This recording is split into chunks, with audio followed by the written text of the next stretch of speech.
Hello, hello, hello, welcome to Emerald Lake. It's me, Raven. Hi. How are we doing? I see Lahonk. Our goose has gotten first.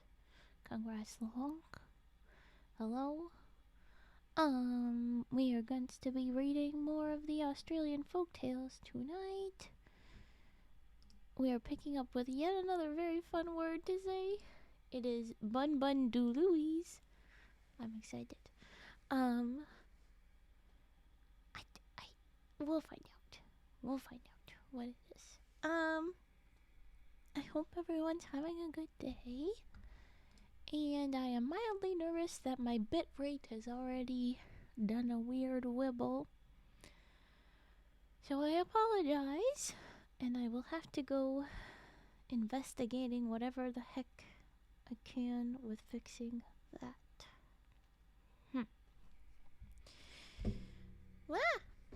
Adjustments. Alright. Everybody's so quiet. We got our first from a honk and then everybody's real quiet right now. Well, then mayhaps I shall just jump in and read. I am planning to still read tomorrow because I missed, not yesterday, but the day before. We'll see how that goes, but that is currently the plan. I think if I finish up all the Australian folktales, maybe I won't tomorrow, but I don't think we're gonna finish them up. I think that there's, well, maybe. A lot of these seem to be pretty short, but, anyway.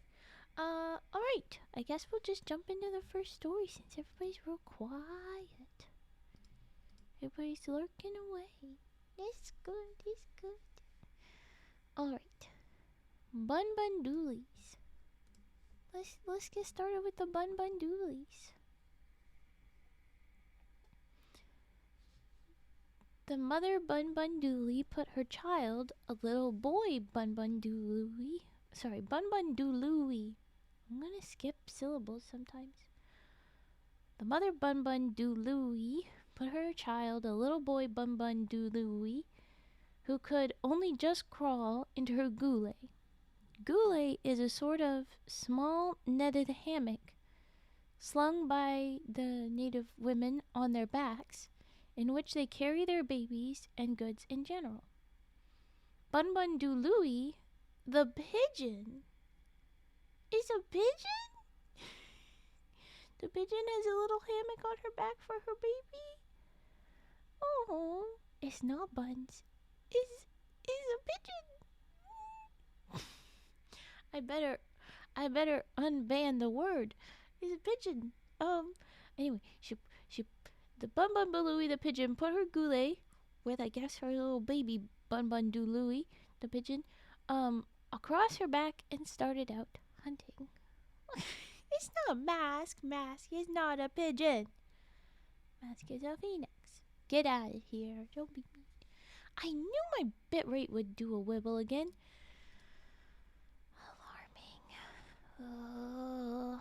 Okay. With that in mind, maybe I can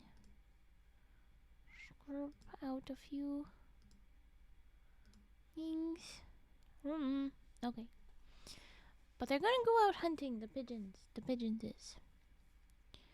When she had gone some distance, she came to a clump of bunnyyarl, or wattle trees. At the foot of one of these, she saw some large...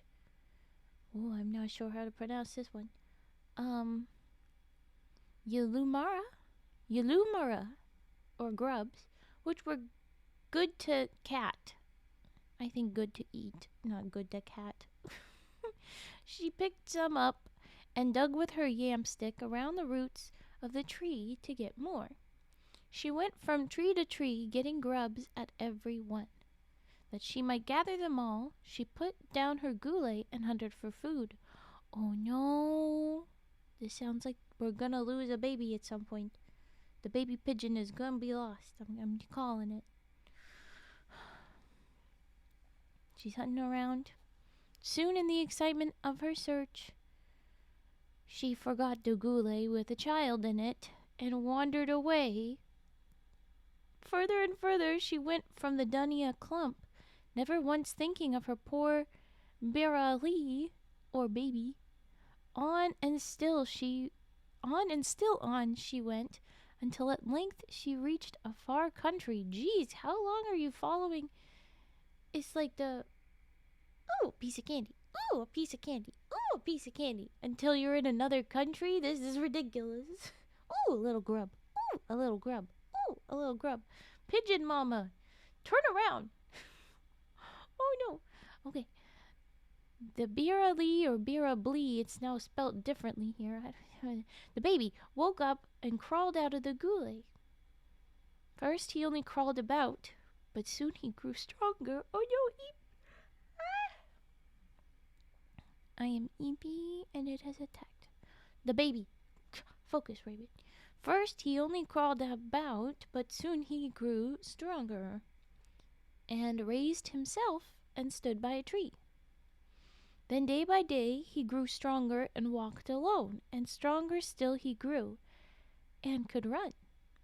Then he grew on into a big boy, and then into a man, and his mother he never saw while he was growing from Beeargah to man. Well, I gotta wonder, how did this little guy feed himself? Pigeon man? What the hell, Pigeon man? But in the far country, at length one day, Bunbundoolooey, the mother, remembered the Beeargah. Is it Beeargah or Beeargah? It's twice. Well, later it says Beeargah 3 times in a row. I think it's Beeargah. We've established that sometimes the text has a little bit of a typo. It looks like it's gotten scanned in, where it's misinterpreting when there's a different arch, like the H turned into a B here, and N-I was an M, and the other way around, and stuff like that, where it just maybe got faded, and then good to eat, I assume it meant good to eat, but it says good to cat. Again, in very similar ways that the letters get mixed up. Beeargah, we'll say, is it. She remembered her baby. She remembered the Beeargah and left. And she had left. Oh, she cried, I forgot my Beeargah. I left my Beeargah, damn it, Beeargah, where the Bunnyas grow in a far country. I must go to my Beeargah, my poor Beeargah. I forgot it. Mad must I have been when I forgot him, my Beeargah, my Beeargah. And away went the mother as fast as she could travel back to the Bunnyyarl clump in the far country. When she reached the spot, she saw the tracks of her Beeargah. Pick a frickin' word. Beeargah, we'll say. First crawling, then standing, then walking, and then running. Bigger and bigger were the tracks she followed until she saw they were the tracks of a man. She followed them until she reached a camp. No one was in the camp, but a fire was there. So she waited, and while waiting, looked around. She saw her son had made himself many weapons, and many opossum rugs, which he had painted gaily inside. Then at last she saw a man coming towards the camp, and she knew he was her Beeargah, grown into a man. As he drew near, she ran out to meet him, saying, Bunbundoolooey, I am your mother, the mother who forgot you as a Beeargah and left you. But now I have come to find you, my son. Long was the journey, my son, and your mother was weary. But now that she sees once more her Beeargah, who has grown into a man, she is no longer weary, but glad is her heart, and loud could she sing in her joy. Ah, Bunbundoolooey, my son, Bunbundoolooey, my son. Hi, Gage. And she ran forward with her arms out, as if to embrace him. But stern was the face of Bunbundoolooey, the son, and no answer did he make with his tongue. But he stooped to the ground and picked therefrom a big stone.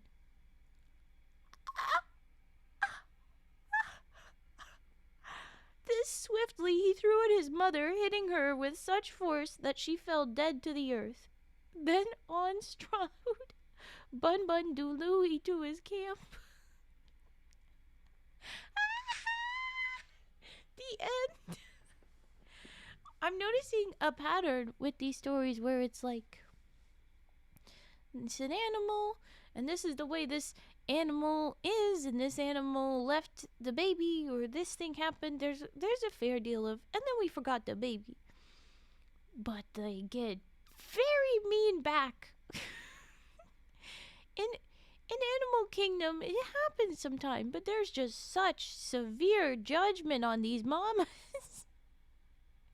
Which, sure, as a people, I would probably be pretty unimpressed with a mama that just was like distracted and like is just, ooh, piece of candy, ooh, piece of candy, ooh, piece of candy, all the way into another country. But this is about a freaking pigeon. It's a pigeon. But also, I don't think even a pigeon would really do that, probably. But still, like, wow! Yawns? No, not yawns. But, holy crap. And he just is like, ignores her, picks up a stone, hits her with it, and down she fall, dead. Bye, Mom. My gosh. Thank you for the hydrate, posture check, and stretch, Spud. I appreciate. Hi. I hydrated. I've been sitting up very good. Not been shrimping. We're just at the start, but I'll do a stretch. I could use one.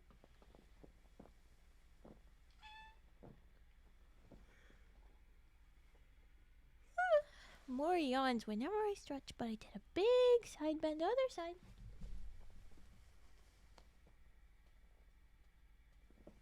Okay. I have stretched. Bubble wrap pops. We have not done in a minute. Where are we going?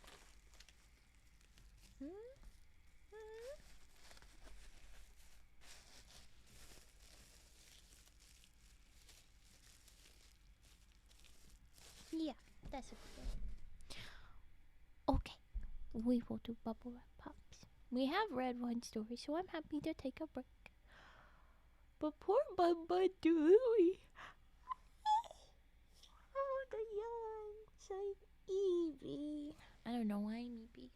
More caffeination. Oh, is it you? Is it you, caffeinate? Are you betraying me and doing the opposite of what you're supposed to do? Because I'm not impressed with that right now. I don't need that. I need to be awake. I have reading to do. And then stuff to do after. Make me awake. Come on. If no one knows what I mean by caffeinations making you sleepier than you were before, you know, doing the opposite effect of a normal caffeination, well, then good for you. You get to live with that consistently able to help you. I don't. It's mean sometimes. It makes me eepy instead. Let's do bubble wrap pops. If there's any other requests, we can do those. And yeah, there was our pigeon story. A bit weird, a bit wild. Okay. A bit of matricide for the morning. No.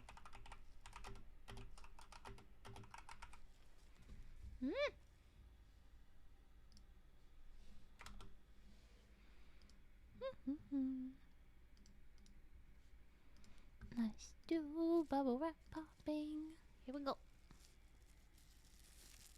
They're itty bitty teeny tiny bubbles. Let's see if I can do one on its own. So teeny.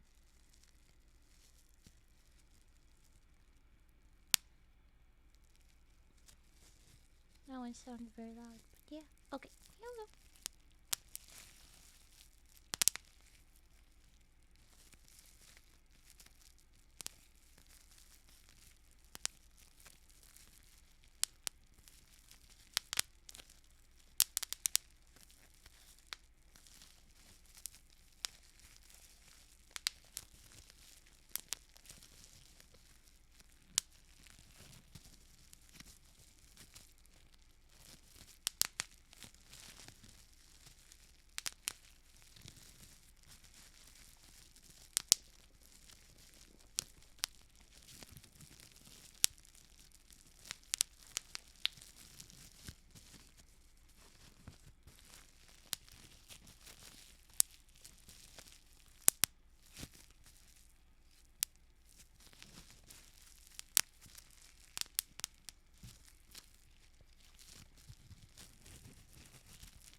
that's all the popping will do. There's more of this little mini bubbles.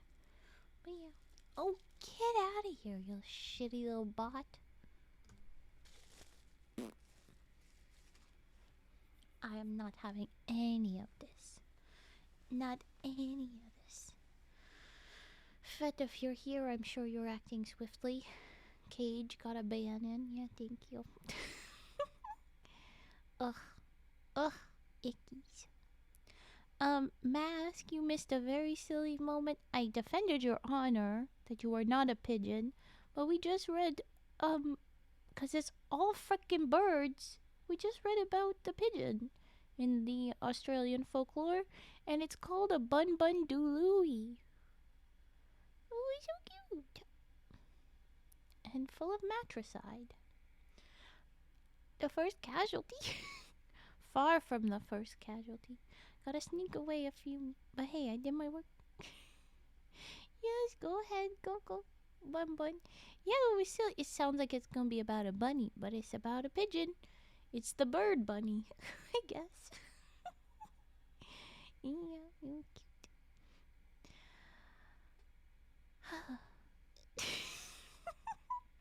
Yes, I hope Fet's got the big ones out. Take down all the bad guys. But it was Cage today. I'm just assuming that maybe we'll learn some new words to ban if they're coming up with new ways to say this shitty stuff. Oh god. Why is my bitrate gonna be shitty? Why is it gotta do that? Immediately mad. Ugh. Okay. Well, there's no other requests. I guess we can move back on to stories. What am I doing? I had Bunbundoolooey, and now it's Oongnairwah and Guinarey? Ooh, okay. You'd think they'd get the hint already since they keep getting banned. No, they think that it's worth it. And they're just gonna keep making them and keep making them and keep making them and keep making them and keep making them and keep making them and keep making them and keep making them and then keep making them and keep making them and keep making them. And yeah, they never change. Boop. Sad, but like reality. It's just that the bots gotta keep botting. Because if there's one person, that's worth it to them, I guess. Which is ridiculous. Alright. But we are gonna try and protect all of you so you don't go to those sketchy ass places. Don't do it. Don't do it. Alright, the next story is about the diver, which I'm not 100% sure. I assume that's another bird. And the eagle hawk. Yeah. Alright. Oongnairwah, the diver, and Guinarey, the eagle hawk, told all the pelicans, black swans, cranes, and many others that they would take their net to the creek and catch fish if some of them would go and beat the fish down towards the net. Gladly went the pelicans, black swans, and the rest to the creek. In they jumped and splashed the water about to scare the fish down towards where Oongnairwah and Guinarey were stationed with their net. Thanks, Mask. Presently, little Deereeree, the wagtail. What the heck is a wagtail? That sounds like a dog. What's a Deereeree? Deereeree. Deereeree.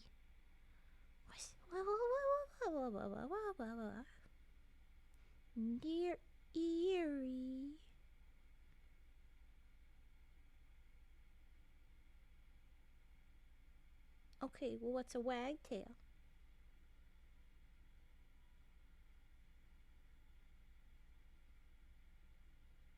Nah. I am determined. I want to find out if this is a dog. Is it a dog? Tell me.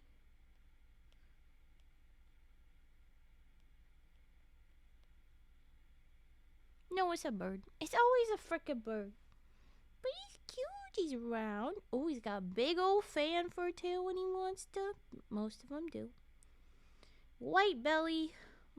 Black everywhere else. Alright, you cutie. Also called the willy wagtail. That's silly. Oh, maybe I've got the wrong kind. Maybe. Eerie wagtail. No, yeah, that's the same logo. No, maybe it's still willy. Oh my gosh. Maybe there's a different one. But this is actually still bird. Always assume bird, Raven. All of this is gonna be bird unless they tell me specifically, it feels like. Like the one time it was a rat. Kangaroo rat. Which looked more like a mouse with a very wild tail. Anyway. Okay, so it's working. Or they're doing it. The other birds are cooperating. And these guys are going back down. Presently, the little wagtail, Dinewan the wagtail, and Wirreenun the peewee. Okay, no, that's gotta be another bird, right? What, are you kidding me? Peewee? Wee wee wee. I almost been stuck on my... Show me the peewee. Ooh. It's just a magpie lark. So, black and white magpie. Okay. Another corvid. Alright. The peewee. Those two, who were on the bank, sitting on a stump, called out, "Look out! We saw the back of an alligator in the water." New type of animal just dropped. We're finally getting with some of the more classic, what we Westerners think of Australia, not just all burbs. There's an alligator. Dun, dun, dun. There's an alligator in the water. Okay. The diver, an eagle hawk, called back, "Go away then. The wind blows from you toward him. Go back or he will smell you." Did those two just call the little buddies smelly? Is that what you just did? Is that what you just did? Get out of here, you stink, you'll alert him. What about all the rest of the freaking birds that are involved? Oh my gosh. Okay. But Deereeree and Wirreenun were watching the fishing and did not heed what was said to them. So they're stinky and stupid. They didn't leave. Well, I mean, it felt like an insult. Maybe they just didn't want to go because that was mean. Okay. Soon the alligator smelt them, and he lashed out with his tail, splashing the water so high and lashing so furiously that all the fishermen were drowned. Even Deereeree and Wirreenun on the bank, not one escaped. So because those two were stinky and didn't leave, everybody died? And red was the bank of the creek, and red the stump whereon Deereeree and Wirreenun had sat, with the blood of the slain, and the place is called Goomade and is red forever. Well, now I'm gonna Google the place. Goomade. Spelled like goo made, but in one word. The Goomade, Australia. Show me. It has nothing for me. Show me the place of the red water. Fine. Hi. Hi. We just finished a little tiny story about a bunch of birds dying. So that's unfortunate. Bye. Let's do mic arm then. Or let me see how long the next story is. I'm gonna see how long the next story is. It's a bat. Okay, so it's not a bird, but it is a flying buddy. So still mostly in with the rest of the stuff. Oongnairwah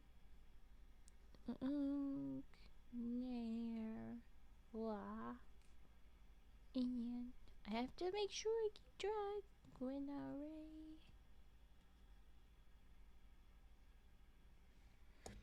Okay. I can wait so I can redeem more and put my headphones on. Okay. Sounds good. The next story is a tiny bit longer, but it's none of these are like long stories. They all feel pretty like quick. But okay. Now we're reading about a bat, I guess. The Narahdarn. Narahdarn. Okay. That's the next one we're gonna read about. Narahdarn the Bat. Let's do that.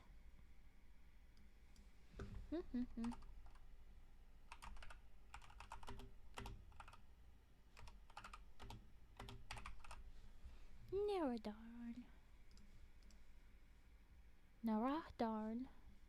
I don't know pronunciation. Okay. Oh, bit rate. You. I'm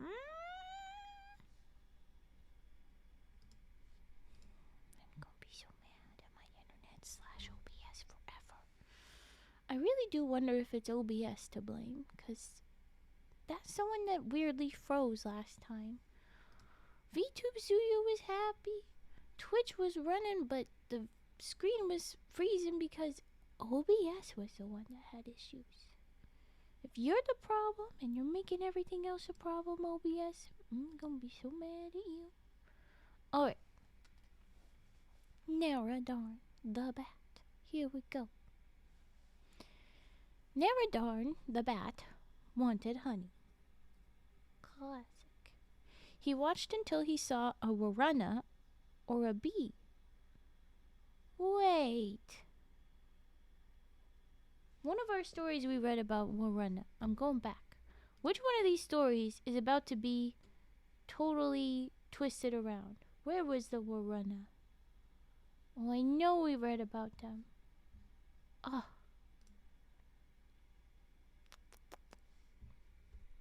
I'm certain that it was a thing at some point. I know we did. But okay. Anyway, the Wurrunnahs are bees, apparently. I feel like that was something that would have been good to know. But anyway, okay, so he watched this bee alight. He caught it, stuck a white feather between its hind legs, let it go, and followed it. Hey, someone else did that. How does that work? It doesn't. I mean, right? But okay. He knew he could see the white feather and so follow the bee to its nest. He ordered his 2 wives of the Bilber tribe. Didn't the last guy also had 2 wives that he sent to go do something while he followed a bee? This is weird. This is weirdly a trope in the Australian folktales already. Wow. Okay. He ordered his 2 wives of the Bilber tribe, whatever Bilbers is, to follow him with wherries to carry home the honey in. Night came on, and Wurrunnunnah the bee had not reached home. Narahdarn caught him, imprisoned him under bark, and kept him safely there until next morning. When it was light enough to see, Narahdarn let the bee go again and followed him to his nest in a Bunnyyarl tree. Marking the tree with his combo, like the axe or something, that he might know it again, he returned to hurry on his wives who were some way behind. He wanted them to come on, climb the tree, and chop out the honey. When they reached the marked tree, one of the women climbed up. She called out to Narahdarn that the honey was in a split in the tree. He called back to her to put her hand in and get it out. Uh-oh. I'm nervous now. She's gonna either get a bunch of stings or something. She put her arm in, but found she could not get it out again. Okay, so she's just getting stuck like Winnie the Pooh, Shit. Narahdarn climbed up to help her, but found when he reached her that the only way to free her was to cut off her arm. This he did before she had time to realize what was going on. What he was going to do and protest. So she's like, yeah, so I'm really and she didn't have time to protest.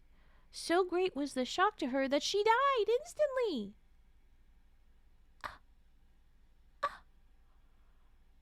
What the heck are you doing? Narahdarn carried down her lifeless body and commanded her sister, his other wife, to go up, chop out the arm, and get the honey. She protested, declaring the bees would have taken the honey away by now. Well, that's not quite how that go, but you'd hope. Then again, who knows how long this took. Oh, she really lost an arm and a life. Well, okay, she's like, oh, but the honey must be gone now. Not so, he said. Okay, Mr. Bat, go at once. What kind of creature is a bilber? This might be relevant, but I don't think we're going to be able to find out when I Google.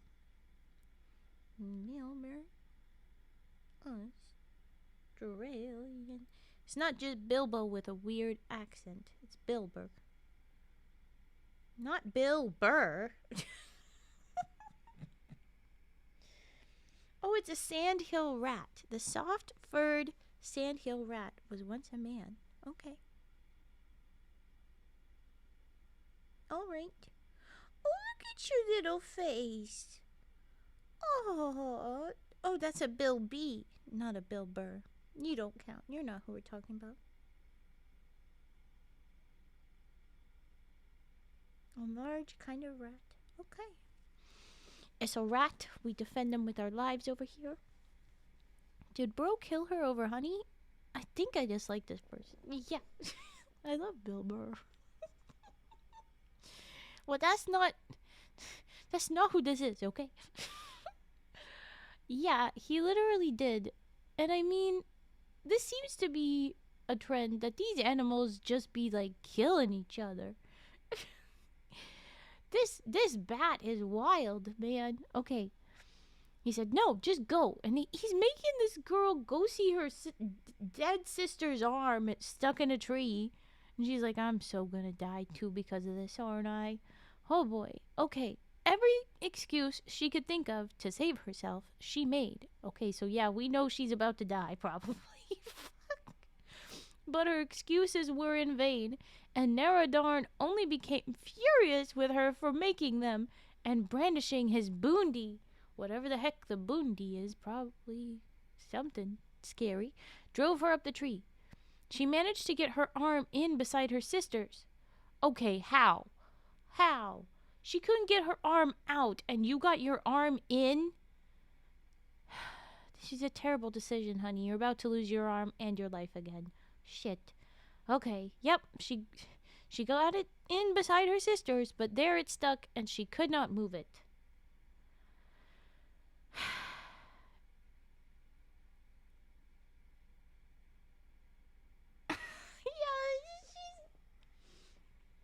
Narahdarn, who was watching her, saw what had happened, and followed her up the tree. Finding he could not pull her arm out, in spite of her cries, he chopped it off, as he had done her sister's. After one shriek, as he drove his combo through her arm, she was silent. He said, come down, and I will chop out the bee's nest. But she did not answer him, and he saw that she, too, was dead. Why didn't you chop it out in the fucking first place if you think you can do that, you asshole? Okay. Then he was frightened. Oh no, I can't risk someone else's life. Oh no. And quickly climbed down the Gunnyyanny tree, taking her body to the ground with him. He laid it beside her sister's, and quickly he hurried from the spot, taking no further thought of the honey. You know what? It's not worth it. Fuck you, dude. As he neared his camp, two little sisters of his wives ran out to meet him. Are you about to marry these girls?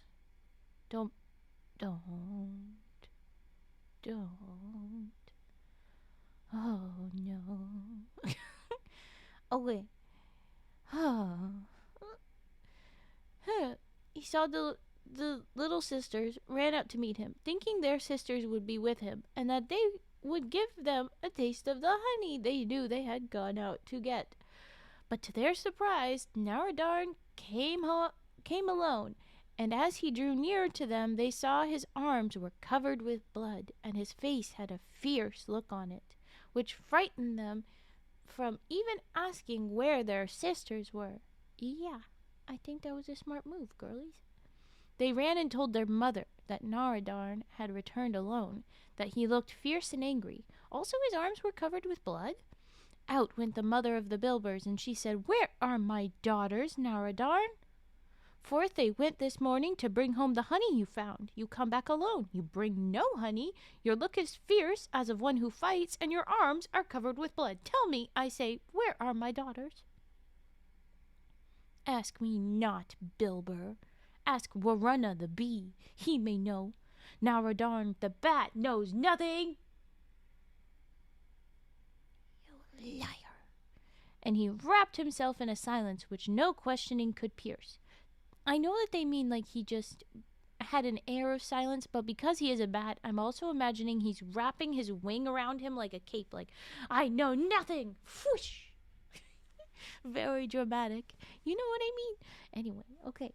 Leaving him there before his camp, the mother of the Bilbers returned to her daughter and told her tribe that her daughters were gone, and Narahdarn, their husband, would tell her nothing of them. But she felt sure he knew their fate, and certain she was that he had some tale to tell, for his arms were covered with blood. The chief of her tribe listened to her. When she had finished and begun to wail for her daughters, whom she thought she would see no more, well, yeah, you won't, buddy, but anyway, he said, "Mother of the Bilbers, your daughters shall be avenged if aught has happened to them at the hands of Narahdarn. Fresh are his tracks, and the young men of your tribe shall follow whence they have come, and finding what Narahdarn has done, swiftly shall they return. Then shall we hold a corroboree, and if your daughters fell at his hand, Narahdarn shall be punished." The mother of the Bilbers said, "Well have you spoken, O my relation, O my family. Now speed ye the young men, lest the rain fall or the dust blow and the tracks be lost." Then forth went the fleetest footed and the keenest eyed of the young men of the tribe. Ere long back they came to the camp with the news of the fate of the Bilbers. That night was the corroboree held. The women sat round in a half circle and chanted a monotonous chant, keeping time by hitting, some of them, 2 boomerangs together, and others beating their rolled-up opossum rugs. Big fires were lit on the edge of the scrub, throwing light on the dancers as they came dancing out from their camps, painted in all manner of designs. Wewas round their waists, tufts of feathers in their hair, and carrying in their hands painted wands. Heading in the procession as the men filed out from the scrub into a cleared space in front of the women came Narahdarn. The light of the fires lit up the treetops, the dark bathas showed out in fantastic shapes, and weird indeed was the scene as slowly the men danced round. Louder clicked the boomerangs, and louder grew the chanting of the women. Higher were the fires piled until the flames shot their colored tongues round the trunks of the trees and high into the air. One fire was bigger than all, and towards it the dancers edged Narahdarn. Then the voice of the mother of the Bilbers shrieked in the chanting, high above that of the other women. As Narahdarn turned from the fire to dance back, he found a wall of men confronting him. These quickly seized him and hurled him into the madly leaping fire before him, where he perished in the flames, and so were the Bilbers avenged. This seems to be how more than just a few people die in these stories. The common method of murder is corner against a fire and then yeet into said fire. It's interesting. It's an interesting one. Get in the fire, damn it. Okay? I just think. Anyway, there is Narahdarn the Bat, dead after he killed his wives. Those poor rats. Those poor rats. Let's do some redeem stone now that we have a little collection going. Thank you. We got the mic arm sharpening, and then later the reverb. Mouth pops and glass jar. No, do not try to yeet me in fire. Evil little goose, jeez. Do you really want to not have any more story times?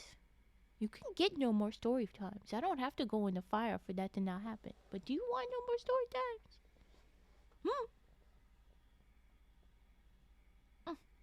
Okay.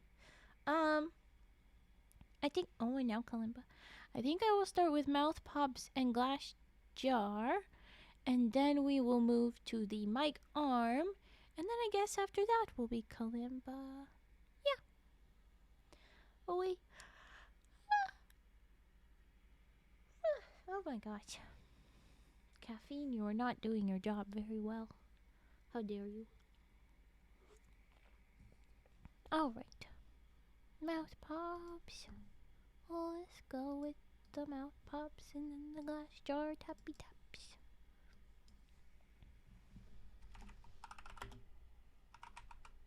Not mouth pops. Okay.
There was a mouth pops. I have come to enjoy the mouth pops more and more. I do a couple mouth pops every now and then during the day. This is not something I used to do. It's just a silly thing. Okay, glass jar tappies.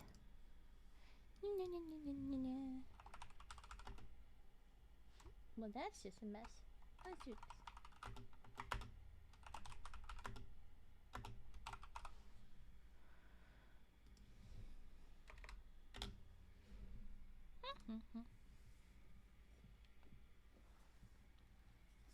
Okay.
There was the glass jar.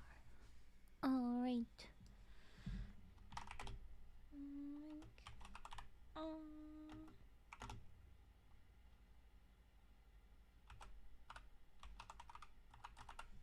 start with the sharpening, but I will have to move the mic around, so give me a moment.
Springs.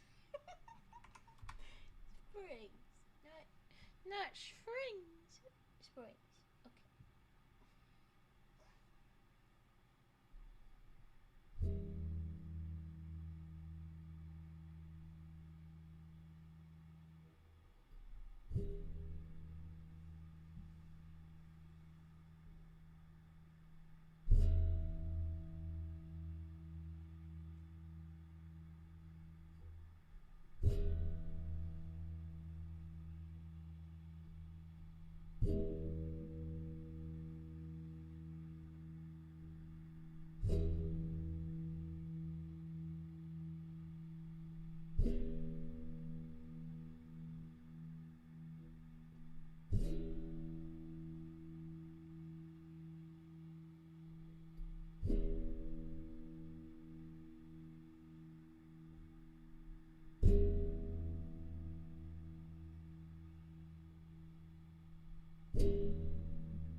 And now we go back. Hold on.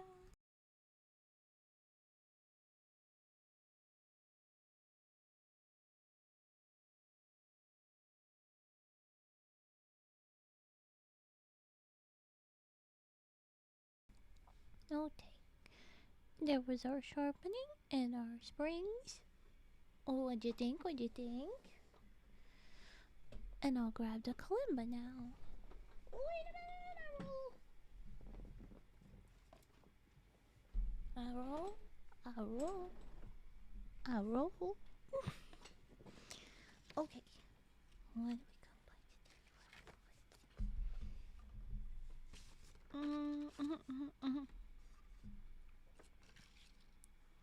I will start with this one.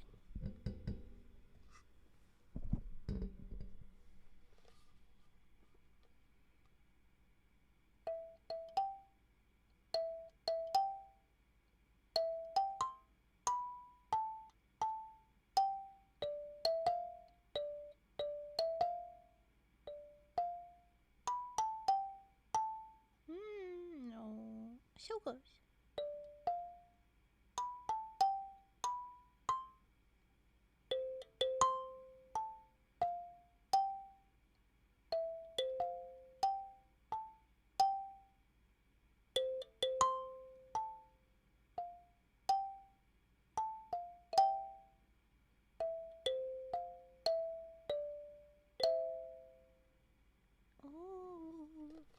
Okay, I'm gonna do it again. I'm gonna go again.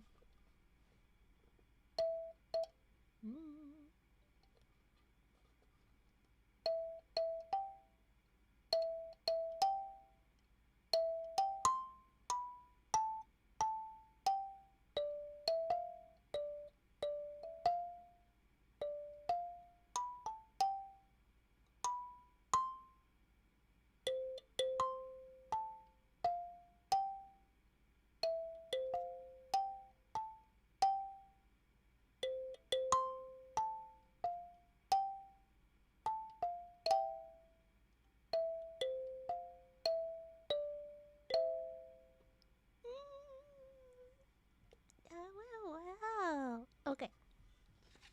Next one. What are we doing? What are we doing next? Ooh. Yes. Fine. I will do this one.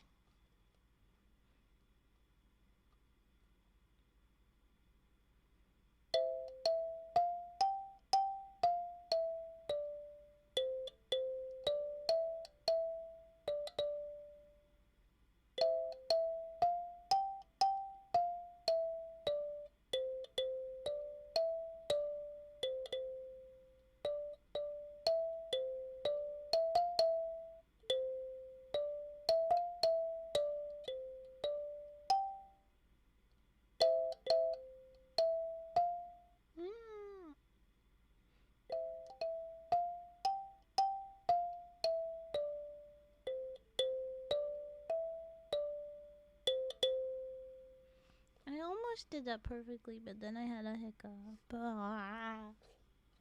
Okay. Last kalimba bit. Here we go.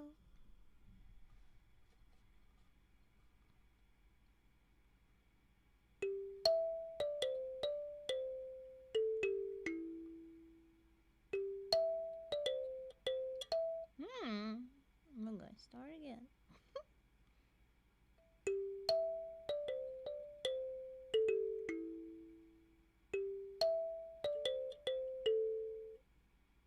No! Brain? Why? Brain? Where did you go?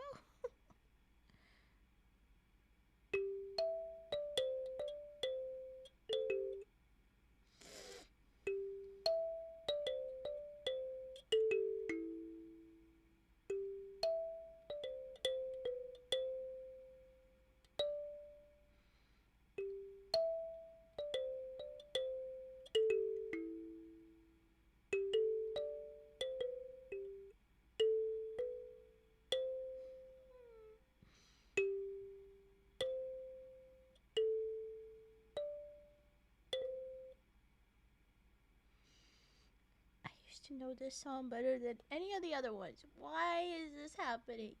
Why is this happening?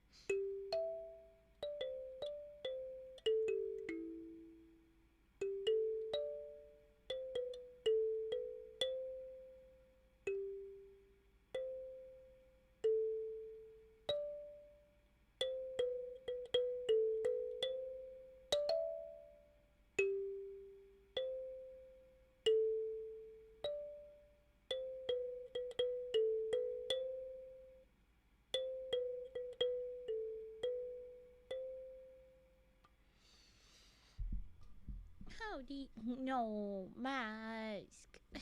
Mask. You did the silence again on purpose, right?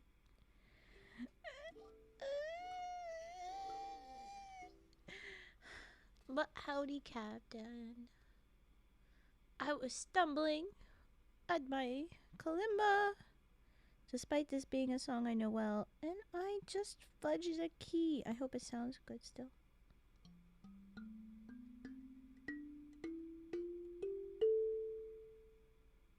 Am I I sound a little bit off.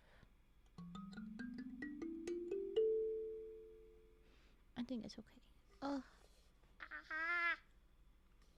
Thank you for hydrate. Yeah. Mask, don't make me scream. No.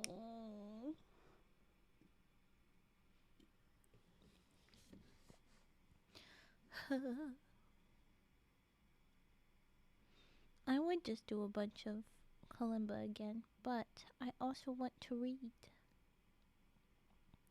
What is it doing? What? Mask is maybe making fun of me in a little way, playing a little bit of a prank, or they are being very genuine and just making me aware of that they missed the redeem that they did. I was failing as a kalimba just a tiny bit, not really, just a little. Okay, but that is kalimba getting tucked away. Ooh, Forg and Skizzer. Herbert, you've been called for. Are you ready? Red, you have no kalimba. What? Read, you no have. What? Huh? Well, that's still a lot of redeems. Read, you no have to kalimba. Read, you no have to kalimba. Oh, my brain. Lahong, that is very many redeems. Mayhaps we should read and then go back to them after a story or two. It's Lahong, we can ignore for a minute. I don't mean that genuinely, but you have a bunch, and I do think you would be okay if I give it a story or two between. The next one is not long. I don't know about the one after it, but I imagine you would live too. I know grammar. I'll redeem all of them. Then I'm definitely gonna take a minute to read and then go back to that, because that's absurd. Doing every one of my redeems right this second. No, my caffeinate is not caffeinating enough for that. How about we read about a star? That's the next one. It has 10k points for chaos. I'm scared. Insert Ralph. I'm in danger. I have 10 times that. Yeah, well, you're a mod. Sneaky old self. Alright, I'm going to move on to the next story, and then we will go back to those redeems. They will not have to wait that long. Going to spend them all in one day. Mwahahaha. No! Yet another time, our lovely mask has betrayed me. Okay. Well, you haven't yet, but you theoretically would. It wouldn't really be a betray. In one day is okay. Oh, dunk. All at 1 second. It's terrifying. Okay, I'm going to do third still. Yep, I think it's either I think that's either Fett and Deathnoah or Fett and Cage. It's probably, yeah. You're not far. You're top 10 mask for those points. Flying squirrels! Oh wow, this is some fun names. Okay. Okay. It's Mullyangah. Oh, typing was happening. Come on.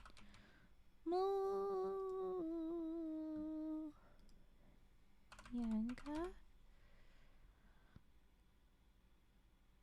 Not even top 5 in your mind. Hey. Yeah, better be jokes with the kiss and hug. Mullyangah? Is it Mullion or is it Mullyangah? Oh no, you're Mullion and that's Mullyangah. Okay, I see the title and a character in the first second, but it's not the same thing. Because we have the Morning Star, who we are meeting in a minute, Mullyangah. And separately, separately, we have Mullion. Okay. So that was not real quick, guys. It's okay, Cage. I hold you accountable for none of that because you don't need to have to be here. Like it's none of those were the right words. But anyway, Willem Dafoe. Why? Okay, I was trying to say I don't keep attendance even for mods. I don't even know how you get those points.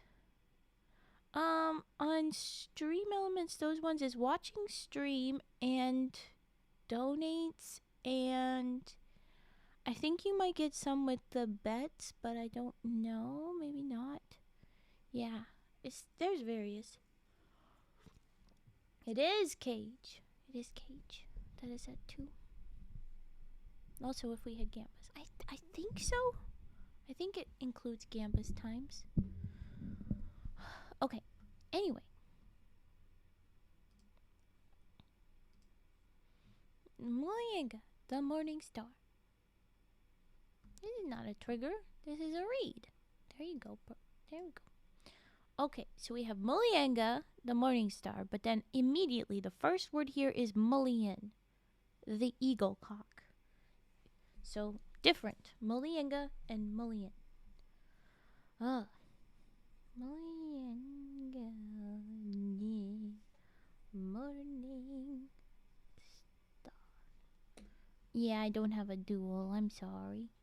Should we do a duel? Do I want to encourage that? There would be a lot of fighting in this particular chat. It would be a lot of the two of you dueling. Just LaHonk fighting everybody and anybody. Okay. I focus. I can do that. I have some brain. Maybe. Okay. Mullion, the eagle hawk, built himself a home high in a yarn tree. There he lived apart from his tribe, with Moodai, the opossum, his wife, and Moodai the opossum, his mother-in-law. Aw, that's nice. With them, too, was Buttergah, a daughter of the Buggoo, or flying squirrel tribe. So you're from the flying squirrel tribe, but you're not a flying squirrel. You're not a Buggoo, you're a Buttergah. Am I getting this correctly? You can sometimes abuse Bonk. You're not doing it lately. Anyway, focus, Raven. Okay. Buttergah and Buggoo for the flying squirrel names. Oh my gosh. Buttergah, not a Buggoo, but from the Buggoos, was a friend of Moodai, the wife of Mullion, and a distant cousin to the Moodai tribe. Of course, the flying squirrel offshoot is related to the possums, to the opossums. Of course. Okay. Mullion the eagle hawk was a cannibal. Oh my god. That was the reason of his living apart from the other peoples. You were an eagle hawk and you were a people. Okay. Of course, it is saying a plural color, but I don't like that. They mean native peoples of this. Anyway, in order to satisfy his cannibal cravings, he used to sally forth with a big spear, a spear about 4 times as big as an ordinary spear. If he found a Dayan, a dude, a guy, hunting alone, he would kill him and take his body up to the house in the tree. There, the Moodai and Buttergah. That time it said Buttergab, but I think that's a typo. I don't know which one's a typo. Buttergah or Buttergab? Buttergah is correct. I see it again later. Okay. The Moodai and Buttergah would cook it, and all of them would eat the flesh. So they're all cannibals. For the women as well as Mullion were cannibals. Yeah, okay, there you go. Confirmed. This went on for some time, until at last so many Dayans were slain that their friends determined to find out what became of them, and they tracked the last one they missed. They tracked him to where he had evidently been slain. They took up the tracks of his slayer and followed them right to the foot of the yarran tree, in which was built the home of Mulliyan. They tried to climb the tree, but it was high and straight, and they gave up the attempt after many efforts. In their despair at their failure, they thought of the Bibbies. The Bibbies? A tribe noted for its climbing powers. What kind of animal is a Bibby? I must know. It's too cute a name. There's so many fun names. I probably won't be able to find out. Bibbies. Bibbies. Stop. Nope, that's not it. It might be another rat.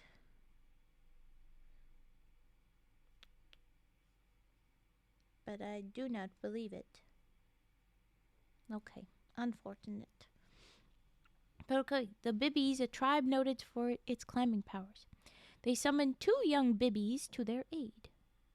One came, bringing with him his friend Mooregoo of the Climbing Rat tribe. See, so Bibby is not a rat because Mooregoo is a climbing rat, and Bibbies are for climbing, so it can't. Okay, anyway, having heard what the people wanted them to do, these famous climbers went to the yarran tree and made a start at once. There was only light enough that first night for them to reach a fork in the tree about halfway up. There they camped, watched Mulliyan away in the morning, and then climbed on. At last they reached the home of Mulliyan. They watched their chance, and then sneaked into his humpy. When they were safely inside, they hastened to secrete. Do you mean secret or secrete? I think we meant secret. A smoldering stick in one end of the humpy. Are these climbing rats oozing sticks? What? Okay. They secret a smoldering stick in one end of the humpy, taking care that they were not seen by any of the women. Okay, so they stole a stick. Then they went quickly down again, no one the wiser of their coming or going. During the day, the women heard sometimes a crackling noise, as of a burning, but looking round they saw nothing, and as their own fire was safe, they took no notice, thinking it might have been caused by some grass having fallen into their fire. After their descent from having hidden the smoldering fire stick, so they put the stick inside the cannibal's house. Okay. Bibby and Mooregoo found the people and told them what they had done. Hearing that the plan was to burn out Mulliyan and fearing that the tree might fall, they all moved to some little distance, there to watch and wait for the end. Great was their joy at the thought that at last their enemy was circumvented, and proud were Bibby and Mooregoo as the Dayans praised their prowess. After dinner time, Mulliyan came back. When he reached the entrance to his house, he put down his big spear outside. Then he went in and threw himself down to rest, for long had he walked and little had he gained. In a few minutes he heard his big spear fall down. He jumped up and stuck it in its place again. He had no sooner thrown himself down than again he heard it fall. Once more he rose and replaced it. As he reached his resting place again, out burst a flame of fire from the end of his humpy. He called out to the 3 women who were cooking, and they rushed to help him extinguish the flames. But in spite of their efforts, the fire only blazed brighter. Hey, don't go bonking, Maze. Be nice. Oh, does Stream Elements say that now instead of me? That's cool. It used to say that I say that. That's fun. Okay, brain. No, focus. Okay. Okay, where were we? The thing fell down. He put it back. He called to the 3 women. They were cooking. They were trying to extinguish the flames. In spite of their efforts, the fire only blazed brighter. Mulliyan's arm was burnt off. Ooh. The Moodai had their feet burnt. Oh no! And Buttergah was badly burnt too. Not Buttergah! No! Seeing they were helpless against the fire, they turned to leave the humpy to its fate and make good their own escape. But they had left it too late. As they turned to descend the tree, the roof of the humpy fell on them, and all that remained when the fire ceased were the charred bones of the dwellers in the yarran tree. That was all that the people found of their enemies, but their legend says that Mulliyan the eaglehawk lives in the sky as Mullyangah the morning star, on one side of which is a little star, which is his one arm. On the larger star, which is on the other a larger star, which is Moodai the opossum, his wife. What about the other opossum? What about the Buttergah? You gonna erase the other two ladies? Nothing for the mother-in-law and distant cousin? How rude. Why not Buttergah? I like Buttergah. Buttergah, who is a daughter of the Bougoo, but is not herself a Bougoo, for whatever reason. What are you, Buttergah? There's so many fun names. They just feel fun to say. It's all just quick, fun sounds. Oh. But okay. Another burning. A lot of burning. A lot of burning. I mean, it's Australia. It's hot. It shouldn't be so surprising, but it feels surprising. I mean, being yeeted into a fire versus someone setting your house on fire, arson, is pretty different, but it still adds up to a lot of burning in here. Wow. Okay, we have a bunch of redeems from the honk. Do we want to jump to that, or do we want to do one more story? I think we do the honk. The next one's really quite short, but we'll do the honk first. I've got a singing frog, scissor snips, brushes, page flipping, and dice. Okay, we'll go in order, I think. Herbert the pervert, get over here, you little creepy face. He's here. Okay. He will sit right there on my chest while I type. Alright,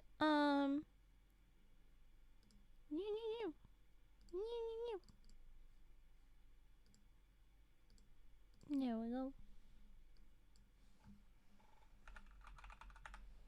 Herbert is out.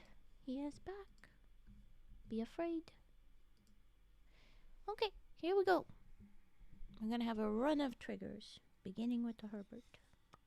I hope you're here to listen, the honk. Okay.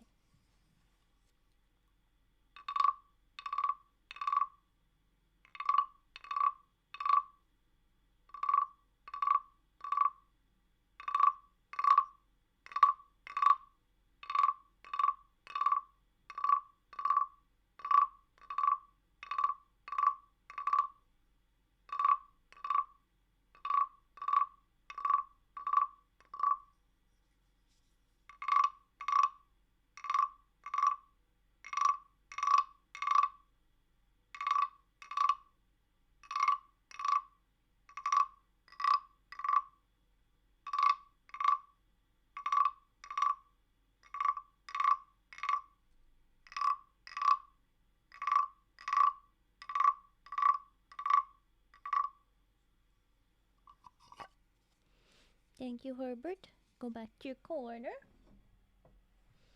Alright. Scissor snips.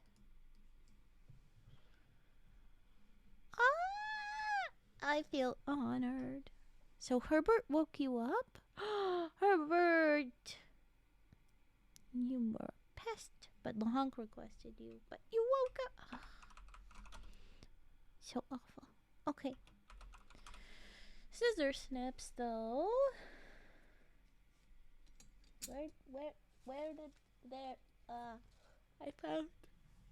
Oh, now I'm yawning. How dare you redeem him again? I know mothers, or as Mask would say, mother. I'm over there. Okay, skizzers. Here we go.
And there was our scissor snips.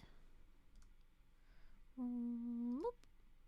We'll do brushes, page flipping dice, glass jar, not Herbert yet because we just did Herbert, mic arm, and mouth pops. If you make any more after mouth pops, we're going to do them at the next break with Herbert. Don't worry, I'm just going to do 1 or 2 stories quickly. It won't be a long wait. But, yeah, Lahonk is a good name. It was originally spelled in the Frencher way, but just Lahonk in Lahonk's masterfully way is nice. It's good. What was it doing? Scroll back up. It's not that hard, Raven. Brushes. Yes. Okay.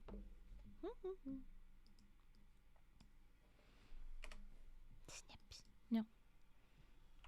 Brushes. Okay.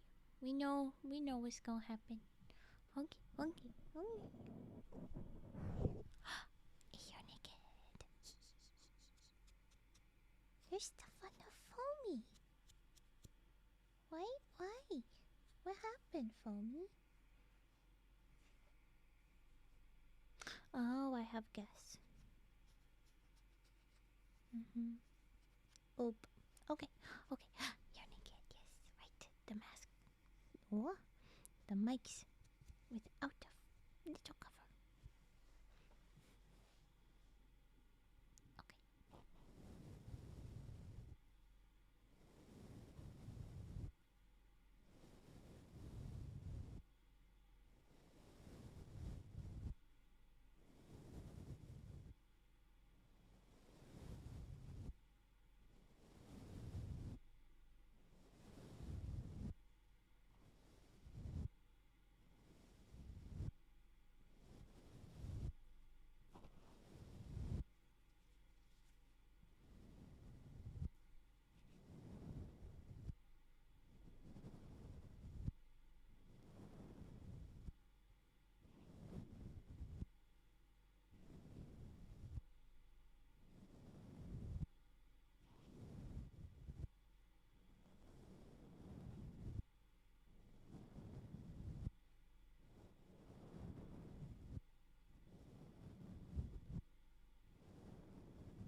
Okay, and now I'm going to cover back up. Hold on.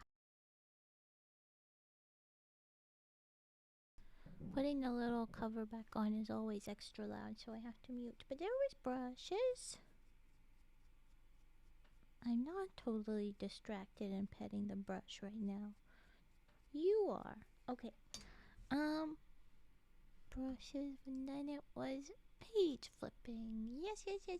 I'll get the bookies. Okay. Whoop.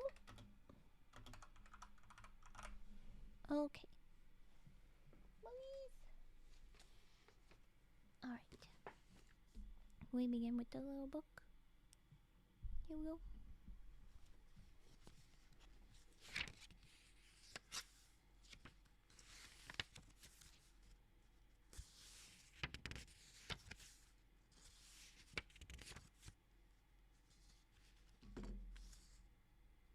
Okay.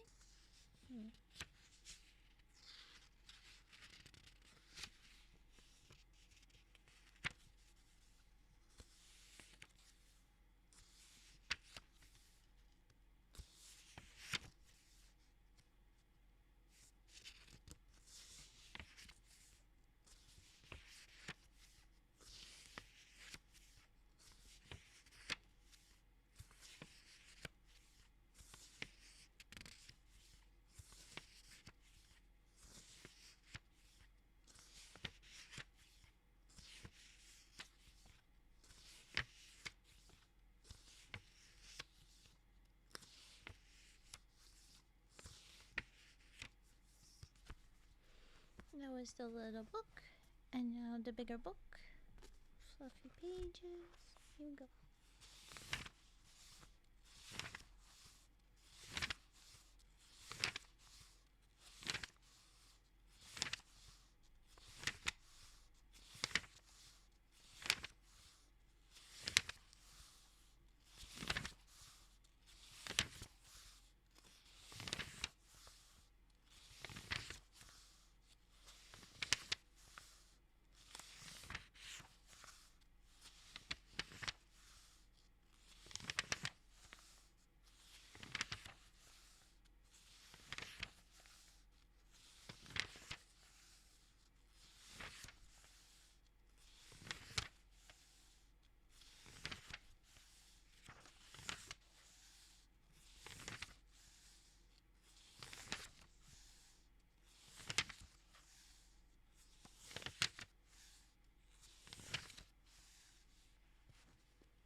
There we go.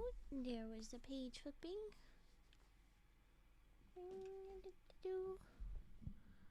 Oh, dice. Glass jar. And then my garment mouth pops. Okay. I will move the mic and we're gonna do dice. Here we go. Here we go.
Stop.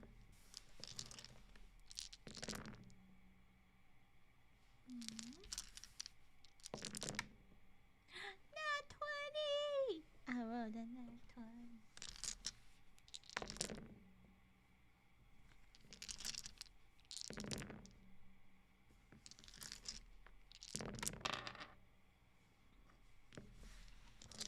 Last roll.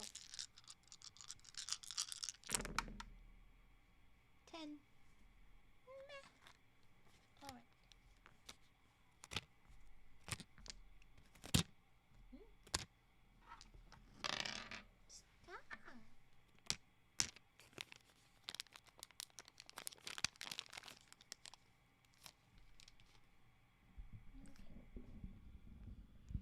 Woohoo! I'm assuming a little cheers for the nat 20. Alright.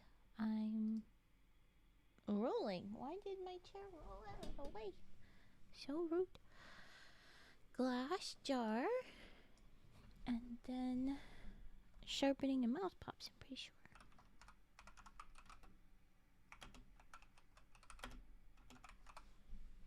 Alright. Get back over here. Here we go.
So, that was Glass Jar.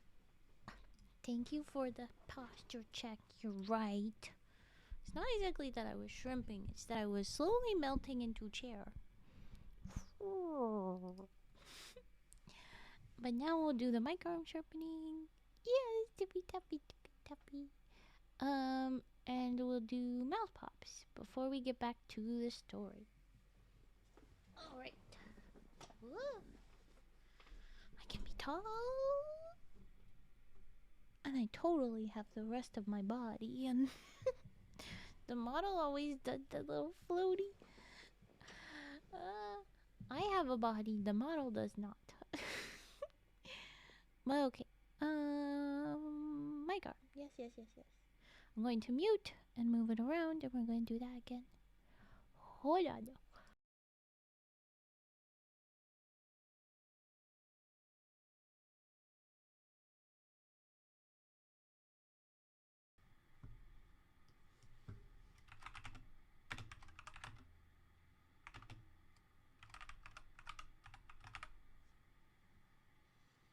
I have legs.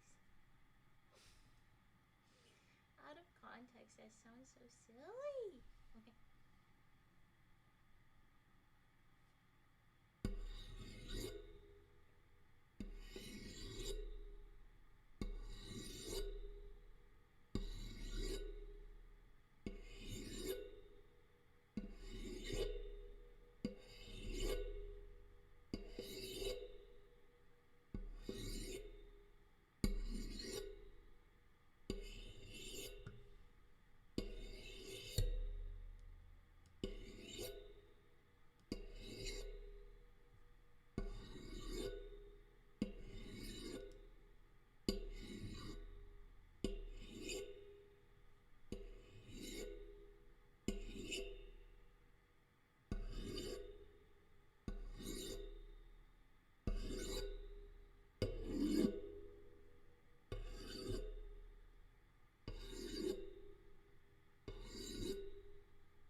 The mic arm sharpening. Hold while I return to normal.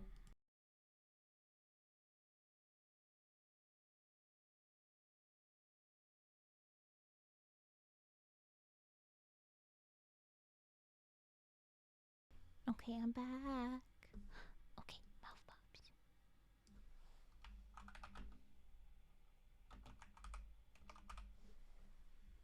Okay, here we go.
There was the mouth pops, and now I'm going to get us back to stories.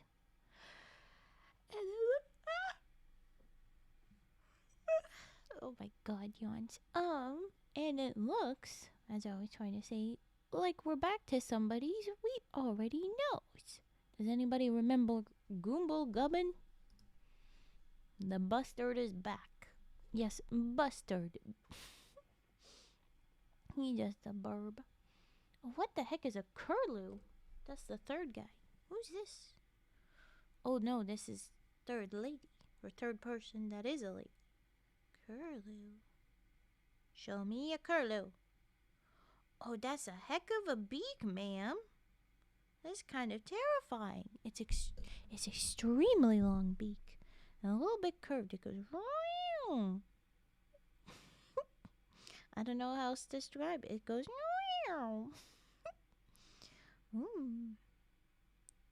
Long, slender, down-curved bills and mottled brown plumage, as according to Wikipedia. And the scientific name is Numenius. But I think I like Ouyan better, and that is the name of this buddy. It is Goombegubbon, Beeargah, and Ouyan. So it's the bustard, the hawk, and the little curlew. Okay. Let's yoink their names. That's the new guys. That's who we're gonna read about now. Yes. But we will go ahead and just whoop. So that the names will fit. Okay. Alright. Back to story time. And next break we'll do Herbert again. If you want to have anything else to go with Herbert, you can redeem. Alright. Goombegubbon, Beeargah, and Ouyan. Goombegubbon the bustard, his two wives, Beeargah the hawk and Ouyan the curlew, with the two children of Beeargah, brain, had their camps right away in the bush. Their only water supply was a small dungle or gilgai hole. The wives and children camped in one camp, and Goombegubbon a short distance off in another. One day the wives asked their husband to lend them the Deereeree stone, that they might grind some doonbur and make some durry. Everybody's talking about making some durry. We should try some durry. But he would not lend it to them, though they asked him several times. They knew he did not want to use it himself, for they saw his durry on a piece of bark between two fires already cooking. They determined to be revenged, so said, "We will make some water bags of the opossum skins. We will fill them with water. Then some day, when Goombegubbon is out hunting, we will empty the dungle of water, take the children, and run away. When he returns, he will find his wives and children gone and the dungle empty. Then he will be sorry that he would not lend us the Deereeree." Hi, Cheese. It's very funny that people make such a fuss out of the durry. Somebody went murdering people for not sharing durry, right? Or it was the guy. I don't know what kind of animal he was, but he was some dude in a town, and he was like, "Mom, give me food," and Mom was like, "I don't have it," and other people give me food, and they're like, "We don't have any," and then he murdered people, I think. So apparently this stuff is real good. But also people be kidnapping people for wives. So I don't know, maybe these wives are like, we have other reasons to leave too. Thank you for hydrate. Oh, I will not dry out now. Thank you. Boop. Alright. So yes, the wives want to leave. The hawk and the curlew are leaving the bustard behind, dang it. Or that's what they want to do, at least.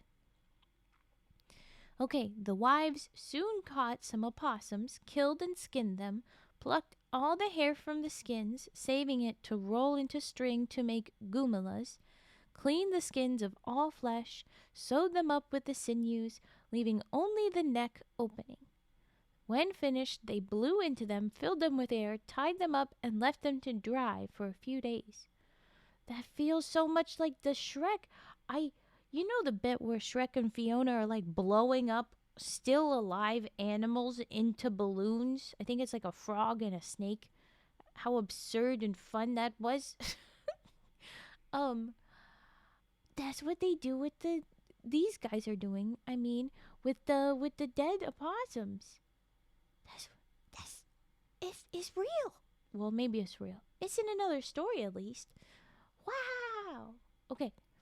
When they were dry and ready to be used, they chose a day when Goomblegubbon was away, filled their water bags, which are just an opossum blown up, emptied the dungle, and started towards the river. Having traveled for some time, they at length reached the river. They saw two Dayans on the other side, who, when they saw the runaway wives and the two children, swam over to them and asked whence they had come and whither they were going. We are running away from our husband, Goomblegubbon, who would lend us no Deereeree to grind our Doonbur on, and we ran away lest we and our children should starve, for we could not live on meat alone. But whither we are going we know not, except that it must be far away, lest Goomblegubbon follow and kill us. See, yeah, I feel like those are the hidden red flags, buddy. You led with he wouldn't give us a stone to make Doonbur on, but like you could probably find another stone. And I think the real problem is that you think he will kill you if you do not do exactly as he asks, you know? This is the bit you don't lead with. Don't bury the lead, you know? But okay, the Dayans said they wanted wives. Yeah, I figured that was about what that was gonna happen.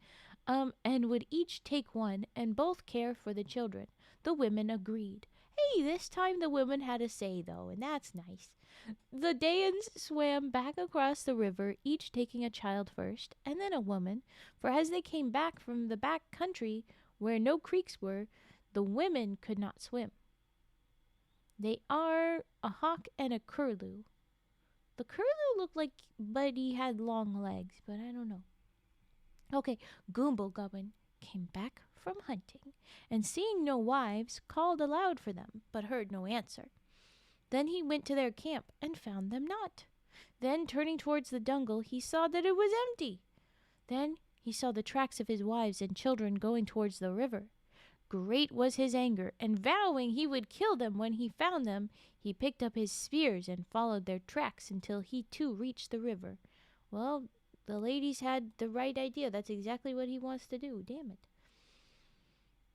There on the other side he saw a camp, and in it he could see strange Dayans, his wives, and his children. He called aloud for them to cross him over, for he too could not swim. But the sun went down, and still they did not answer. Yeah, I don't think they're gonna... Hey, you! Can you help me across this river so that I can kill the ladies that you just saved from me? Cool, thanks, bro. No, like, they're not gonna do that. Okay. But when the sun went down and they still did not answer. And still they did not answer. Right. Okay, there you go. He camped where he was that night, and in the morning he saw the camp opposite had been deserted and set fire to. Yeah, they noticed you were coming, and they said, better hit the road, bud. Okay, here we go. The country all around was burnt so that not even the tracks of the Dayans and his wives could be found, even had he been able to cross the river. So, even if he could cross the river, he can't track them. And never again did he see or hear of his wives or his children. Good. You sound like a bad guy, Goomblegubbon. I mean, jeez. You're sure a bastard. I'm learning new bird pun. Okay. All right. Bye-bye, Goomblegubbon. Good job, Beeargah, and Ouyan. All right. Mooregoo, the Mopoke, and Bahloo the moon. Hey, we get to meet the moon again. We'll do this one, and then we'll do Redeems again, which so far we still just have Herbert return. But that is good. The return of Herbert is not bad. Mooregoo, the Mopoke, and Bahloo the moon.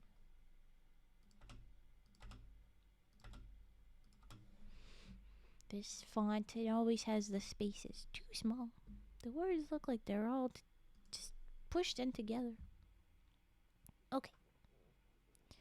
Mooregoo the Mopoke and Bahloo the Moon. Mooregoo the Mopoke had been camped away by himself for a long time. Wait, what is a Mopoke? Distracted raven. Mopoke. It's an owl, maybe? No, not Mora pork. Mora poke. Well, there's a small brownish owl that's called Mora pork. More pork. But I think it's the same thing as Mopoke.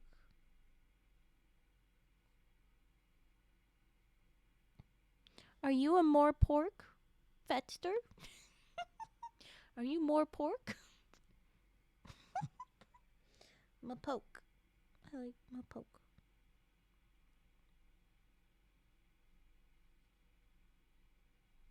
There's a boo book that looks very similar. Ooh, stop looking at birds. Yeah, I was like, oh, is that fat? Oink! Hi, Gam. Hi, Gam.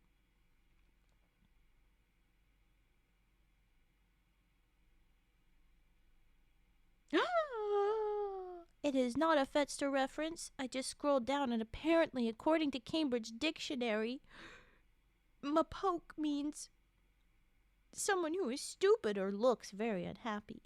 It's a stupid little grump. Apparently this bird is a stupid little grump. There's a photo of the owl whose call sounds like its name. Oh, it's like a Pokemon. It says its own name. Mopoke. Aww, Mopoke. Mopoke. Aww. No, it's not Fet. Because Fet is not an unhappy idiot. Fet is not a grumpy Dumbo. Okay. But it is a little brown owl. Okay. Mooregoo and Mopoke. Mooregoo the Mopoke, my brain, had been camped away by himself for a long time.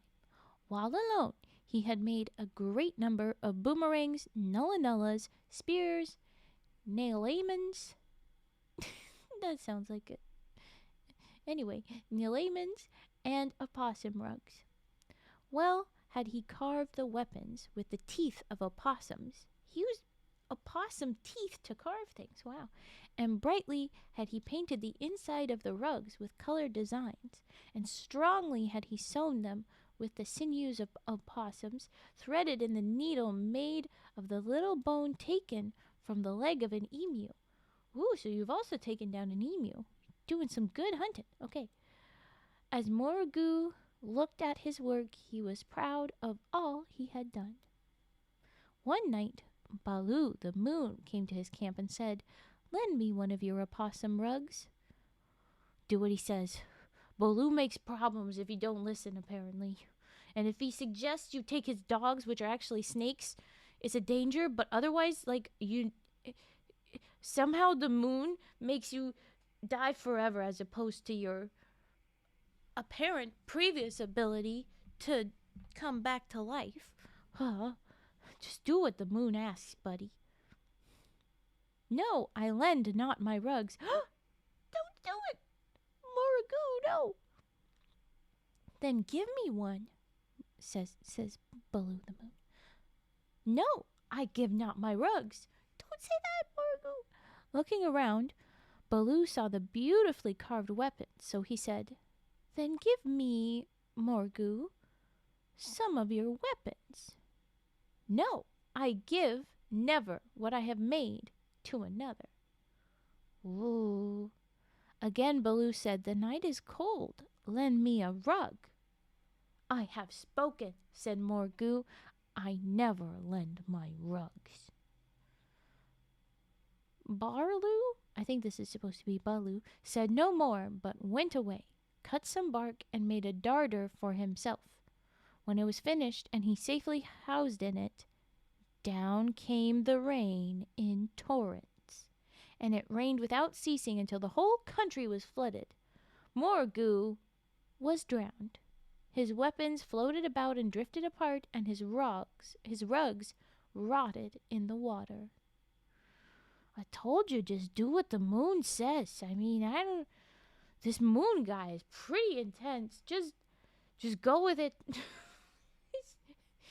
He's weird. Someone should put him in his place, but just saying no does not go well. Oh no. The moon's a bully. The moon's bullying everybody. Okay. Well, alright. Bye-bye, Mopoke. And it adds up. He's a little bit of a dummy to say no to the moon. And he was very grumpy and selfish. I guess that makes sense for the name that they gave him. That Mopoke means grumpy idiot. Interesting. Okay. We have 1, 2, 3, 4, 5, 6, 7. 7 more stories. So I do think we are going to finish these in this stream, which means tomorrow's stream is either cozy game or not gonna happen, and I'm leaning towards cozy game. Okay, let's have a break and do Singing Frog and then stories. Yeah, there seems to be no other redeems besides Herbert, but I will still bring back a Herbert. Why you murder? Why you threaten? Stop the fighting. Wait. Herbert time. Stop. Herbert time. Herbert? Herbert? You already redeemed a Herbert, honk. You already redeemed a Herbert. No.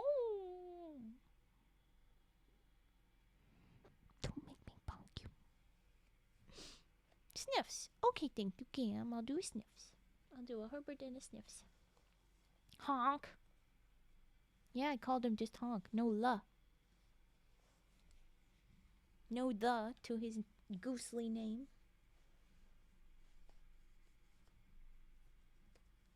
Did it feel blasphemous? It kind of felt funny to me. Call him just honk. Justice.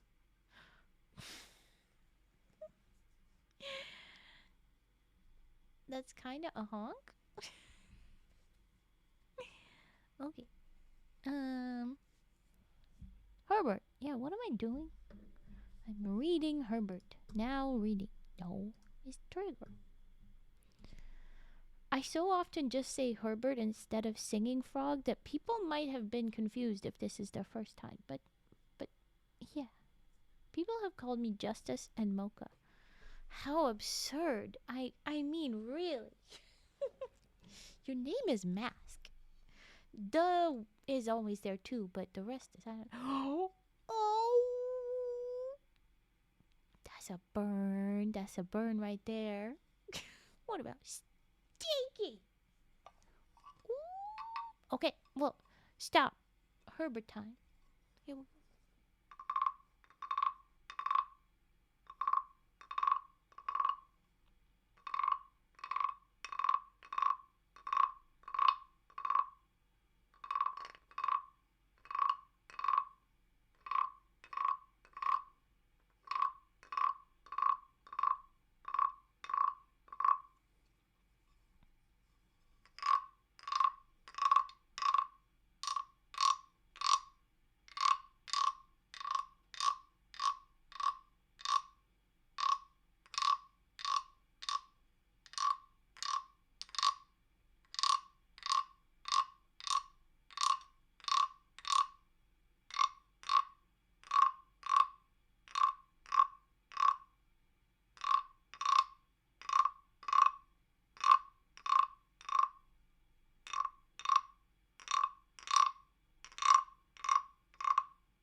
Thank you, Herbert. Now back to your little spot. Alright. And now we will do sniffers and a bottle blow. Wow, do you want me to faint sniffers into a bottle blow? I should have thought this through. Big breaths, Raven. Okay. Here we go. Sniffers.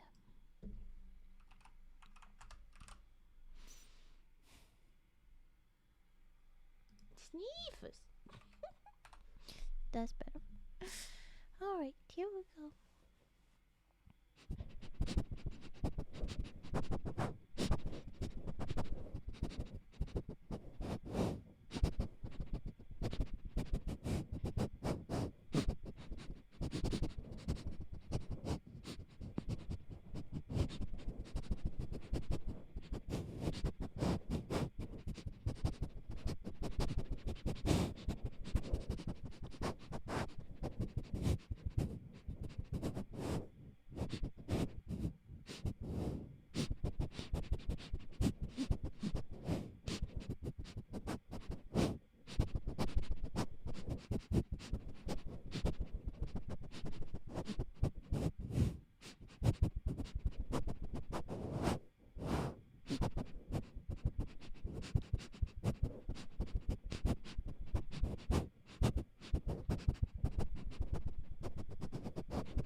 Yeah, there is this noise.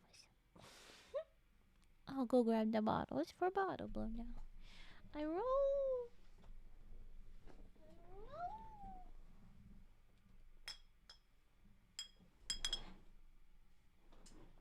Clink, clink, clink, clink. I fear I should add more water. I think it has been dissipating. I should definitely clean the bottles again soon. What is thingy? It smells like my mic. Still smells kind of just like new mic smell. What? No. Bottle. Come on. Ah! There we go. Okay.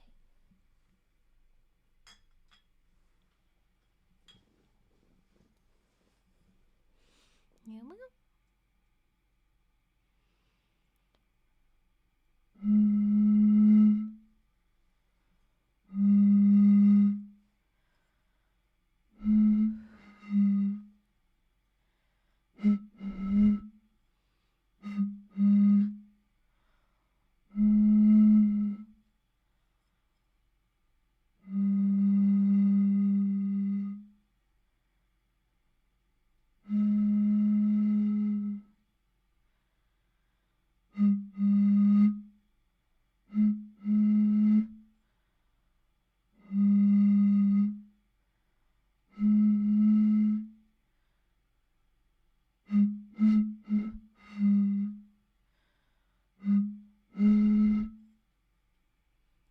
So low on water that it is running out. Hold on. I am sacrificing some of my drinking water to be bottle blow water.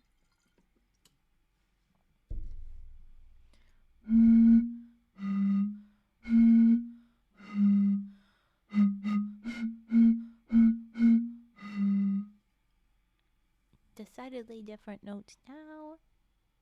When before, they were kind of too similar.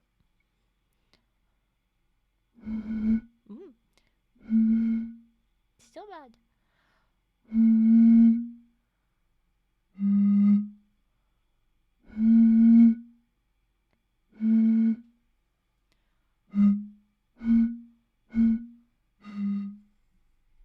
There we go. There's too much water at the top.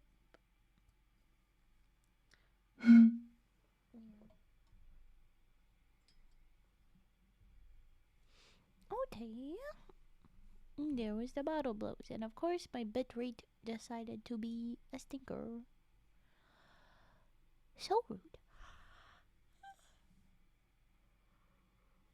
Big yawn because I need breath to get back to normal.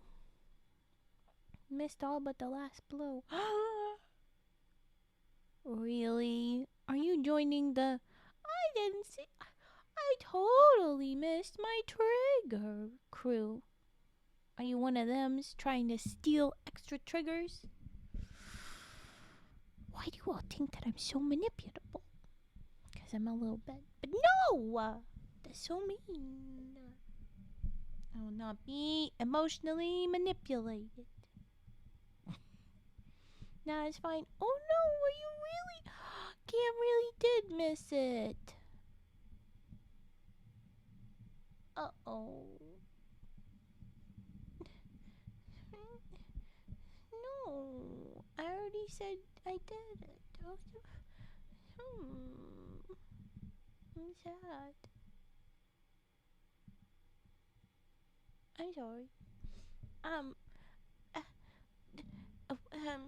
yeah. I'm sorry then. Who? There. I'm sorry. Okay. Well, I have a singing frog. I was doing it for the honk joke. Ah.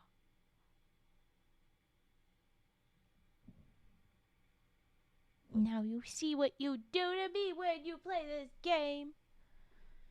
Meanies. All of you. It's Trick Raven Day. Alright. I have to run an ad anyway, but now I'm not gonna feel bad about it. And then we're gonna jump into the next story. And I will eventually get around to that Herbert. Because there's another singing frog redeem. Alright, here we go. Ad time. Yawn and then add. Well, not quite yet. Okay, add. There it is. Add. Oh my god. And now we put. Oh. Oh. Oh. Oh.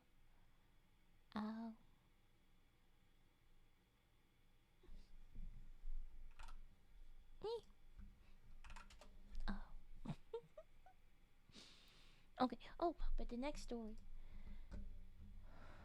Bougoodoogahdah. Bougoodoogahdah. Bougoodoogahdah? The Rainbird. That's who's next. Let's prep the title. Bougoodoogahdah. The Rainbird. One giant name there. Okay.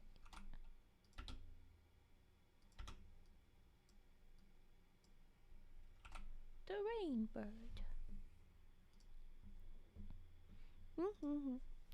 I understand now, sorry. Okay, so maybe you were being good and not a manipulative. I don't know anymore. But yes, that was a good honk joke. I did do the honking. It's the closest to a honk that I do. Oh wait, I got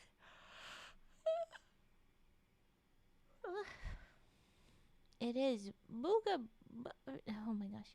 Bougoodoogahdah. Bougoodoogahdah. Bougoodoogahdah. Bougoodoogahdah. Bougoodoogahdah. Bougoodoogahdah. I found it. Bougoodoogahdah. It's so fun. There's just so fun names. And I'm probably not saying them right. But they're still fun. Anyway, the Rainbird. That's our next story. Okay. What's a Rainbird? I'm not sure. But guess what? I'ma find out. I'ma look at the picture of a Rainbird. Australia Rainbird. Rainjord?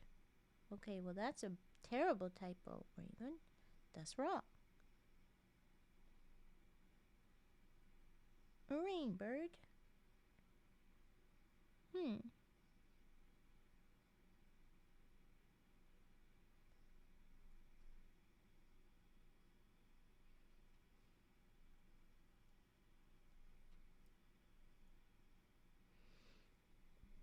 I seem to be getting a couple different types. But, okay. Sleek little guy. I think is a sleek little guy.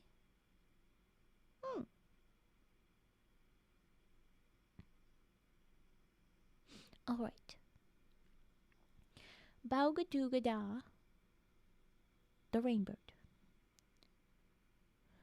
Bougoodoogahdah was all old woman and old woman.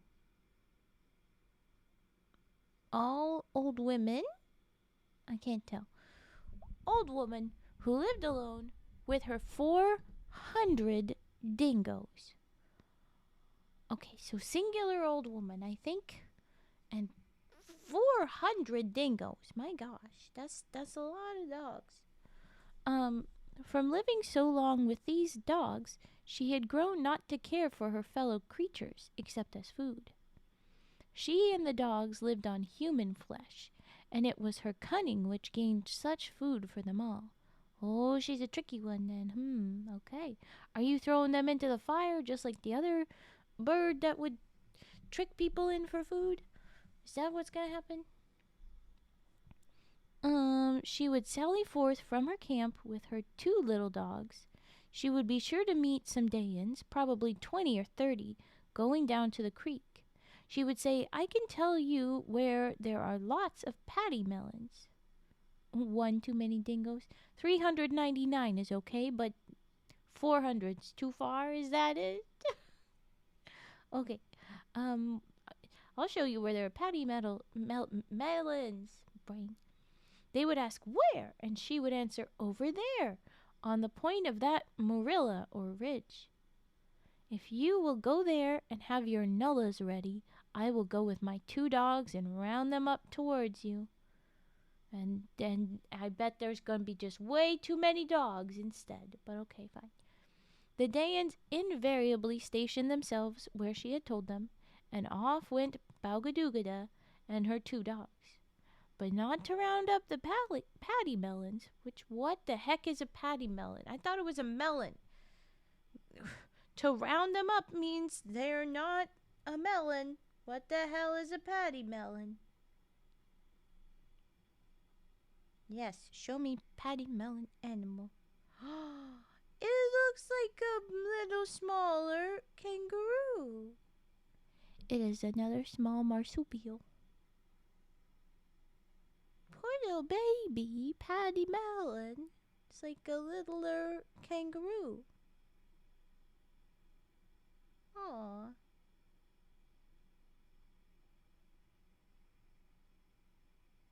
Oh, sorry. I got distracted by the little cuties. All right. Where was I? But not to round up the paddy melons. Hi! Welcome in.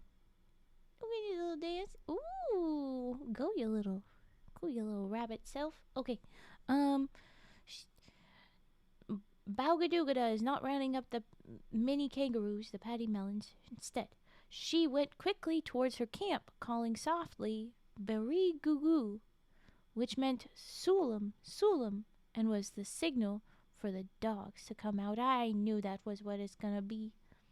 Quickly they came and surrounded the Dayans, took them by surprise, flew at them, bit and worried them to death. They didn't bite them, didn't rip them apart, just worried them to death. Oh, I just realized. Oh, you can call me Raven, buddy. Didn't saw that you were streaming. Actually, I was sleeping a while. Aw. Sorry to wake you up then. No worries, but welcome in. And yeah, you can call me Raven. Long story short, Raven Reeds was taken. Should come up with a different name. But now this is what we're at. Okay. Sulam, they went and they worried the guys to death somehow. Then they and Bougoodoogahdah dragged the bodies to their camp. There they were cooked and were food for the old woman and the dogs for some time. As soon as the supply was finished, the same plan to obtain more was repeated.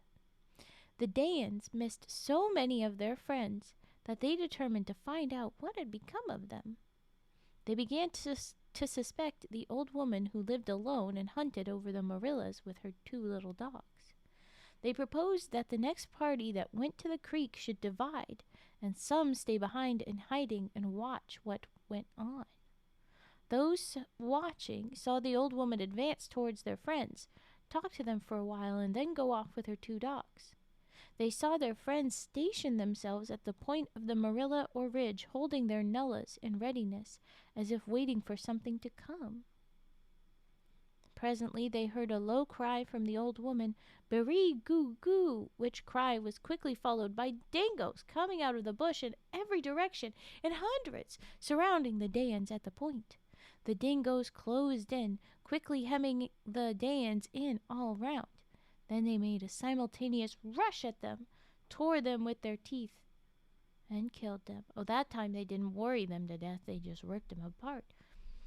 The Dans watching saw that when the dogs had killed their friends, they were joined by the old woman, who helped them to drag off the bodies to their camp. Those poor guys that got sacrificed, they're like, okay, we'll go, and you're gonna watch us? Okay, we're so dead. We're so dead. Poor guys. Okay. Having seen all this, back went the watchers to their tribe and told what they had seen. All the tribes round mustered up and decided to execute a swift vengeance. In order to do so, out they sallied, well armed. A detachment went on to entrap the dogs and Bougoodoogahdah.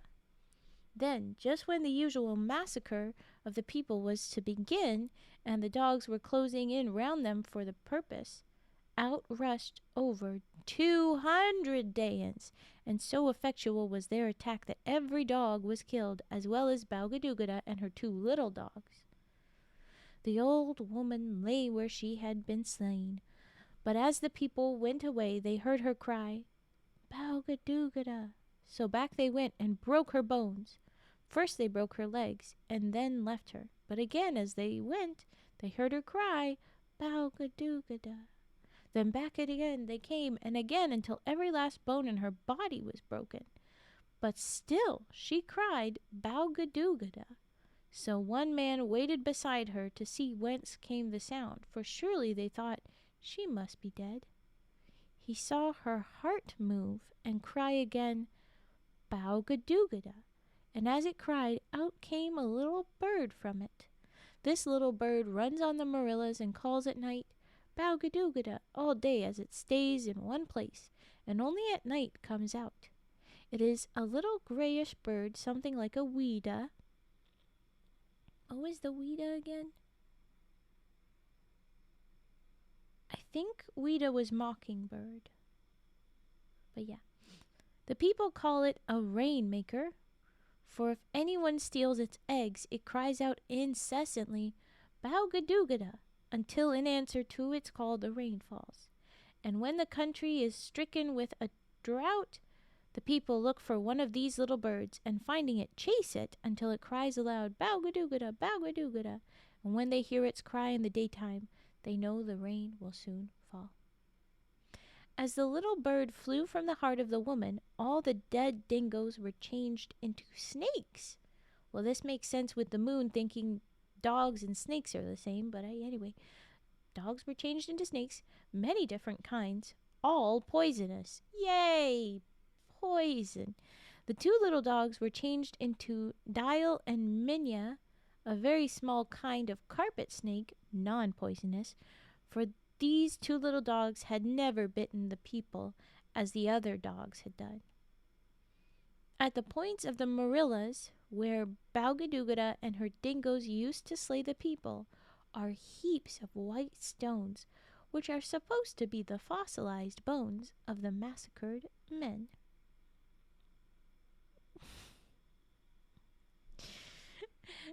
Considering you spelt it different each time, it makes me giggle, Frigid. Do you know what you write? But yes, it does kind of sound like a fun car noise, maybe. It's a little bit long, but I can hear like one of those old-timey cars having a horn that kind of goes. Anyway, I guess this is why there's so many poisonous snakes in Australia, because they killed the bird lady with 400 dogs. Well, technically 402, since she had the 400 dingoes and then the 2 that are good little doggies that do not bite peoples. But they eat people meat still, apparently. Wow. Okay, anyway. That was Bougoodoogahdah, the rain bird. That's fun.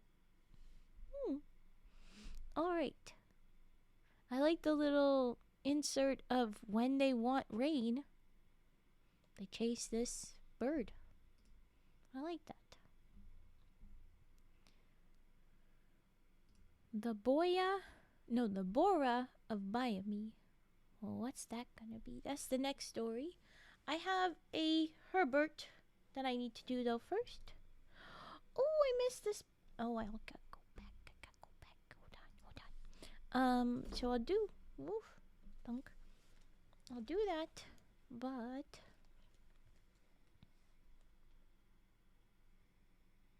let me do that one.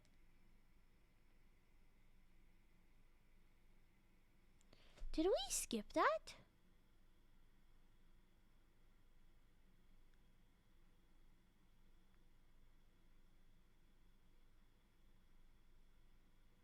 Oh my gosh, we skipped a bunch. I skipped a bunch. Oh. That's fun. Okay. I back up. We read the Bunbundoolooeys in that, and then the bat, and the morning star, yeah, and then Mooregoo the Mopoke and Bahloo the moon. We did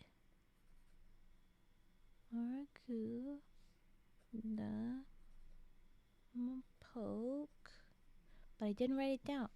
And Bahloo the moon.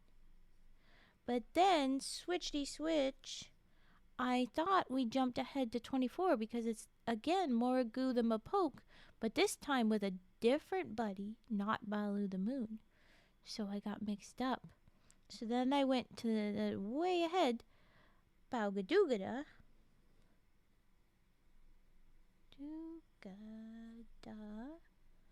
The rain bird. I sorry, I mixed it all up. And then so now, instead of going to the Borah of Byamee, we can go back to the one that to where I started to skip. We've got like a bunch more stories. What am I saying? Ouyan the Curlew, who we met, but we didn't get much of the story. And so now we're going to go back and see Ouyan. We've got a few, because then we've got emu again, and Wahn the crows. Then we have Topknot pigeons with hair. And then we got Goonur again. Oh, you're going to have fun with that. And then Dinewan, the wagtail, pops back up before we finally get to Mooregoo the Mopoke again. Oh, wow. Wild. I got there. But first, I guess, Herbert. Oh, it's chaos. It's chaos. Herbert time. Not emu. This is Dinewan emu.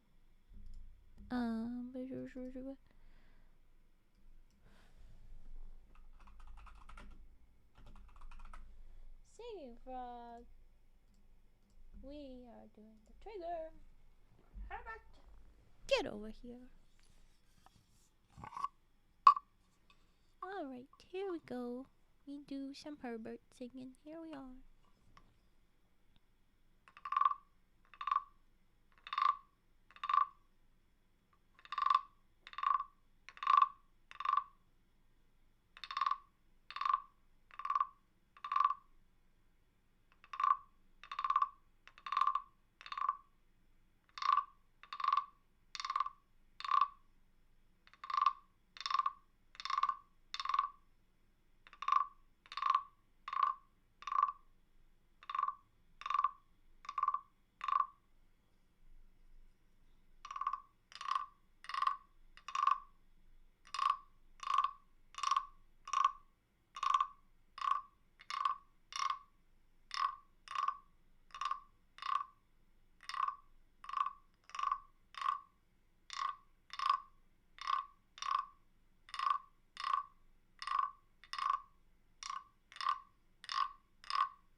was our Herbert, our singing wooden frog. Hello! Thank you for the follow, little sis Brandy. Let's drop some dances for little sis Brandy. Thank you. Oh wait, I have new dances. I'm going to use the new dances. I said I would do this. I told myself that I would.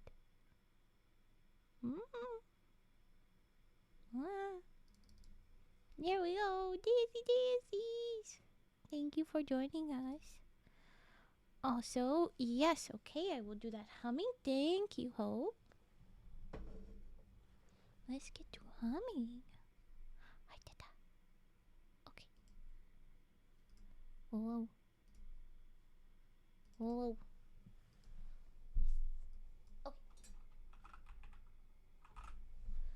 Alright.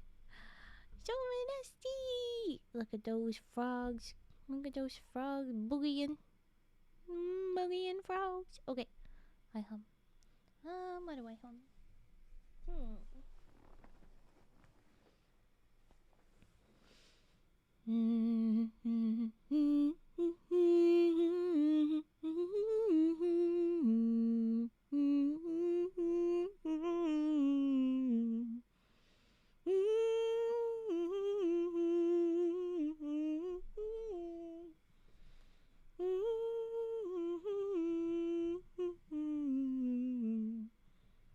Gosh, that sounds really weird. I'm gonna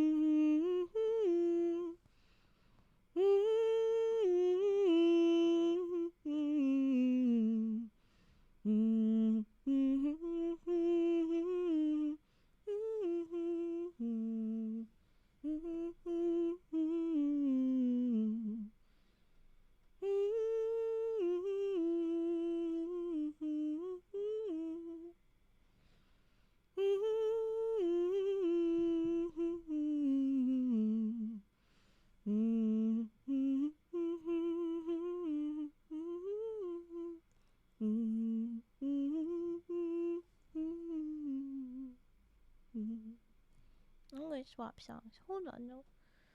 Hold on.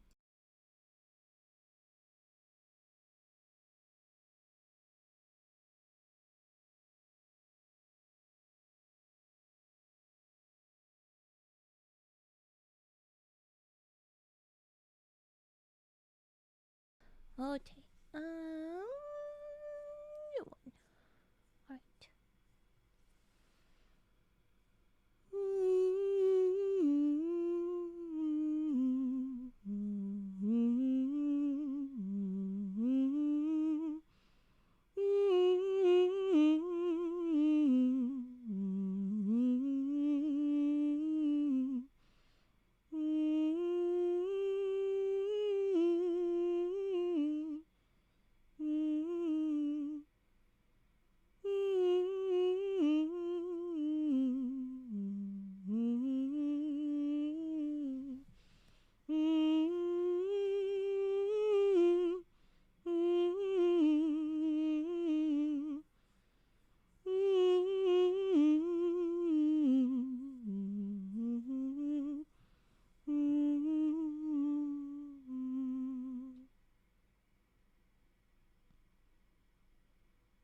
Alright. Hydrate. Yes, thank you. It is a very good idea to be hydrated. Thank you. Everyone else, are you hydrating? Reminder for you to hydrate as well.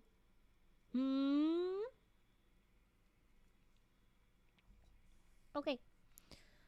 That is all of the redeems. Shall I get back to stories now? That is the question. And of course my bitrate is being not the best at this time. Little shit. I am very sorry that my visuals cut out and get slow. Hopefully my audio is still consistent, but yes. You're in Twitch jail. What? It's alright. You don't need to redeem. I've got way more stories than I thought. So I've got lots. I drink 1 to 1, but that's maybe a lot. I don't really know. Just drink when you're thirsty and remember that you should drink sips more often. Okay. I'm doing Ouyan the Curlew, who we did meet, and we do know what this bird is. It's got a big, long, slightly downward curved beak. Well, it's a very narrow beak, but still. Okay.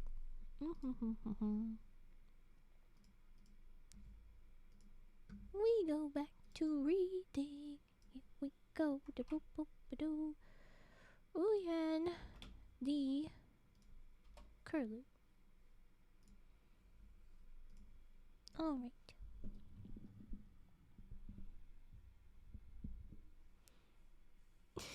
Why does this say Beeargah? The hawk has always been Beeargah, and now it says Beeargah. Geez, the typos in this are ridiculous. Okay, I'm gonna say what we know the hawk to be, but anyway, here we go. Beeargah, the hawk, mother of Ouyan the Curlew, said one day to her son, "Go, Ouyan, out. Take your spears and kill an emu." Bird on bird violence? Oh, he's been around. Don't you worry, Frigid. Don't you worry. I'm kind of hoping he is asleep. Okay, go kill an emu, Hawk said to Curlew. The women and I are hungry. You are a man. Go out and kill that we may eat. Go kill yourself, Hawk. Go out and kill that we may eat. You must not stay always in the camp like an old woman. Jeez, you're being mean. You must go and hunt as other men do, lest the women laugh at you.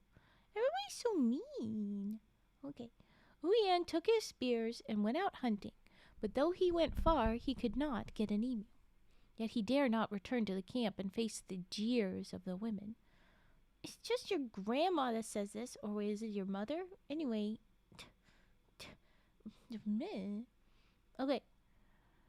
Well could they jeer, and angry could his mother grow when she was hungry. Oh, okay, so maybe it's more about mom's gonna be real mean. Sooner than return empty-handed, he would cut some flesh off his own legs. Is this the story of how Ouyan got real skinny little legs? Because I saw those legs. Is that what this is supposed to be? Because that's, that's awful. Okay. Okay. And this is what he decided to do. He made a cut in his leg with his combo, and he made it. He cried aloud, "Yucky, yucky," in pain. But he cut on, saying, "Sharper would cut the tongues of the women, and deeper would be the wounds they would make if I returned without food for them." Don't go back, then. Find somewhere else. Oh my God. And crying, "Yucky, yucky," at each stroke of his combo, he at length cut off a piece of flesh and started towards the camp with it. Oh my God. As he neared the camp, his mother cried out, "What have you brought us, Ouyan? We starve for meat. Come quickly." He came and laid the flesh at her feet, saying, "Far did I go, and little did I see, but there is enough for all tonight. Tomorrow will I go forth again." He must have pretty big legs before this, then. But damn! The women cooked the flesh and ate it hungrily. Afterwards they felt quite ill. I can't imagine why. Oh Oh my god, that is too violent, Frigid. Let's not say something like that, thank you. I know this is in the story they are being that, but I do not condone them saying this. Jeez. So they start to get sick. Where was I when they start to get sick? Afterwards they felt quite ill, but thought it must be because they had eaten too hungrily. No, it's because now you're accidentally cannibals. The next day they hurried Ouyan forth again, and again he returned bringing his own flesh back. What, did you cut off one leg and then you did the other one the next day? Where did you cut this? Jesus! Ouyan, stop! Again the women ate hungrily of it, and again they felt quite ill. Jeez, this is a dark one. Oh my gosh. Then, too, Beeargah noticed for the first time that the flesh Ouyan brought looked different from emu flesh. Only now? Did you not notice that Ouyan is looking a little sick? A little thinner? A little disproportionate? Why are you like, did you suddenly stop going? How?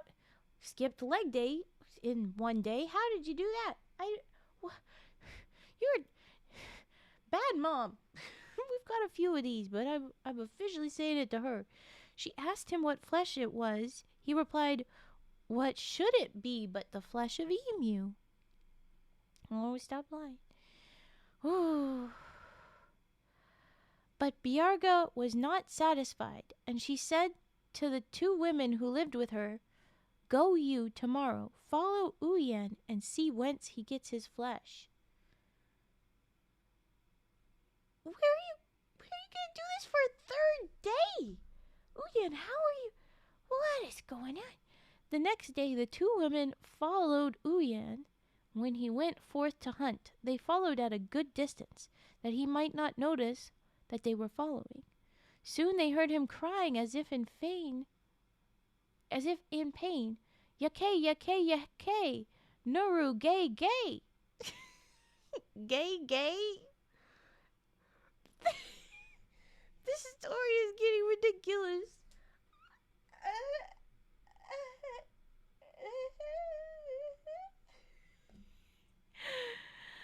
Herbert wouldn't kill us, right?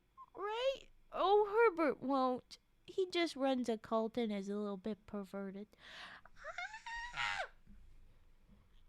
The honk, where the heck is this money's from?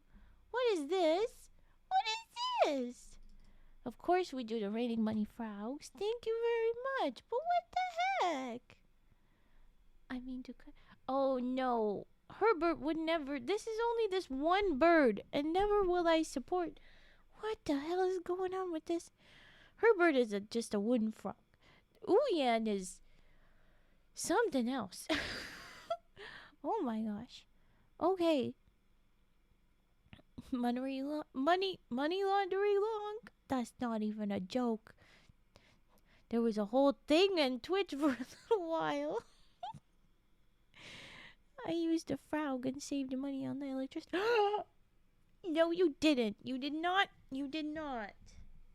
Don't threaten my frogs. No harm to frogs. No harm to each other's. Please. Please stop being so violent, you team. But thank you for the bits. I'm going to keep reading this extremely violent bird story, but that is because it is history. Not because it is present. Where did we leave off? Oh, right. Yakay, yakay, yakay, Naru, gay, gay. Hell of a story. Another Thank you, Lahonk. What is this? Just wooden frog. He is the leader of an cult. He is. He is. You're very right. I should have specified.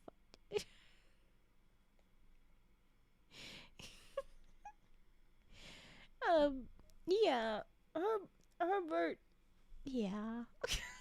My donation to the cult of Herbert. No! Now I gotta use the 360 bits on Herbert snacks. I wanted them for Raven snacks. Damn it.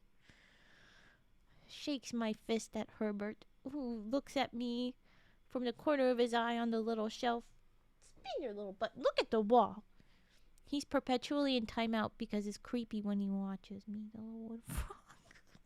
He's a little pervert. Okay. Focusing, Raven. Yakay, Naru gay. Which is apparently in pain.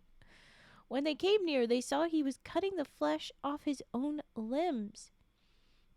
Before he discovered that they were watching him, back they went to the old woman and told her what they had seen. Soon Ouyan came back, bringing, as usual, the flesh with him. When he had thrown it down at his mother's feet, he went away and lay down as if tired from the chase. No, it's from the blood loss. His mother went up to him, and before he had time to cover his mutilated limbs, she saw that indeed the story of the women was true. Angry was she that he had so deceived her, and she called loudly for the other 2 women, who came running to her. Please don't be mean to him. Please. You are right, she said. Too lazy to hunt for emu. He wasn't too lazy. He couldn't find any. Go find your own bleeding emu, you awful mom. Beware of the wooden frog. He can use his whole cult against you. It's true. The honk is part of the bonk side, which is generally more likely to be cultists of Herbert there. But he's turned them against me. Did you... One of my own mods betrayed me yesterday. You've boxed an emu? Damn! Emus they be angry, buddies. I mean, I would too. If these are all the birds that you're living with, these are the birds you're around. I understand being a mean little bird like an emu. Okay. But where was... Oh, yes. Mom's yelling at me for not killing an emu. Not caring that when we unwittingly ate thereof, we should sicken. Well, did he know that you would get sick? He doesn't know. Let us beat him who did us this wrong. Yeah, he's not in pain enough. The 3 women seized poor Ouyan and beat him, though he cried aloud in agony when the blows fell on his bleeding legs. When the women had satisfied their vengeance, Beeargah said, You, Ouyan, shall have no more flesh on your legs, and red shall they be forever, red and long and fleshless. This is the reason why he has skinny little legs. Is it just me, or does anyone else have the stream randomly freeze? Yeah, my bit rate isn't being great, but it's apparently been okay for a little... Oh, no, it hasn't. It did have one recently. Never mind. I'm sorry. Are you still getting the audio, though, Lahonk? I hope that's not being... God damn you, internet and OBS. Okay. You're gonna always have skinny little red legs, you loser bird. Even though he fed you. He gave you his flesh. I mean, other places that's like, here it's like, loser. Okay, fine. Okay. Saying which, she went. Oh, when she said, you will always have red and long and fleshless legs, Beeargah went, and with her the other women. Ouyan crawled away and hid himself, and never again did his mother see him. But night after night was to be heard a wailing cry of boo-you-gwai-gwai, boo-you-gwai-gwai, which meant, my poor red legs, my poor red legs. But though Ouyan the man was never seen again, a bird with long, thin legs, very red in color under the feathers, was seen often and heard to cry ever at night, even as Ouyan the man had cried, boo-you-gwai-gwai, boo-you-gwai-gwai. And this bird bears the name of Ouyan. Yes, I knew it was the origin of Skinny Leg Bird Boy, but jeez, that's just awful. Yikes. This little bunny. Your little bunny is such a sassy little guy. Vengeance never dies. Yes. Ugh, I have a trigger word. Ugh. I do not condone this message, but I have to read it. All hail King Lahonk the 45th. Thanks, Lahonk 45. I haven't said you're 45 in so long. But there you go. Me, me, me. Little Lahonk. I will not bow to the goose. Next we have Dinewan the emu and Wahn the crows. Oh, it's very small. It's another, here's one bird, and here's his two wives, other birds. So that's gonna be fun. Okay.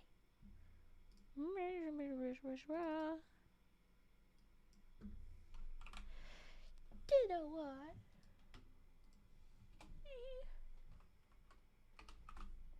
Emu. And Wahn.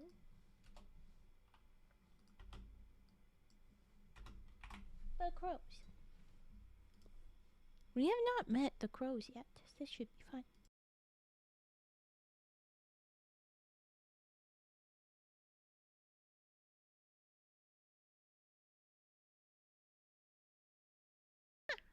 Okay, sorry. I got muted when I touched OBS. Alright, Dinewan. Dinewan and his two wives, the Wahn, were camping out. Seeing some clouds gathering, they made a bark humpy. That sounds very dirty. Okay, it came on to rain, and they all took shelter under it.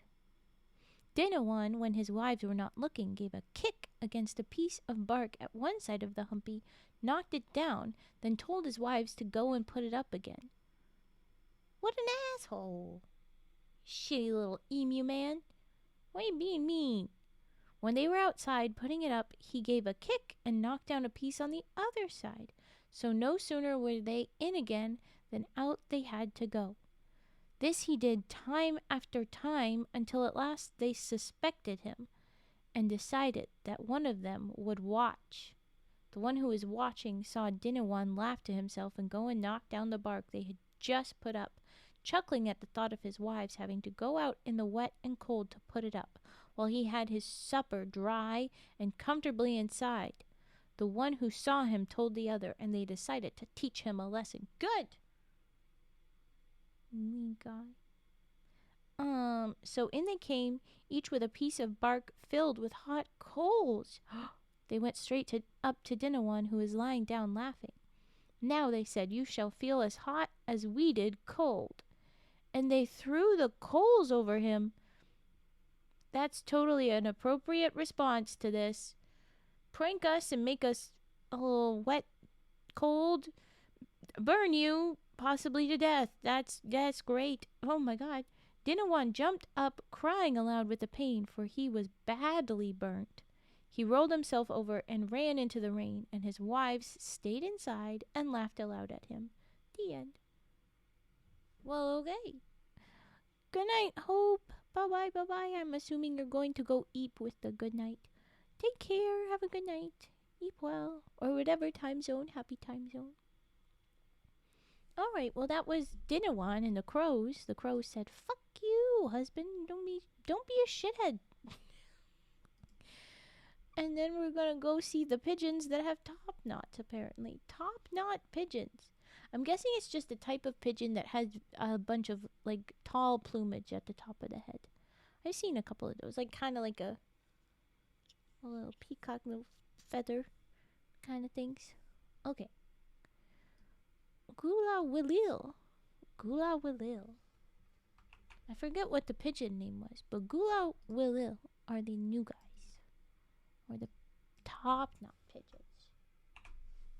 Goolahwilleel.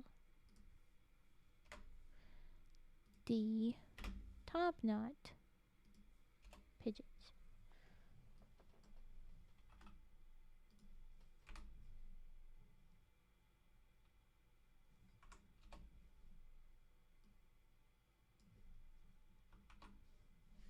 Yeah. All right. Here we go. Young Goolahwilleel used to go out hunting every day.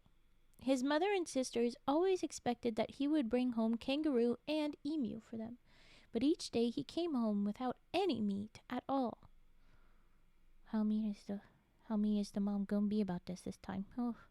They asked him what he did in the bush, as he evidently did not hunt. He said that he did hunt. Then why, said they, do you bring us nothing home? I cannot catch and kill what I follow, he said. You hear me cry out when I find kangaroo or emu, is it not so? Yes. Each day we hear you call when you find something, and each day we get ready the fire expecting you to bring home the spoils of the chase, but you find nothing. Well, maybe if you didn't yell before you have actually killed it, it wouldn't run away, probably. This might be the problem. But okay. Tomorrow, he said, you shall not be disappointed. I will bring you a kangaroo. Every day, instead of hunting... Oh, he is a liar. Every day, instead of hunting, Goolahwilleel had been gathering wattle gum, and with this he had been modeling a kangaroo, a perfect model of one, tail, ears, and all complete. So the next day he came towards the camp carrying this kangaroo made of gum. Seeing him coming, and also seeing that he was carrying the promised kangaroo, his mother and sisters said, Goolahwilleel spoke truly. He has kept his word, and now brings us a kangaroo. Pile up the fire. Tonight we shall eat meat. About 100 yards away from the camp, Goolahwilleel put down his model and came on without it. His mother called out, Where's the kangaroo you brought home? Oh, over there, and he pointed towards where he had left it. The sisters ran to get it, but came back saying, Where is it? We cannot see it. Over there, he said, pointing again. But there is only a great figure of gum there. Well, did I say it was anything else? Did I not say it was gum? No, you did not. You said it was a kangaroo. And so it is a kangaroo, a beautiful kangaroo that I made all by myself. And he smiled quite proudly to think what a fine kangaroo he had made. You're about to get hurt some way or the other. I do not think this will go well for you. But his mothers and sisters did not smile. They seized him and gave him a good beating for deceiving them. Yeah, that's what I thought. They told him he should never go out alone again, for he only played instead of hunting, though he knew they starved for meat. They would always, in the future, go with him. And so forever the Goolahwilleels went in flocks, never more singly in search of food. Well, there you go. Whatever a Goolahwilleel is, they hunt in packs. They do not hunt alone. I like that one. That's cute. That's silly. I forgot to write it down here.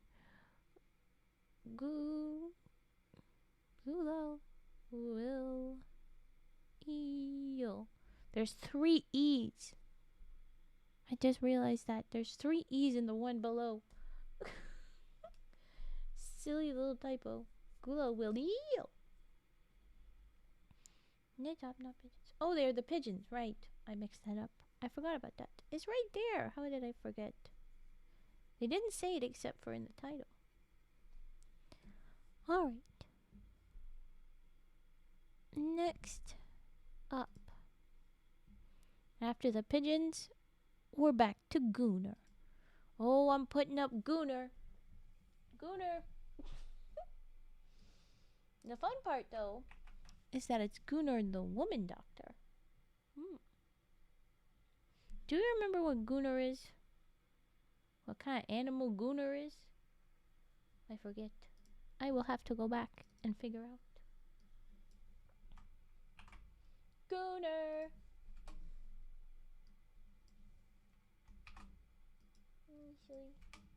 Goonur the woman doctor. Does this mean doctor for women or doctor that is a woman? Unclear as of yet.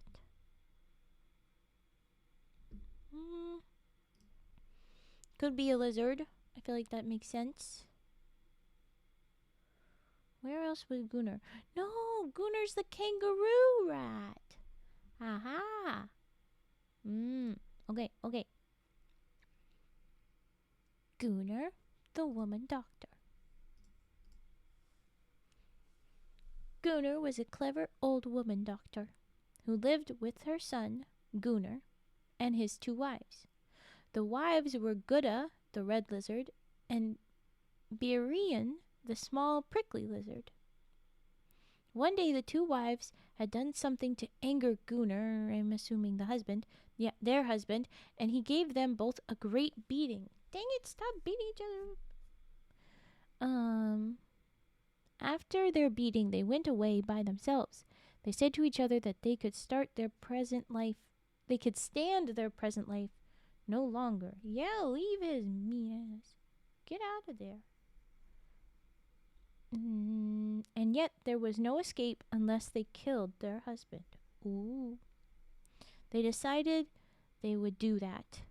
But how? That was the question. It must be by cunning. At last they decided on a plan. They dug a big hole in the sand near the creek, filled it with water, and covered the hole over with boughs, leaves, and grass.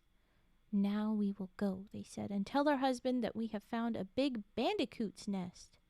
Crash Bandicoot! No! Back they went to the camp and told Goonur that they had seen a big nest of bandicoots near the creek, that if he sneaked up, he would be able to surprise them and get the lot. Off went Goonur in great haste.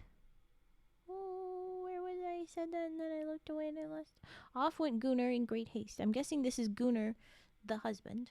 You know, still, not the clever woman doctor. He sneaked up to within a couple feet of the nest, then gave a spring on the top of it, and only when he felt the bough top give in with him, he sank down into the water. Did he realize that he had been tricked?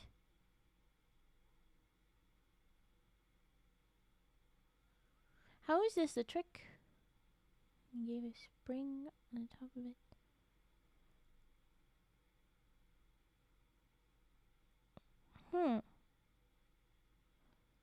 Oh, he snuck up and the bough gave in. So now he was stuck in the water. That's the problem. Okay, I follow. Only then did he realize he'd been tricked. Too late then to save himself, for he was drowning and could not escape. His wives had watched the success of their stratagem from a distance. When they were certain that they had effectually disposed of their hated husband, they went back to the camp. Goonur, the mother, soon missed her son, made inquiries of his wives, but gained no information from them. 2 or 3 days passed, and yet Goonur the son returned not. Seriously alarmed at his long absence without having given her notice of his intention, the mother determined to follow his track. She took up his trail where she had last seen him leave the camp. This she followed until she reached the so-called bandicoot's nest. Here his tracks disappeared, and nowhere could she find a sign of his having returned from this place. She felt in the hole with her yarn stick and found that there was something large there in the river. I don't think it was a yarn stick. I think it's yam stick, because that's what they usually refer to, and we have yet to meet yarn in any of these stories. But an R and an N, those could look like an M or the other way around. Who's Goonin? No, Goonur is a woman doctor and a kangaroo rat. Okay, where was? She felt in and saw something large in the water. She caught a forked stick and tried to raise the body and get it out, for she felt sure it must be her son, but she could not raise it. Stick after stick broke in the effort. At last she cut a midgy stick and tried with that. And then she was successful. When she brought out the body, she found it was indeed her son. She dragged the body to an ant bed. Ants brought people back to life before. Is this a regular thing that we do? Being possessed by ants and calling it alive again? I'm concerned. Brought it to an ant bed and watched intently to see if the stings of the ants brought any sign of returning life. Soon her hope was realized, and after a violent twitching of the muscles, her son regained consciousness. As soon as he was able to do so, he told her of the trick his wives had played on him. I guess the alternative to, "Oh no, I'm being piloted by ants," is, "Oh no, I think they're dead. How do I test if they're awake or not? And how do I wake them up? Just sting them a bunch." The alternative is just throw them into a bee's hive and just get stung a bunch. Yay, he's alive. Oh, you have an allergy to bees? Oh, oops. Now you're dead. Oh, okay. What the heck? Okay. He told of the tricks the wives played on him. Goonur, the mother, was furious. "No more shall they have you as a husband." Honey, they don't want him. "You shall live hidden in my darter. When we get near the camp, you can get into this long, big combie, and I will take you in. When you want to go hunting, I will take you from the camp in this combie, and when we are out of sight, you can get out and hunt as of old." Didn't other stories say that mothers hid their children in combies? Is she doing that again with her grown son? And thus they managed for quite some time to keep his return a secret, and little the wives knew that their husband was alive and in his mother's camp. But as day after day Goonur, the mother, returned from hunting loaded with spoils, they began to think she must have help from someone, for surely, they said, no old woman could be so successful in hunting. There was a mystery, they were sure, and they were determined to find it out. "See," they said, "she goes out alone. She is old, and yet she brings home more than we two do together. And we are young. Today she brought opossums, piggy billas, honey yams, quatha, and many things. We got little, yet we went far. We will watch her." The next time old Goonur went out, carrying her big combie, the wives watched her. "Look," they said, "how slowly she goes. She could not climb trees for opossums. She is too old and weak. Look how she staggers. She's carrying a full-sized man on her back." They went cautiously after her and saw when she was some distance from the camp that she put down her combie, and out of it, to their amazement, stepped Goonur, their husband. "Ah," they said, "this is her secret. She must have found him, and as she is a great doctor, she was able to bring him to life again. We must wait until she leaves him, and then go to him and beg to know where he has been, and pretend joy that he is back, or else surely now he is alive again, and he will sometimes kill us." Accordingly, when Goonur was alone, the two wives ran to him and said, "Why, Goonur, our husband, did you leave us? Where have you been all the time that we, your wives, have mourned for you? Long has the time been without you, and we, your wives, have been sad that you came no more to our darter." Goonur, the husband, affected to believe their sorrow was genuine, and that they did not know when they directed him to the bandicoot's nest that it was a trap, which trap, but for his mother, might have been his grave. "Ah! I will interrupt. Hello, another indie writer. Thank you for the raid. Hello. You guys are struggling to take Goonur seriously? Really? Why? Why don't you take Goonur seriously? Why won't you take seriously this man, Goonur, who hides in his mother's bag? Why won't you take Goonur, the doctor woman, seriously? This old woman, Goonur. But thank you, another indie writer, for popping in. I figured it'd be funny to read the stream and take the same stream I came from as a mod last night. Ah! Well, hello. Welcome in. Thank you for joining. Ooh, there's that pop-up. We're reading We're reading Australian folk tales, but there's some silliness because the kangaroo rat is called Goonur here, and so it sounds very, very silly. And so we're halfway through. Why is the old women gooning? 'Cause they wanna. No. So we have, in this story, we have kangaroo rats called Gooners. And then we have, what were the wives again? I don't even remember what the wives were, animal-wise. I'm scrolling back. Guddah, red lizard, and Beeargah, small prickly lizard. So yeah, they're not the same kind of lizards, but they're both lizards. This kangaroo rat has 2 wives that are both lizards, and he's also living with his mom, who's a doctor. And the wives, they get beat up, and they're like, well, I've had enough of this, let's get rid of the husband. And so they tell him to go into a place hunting, and it's kind of a trap, and he drowns. But the mom, she's like, where is my son? And she goes and she finds him, she pulls him out after a bunch of attempts. She puts him in some ants, and that wakes him up wild. And then she's like, I'll hide you, don't worry about it, so that they don't come after you. What the heck is going on?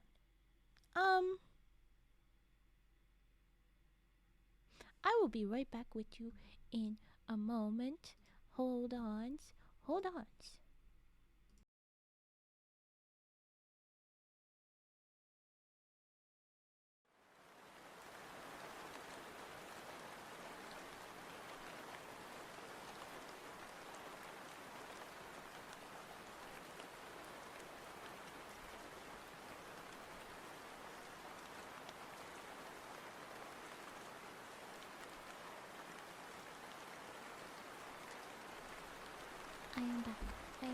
I am back.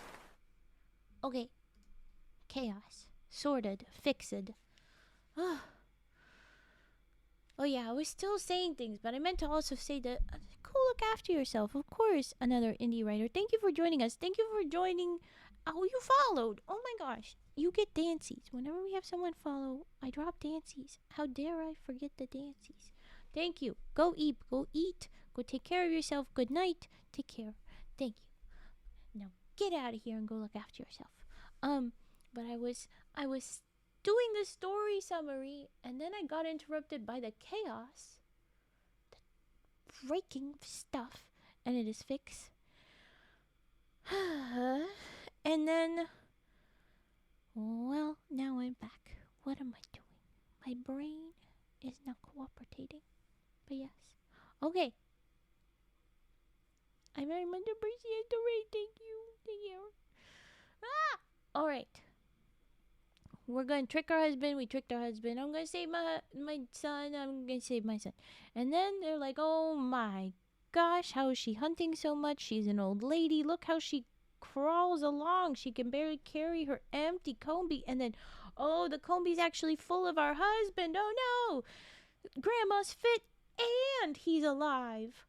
And I feel like they didn't spend enough time on. She's actually still quite fit. She's carrying a whole man right now.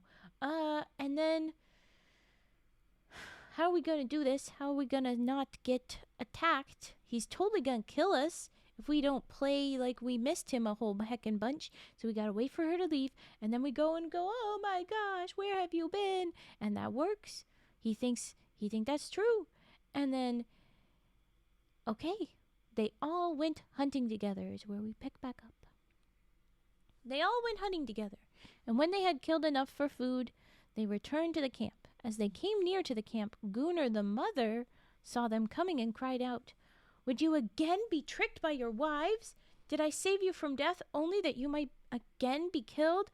I spared them, but I would have slayed them, if again they are to have a chance of killing you, my son. Many are the wiles of women, and another time I might not be able to save you. Let them live if you will it so, but son... No, if you will it so, my son, but not with you. They tried to lure you to death. You are no longer theirs. Mine only now. Oh, that's a little bit creepy, old memo.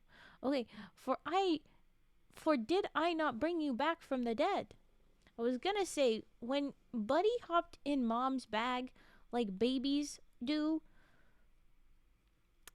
as a grown man, it was just a little bit suspicious. It gave a little bit of that energy of like moms that are jealous of their sons getting married energy. And that speech, I understand that you were scared that these women are going to kill him, but still gives a bit of I'm jealous of these women marrying my husband thing. So that's uncomfy, to say the least. Anybody else getting that vibe? Okay.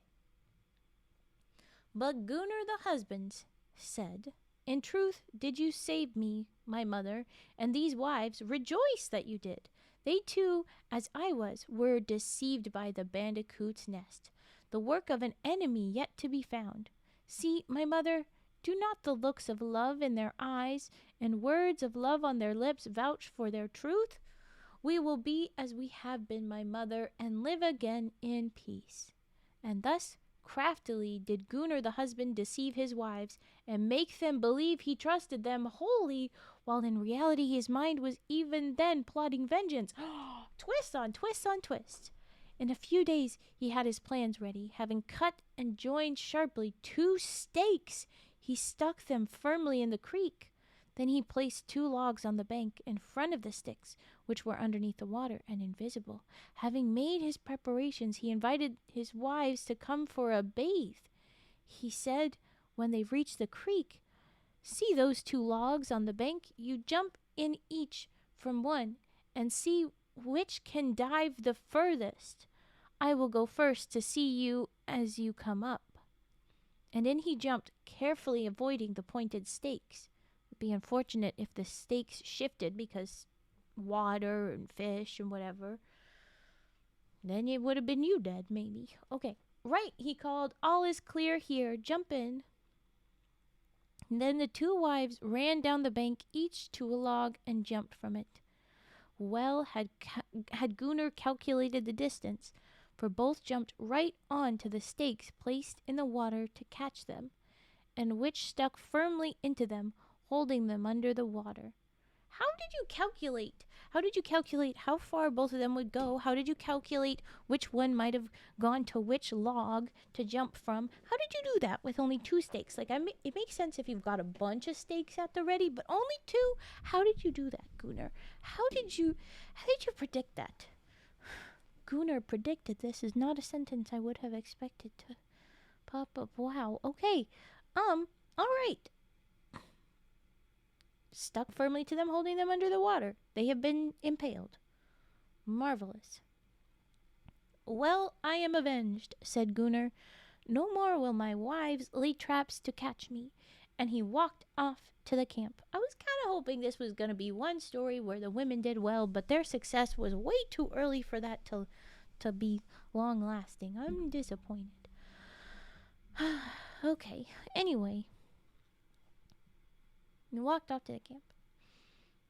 His mother asked him where his wives were. They left me, he said, to get bees' nests. Why don't you just... Your mother said she wanted to kill them. I feel like you can just say, oh, I killed them. You don't have to play. Right? She said that she would. And why did you lie to her about it? What? Okay. But as day by day passed and the wives returned not, the old woman began to suspect that her son knew more than he said. She asked him no more, but quietly watched her opportunity when her son was away hunting, and then followed the tracks of the wives. Are you gonna, oh my God, she's gonna save the wives now. Okay, well that's nicer than I thought she was. Okay, all right. She followed the tracks of the wives. She tracked them to the creek, and as she saw no tracks of their return, she went into the creek, felt about, and there found the 2 bodies fast on the stakes. She managed to get them off and out of the creek. Then she determined to try and restore them to life, for she was angry that her son had not told her what he had done, but had deceived her as well as his wives. So literally she would have gone with it if he just told her.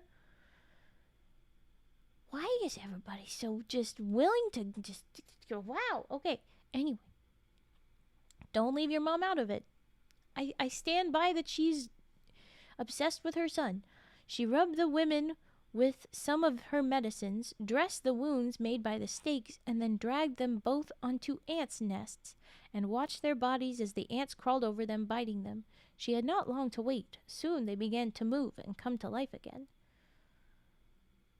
Is everyone just piloted by ants? Just swarm of ants? No, ants did not just bite them awake. They were impaled and drowned. Oh my gosh, okay.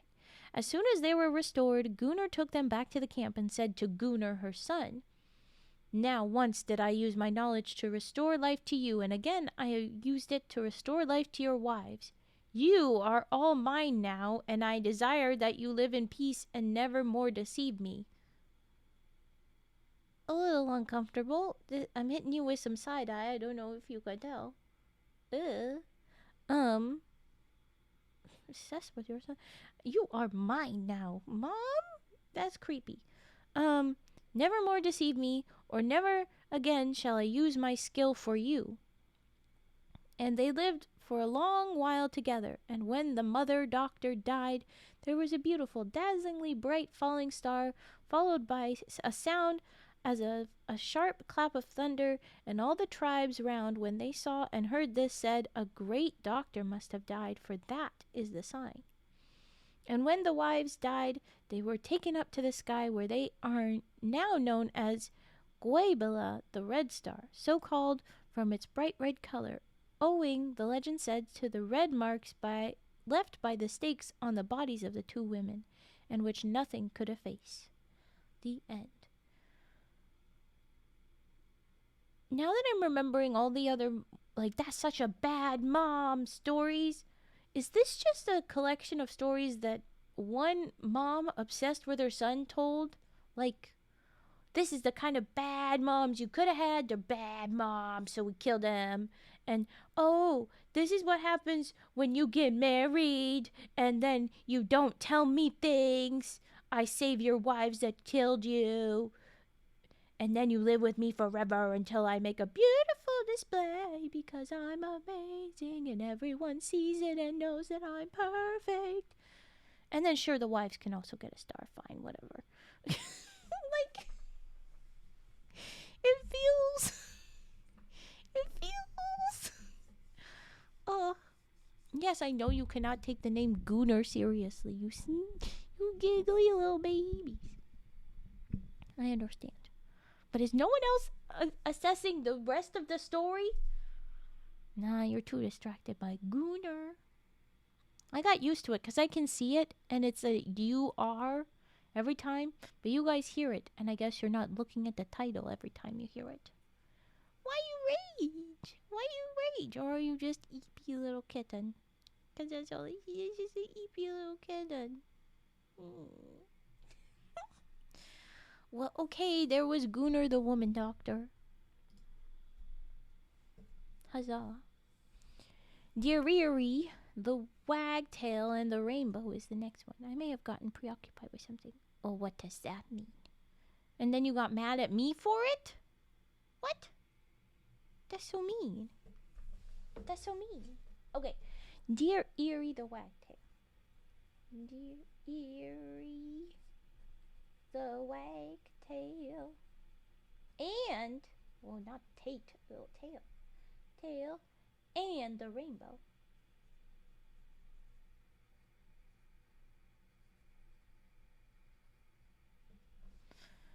Preoccupied with their mothers. I literally spelled it with you, but it's still silly, especially hearing you say it so much. Super Saiyan, get out of here, you little shit. Get out of here. So rude. Alright. Dinewan the Wagtail and the Rainbow. We're nearly caught up to where I thought I had gotten to, but had not, in fact, gotten to. Because I skipped shit like a dumbass. Like a distractible little bread brain. Because that's me. I'm a distractible little bread brain. It's me. Okay. Dinewan the Wagtail and the rainbow. Huzzah! Distractible red bird. Pat, pat. Yeah. That's a happy head pat. I see your head pat and raise you a squinty eye head pat from a frog. It's a squinty eye little head pat. Look at it. Look at his little face. Mask into the Goonur. Oh my gosh. You take that back, you evil little goose. Unless I guess Mask likes that. I hope not. I am no Goonur.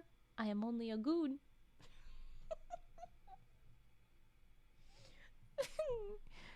With that, I'm gonna read about this Wagtail and the rainbow. Wagtail being a bird. That is, I think, corvid of nature. I think. Okay. Deereeree was a widow and lived in a camp alone with her 4 little girls. One day, Bibby came and made a camp not far from hers. What's a Bibby again? I know we met Bibbies, but I don't think we knew what Bibby was.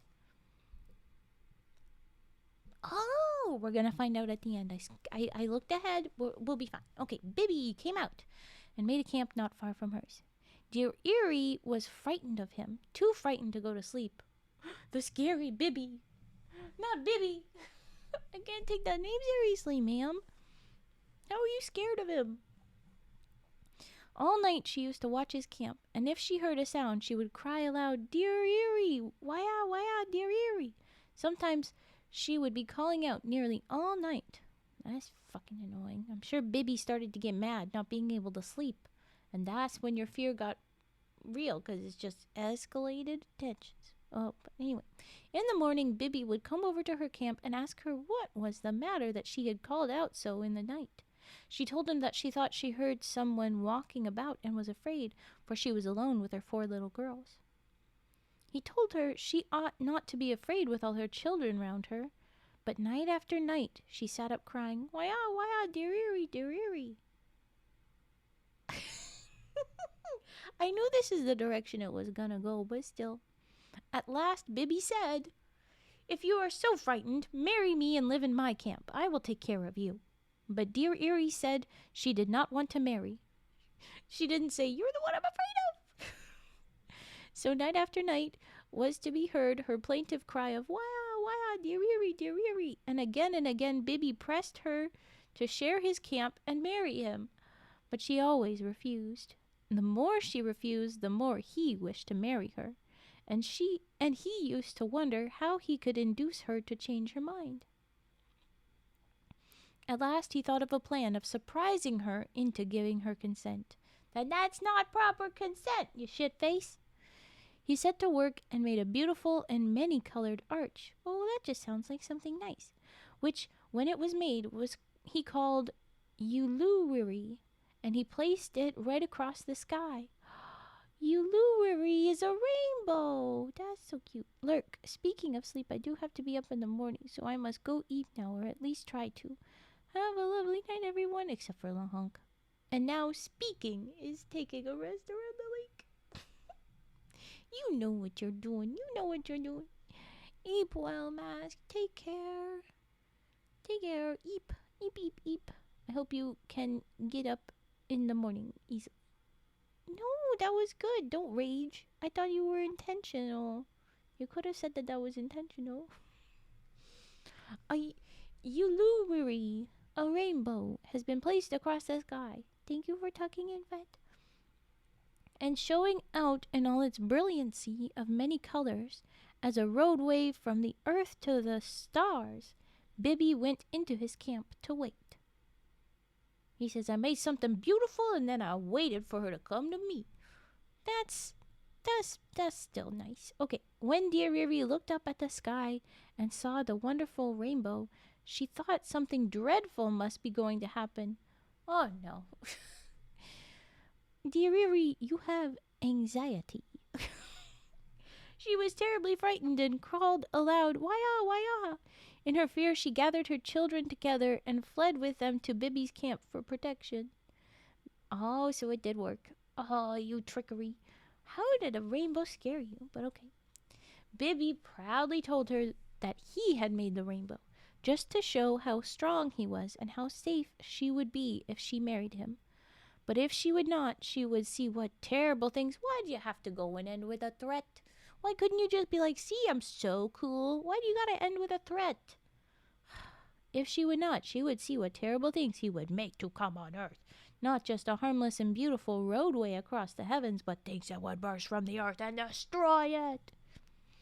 So by working on her mixed feelings of fear of his prowess and admiration of his skill, Bibi gained his desire, and Dinewan married him. And when long afterwards they died, Dinewan was changed into the little wily wagtail who may be heard through the stillness of the summer nights, crying her plaintive wail of Dinewan, why-ah, Dinewan. And Bibi was changed into the woodpecker, or climbing tree bird, who is always running up trees as if he wanted to be building other ways to the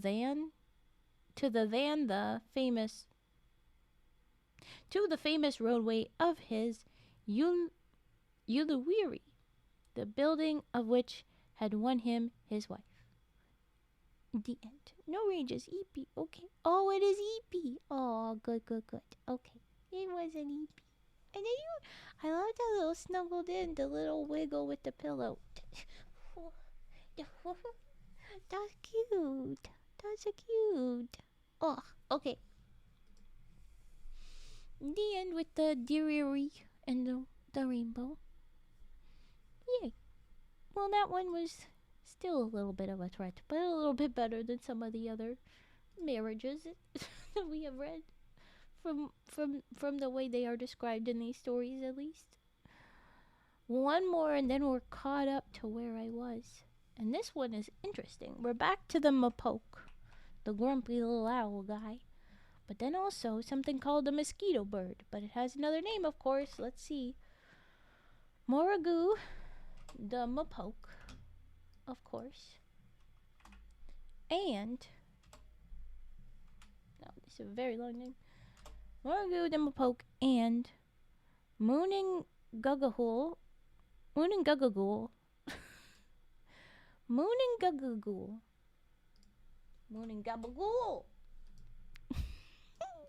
The mosquito bird. The mosquito bird.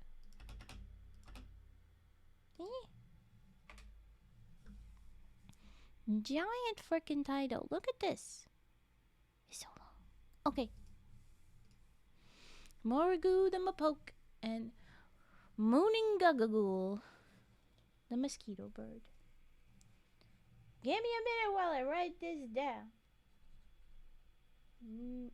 Mooregoo the Mopoke. The Mopoke. The Mopoke. And Mooninguggahgul.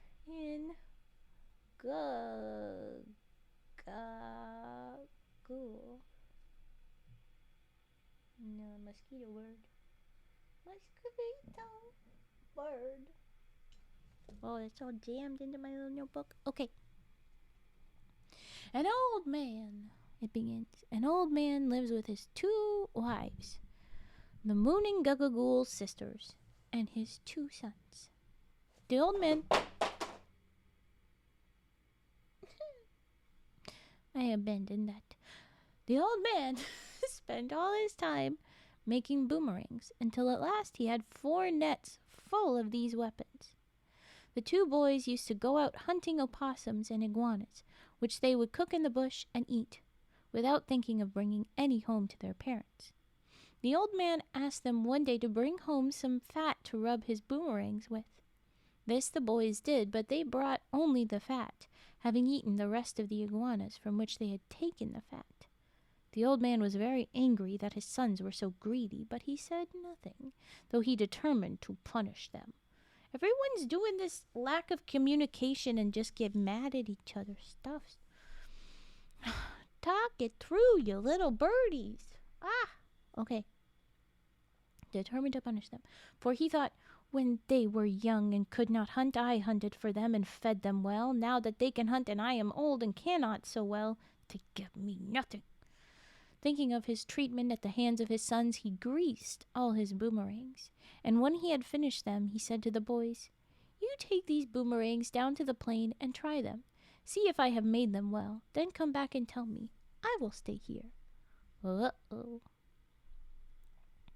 The boys took the boomerangs. They threw them one after another, but to their surprise, not one of the boomerangs they threw touched the ground, but instead went whirling up out of sight. When they had finished throwing the boomerangs, all of which acted in the same way, whirling up through space, they prepared to start home again.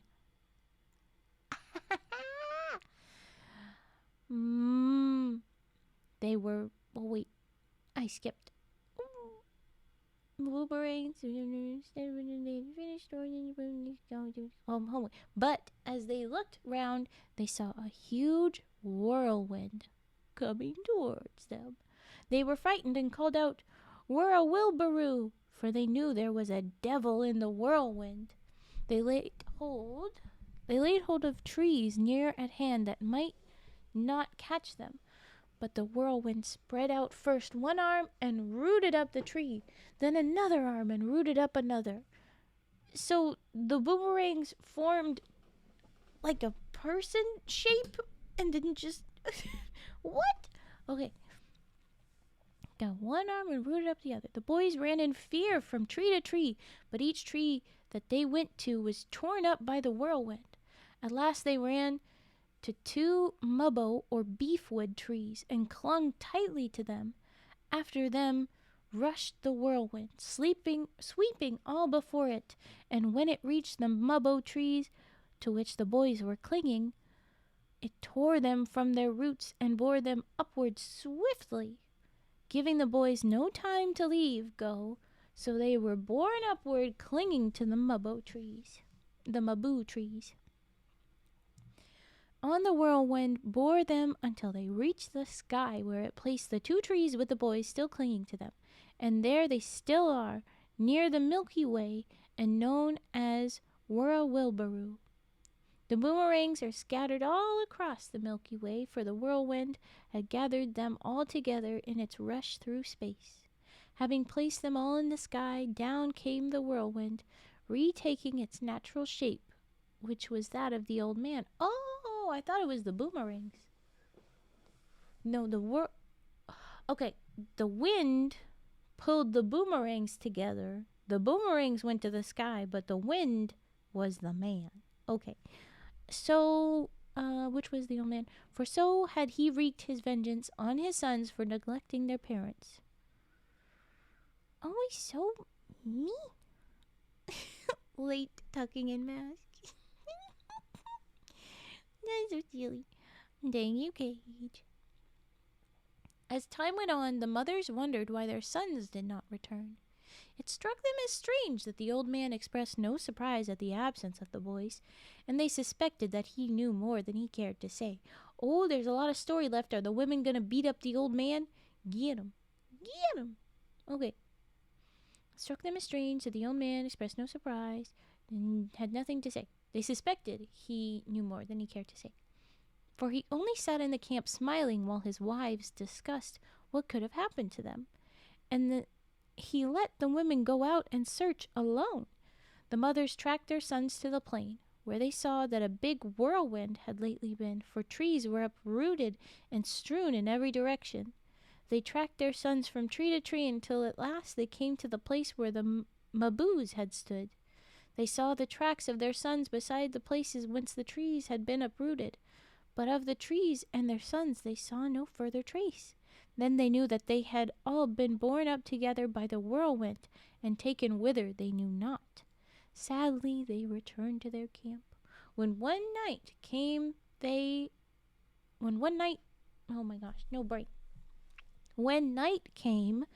heard cries which they recognized as made by the voices of their sons, though they sounded as if coming from the sky. As the cries sounded again, the mothers looked up whence they came, and there they saw the maboo trees with their sons beside them. Then Well they knew that they would see no more their sons on earth, and great was their grief, and wroth were they with their husband, for well they knew now that he must have been the devil in the whirlwind, who had so punished the boys. They vowed to avenge the loss of their boys. I stand by my understanding that all of these stories are from one mom being real possessive. The next day, they went out and gathered a lot of pine gum, because, now it's going to be a mum's revenge thing. Anyway, they went up and gathered a lot of pine gum and brought it back to the camp. When they reached the camp, the old man called to one of his wives to come and tease his hair, as his head ached, and that alone would relieve the pain. One of the women went over to him, took his head on her lap, and teased his hair until at last the old man was soothed and sleepy. In the meantime, the other wife was melting the gum. The one with the old man gave her a secret sign to come near. Then she asked the old man to lie on his back, that she might tease his front hair better. As he did so, she signed to the other woman, who quickly came, gave her some of the melted gum, which they both then poured hot into his eyes, filling them with it. In agony, the old man jumped up and ran about, calling, "Moregoo, Moregoo," as he ran. Out of the camp he ran, and far away, still crying out in his agony as he went. And never again did his wives see him, though every night they heard his cry of "Moregoo, Moregoo." But though they never saw their husband, they saw a nighthawk, the Mopoke, and as that cried always "Moregoo, Moregoo," as their husband had cried in his agony, they knew that he must have been turned into the bird. After a time, the women were changed into Mooninguggahgul, or mosquito birds. These birds are marked on the wings, just like a mosquito, and every summer night you can hear them cry out incessantly, Mooninguggahgul, which is the cry for the mosquitoes to answer by coming out and buzzing in chorus. And as quickly as the mosquitoes come out and answer to the summons, the Mooninguggahgul bid them fly everywhere and bite all they can. Well, Moms, why do you want to do that? Why? What's wrong with you? Mosquitoes suck. What are you doing? How is this more of your revenge against the evil man that turned into the grumpy little owl? What the hell? What the hell? Okay, well, fine. I will hydrate real quickly.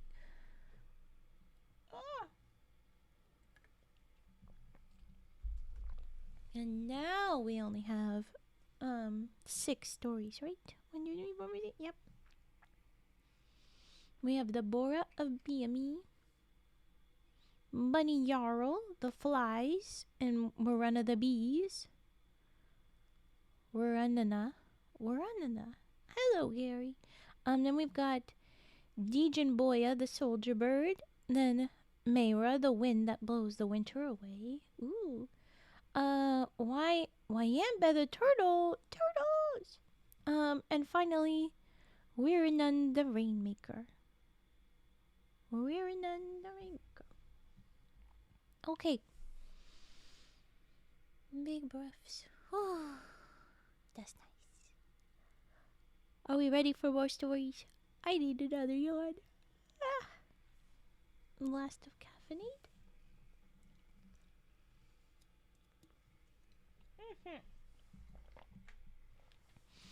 Very the caffeinate.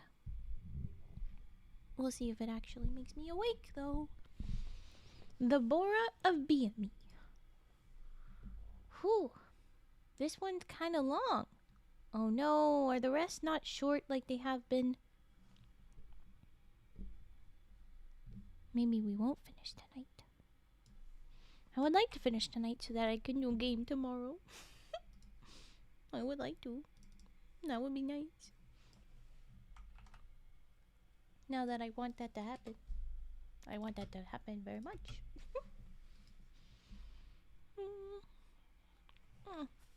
Oh, hold on.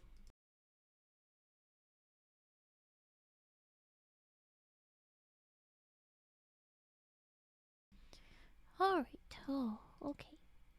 Good cough. And now I begin with the Borah of Byamee. What the heck that is? Well, we'll find out. Word had been passed from tribe to tribe telling how that the season was good. There must be a great gathering of tribes. Oh, since the season was good, there must be a gathering of tribes. And the place fixed for the gathering was Googoorawwan. Okay. The old men whispered that it should be the occasion for a Borah, but this the women must not know. Well, what does that mean? What is a Borah then? Old Byamee, who was a great Wirreenun, said he would take his 2 sons, Gindahindamoe, and Boomahumanoe.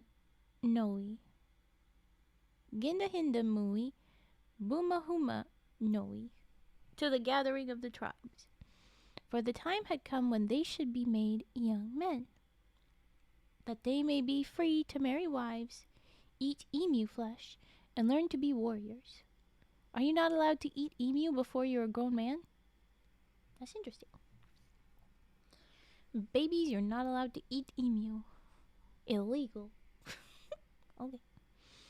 As tribe after tribe arrived at Googoorawwan, each took up a position at one of the various points of the ridges surrounding the clear open space where the corroborees were to be. The Wahn, the crows, had one point. The Dummer, the pigeons, the Mayrah, is that what their name was before? Anyway, pigeons. Another, the Mahti, dogs, another, and so on. Byamee and his tribe, Byamul, the black swan's tribe, Uboon, the blue-tongued lizard, and many other chiefs and their tribes each had their camp on a different point. When all had arrived, there were hundreds and hundreds assembled, and many and varied were the nightly corroborees, each tribe trying to excel the others in fancifulness of their painted get-up and the novelty of their newest song and dance. By day there was much hunting and feasting, by night much dancing and singing. Pledges of friendship exchanged, a dillabag for a boomerang, and so on. Young daughters given to old warriors, old women given to young men. Unborn girls promised to old men. No! Babies in arms promised to grown men. Fuck off! Many and diverse were the compacts entered into, and always, I think that's supposed to be contract, I don't know, compacts entered in, and always were the Wirreenun, or doctors of the tribes, consulted. After some days, the Wirreenun doctors told the men of the tribes that they were going to hold a Borah, but on no account must the Iner, or women, know. Day by day they must all go forth as if to hunt, and then prepare in secret the Borah ground. What is a Borah? Out went the man each day. They cleared a very large circle, quite clear.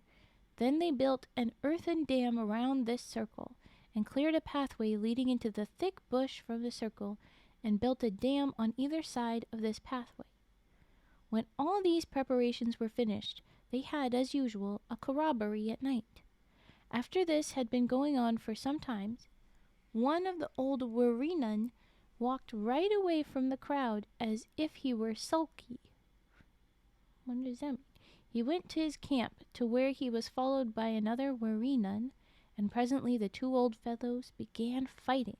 Suddenly, when the attention of the people was fixed on this sight, there came a strange whirring noise from the scrub ground. The women and children shrank together, for the sudden uncanny noise frightened them, and they knew that it was made by the spirits who were coming to assist at the initiation of the boys into young manhood. The noise really sounded, if you had not the dread of spirits in your mind, just as if one had a circular piece of wood at the end of a string and were whirring it round and round. But I guess if you had the dread of spirits in your mind, it would sound really scary. So that's what they're saying. Okay. As the noise went on, the women said in an awe-stricken tone, Garami, that is, Borah devil, and clutched their children tighter to them. The boys said, Gayandi, and their eyes extended with fear.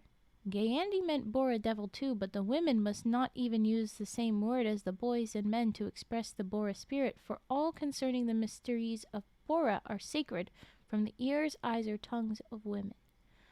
I'm getting the idea that the Borah is the, oh my gosh, forgetting word,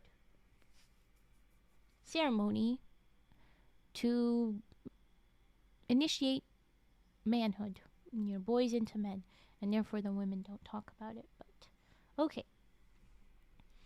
The next day, a shift was made of the camps. Hi, May. All right. Thank you very much. Thank you for the little rave there. Take care. Have a good day at work. I meet your rave. I drop Pandagiri's rave. I'm enjoying it very much. Thanks for giving the shadow cage.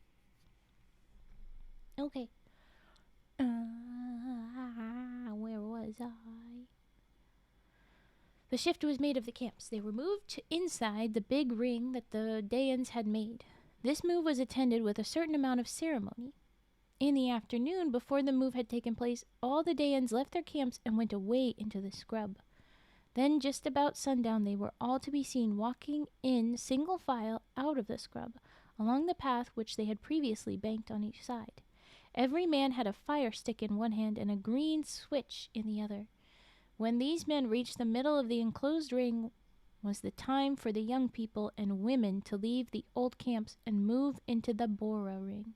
Inside this ring they made their camps, had their suppers, and corroborated, as on previous evenings, up to a certain stage. Before, on this occasion, that stage arrived, Byamee, who was greatest of the Wirreenun present, had shown his power in a remarkable way. For some days, the Mahti had been behaving with a great want of respect for the wise men of the tribes. Instead of treating their sayings and doings with the silent awe the Wirreenun expect, they had kept up an incessant chatter and laughter amongst themselves, playing and shouting as if the tribes were not contemplating the solemnization of their most sacred rites. Frequently, the Wirreenun sternly bade them to be silent, being too loud for a very serious thing and very secret thing. But admonitions were useless. Gaily chattered and laughed the Mahti. I'm guessing it. Anyway, at length, Byamee, mightiest and most famous of the Wirreenun, rose, strode over to the camp of Mahti, and fiercely said to them, I, Byamee, whom all the tribes hold in honor, have thrice bade you Mahti cease your chatter and laughter, but you will heeded me not. To my voice were added the voices of the Wirreenun of other tribes, but you heeded not. Think you the Wirreenun will make any of your tribe young men when you heed not their words? No, I tell you. From this day forth, no Mahti shall speak again as men speak. You wish to make noise, to be a noisy tribe and disturber of men? A tribe who cannot keep quiet when strangers are in the camp? A tribe who understand not sacred things? So be it. You shall, and your descendants, forever make a noise, but it shall not be the noise of speech, or the noise of laughter. It shall be the noise of barking, and the noise of howling. And from this day, if ever a Mahti speaks, woe to those who hear him, for even as they hear, shall they be turned to stone. Oh, why would you add in that part? They're gonna be loud and turn you to stone now, dude. What the heck? What was Mahti again? Which ones were they? Yeah, just dogs. Wow. So if dogs howl, you turn to stone. That's intense. Okay. And as the Mahti opened their mouths and tried to laugh and speak derisive words, they found, even as Byamee said, so were they. They could not bark and howl. The powers of speech and laughter had they lost. Okay, they could but bark and howl. The powers of speech and laughter they had lost. Wow, what the heck is going on? And as they realized their loss, into their eyes came a look of yearning and dumb entreaty which will be seen in the eyes of their descendants forever. A feeling of wonder and awe fell on the various camps as they watched Byamee march back to his tribe.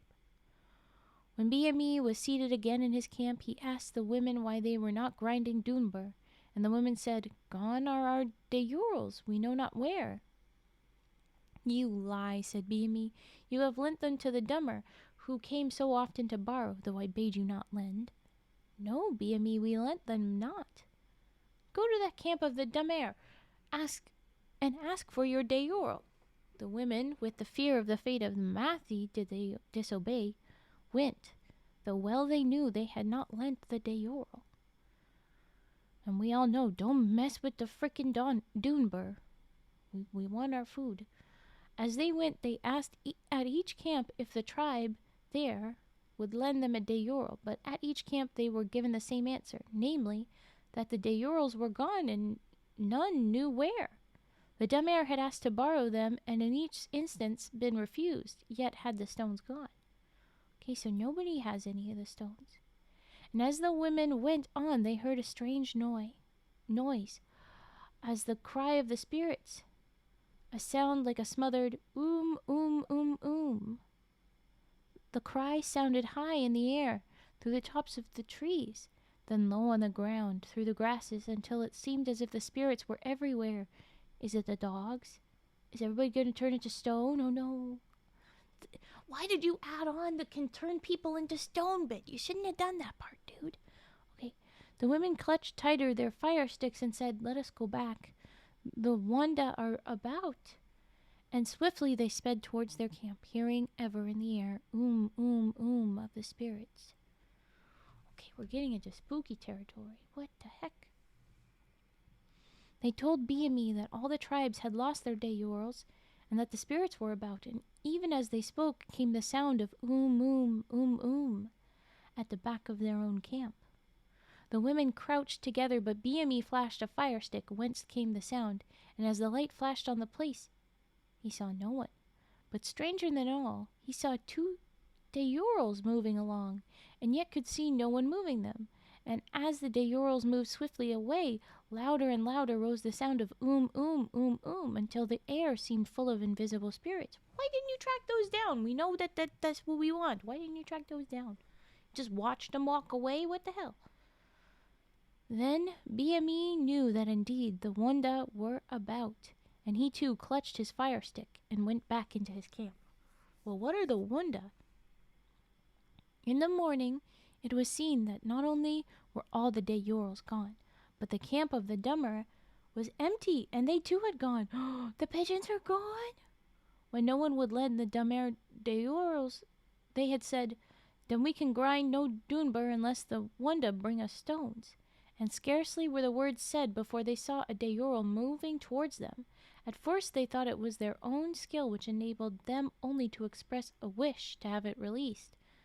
But as Deereere after Deereere glided into their camp, and passing through there moved on, and as they moved was the sound of oom, oom, oom, oom to be heard everywhere.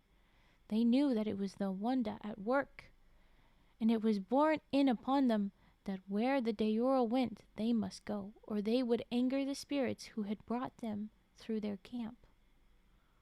Okay.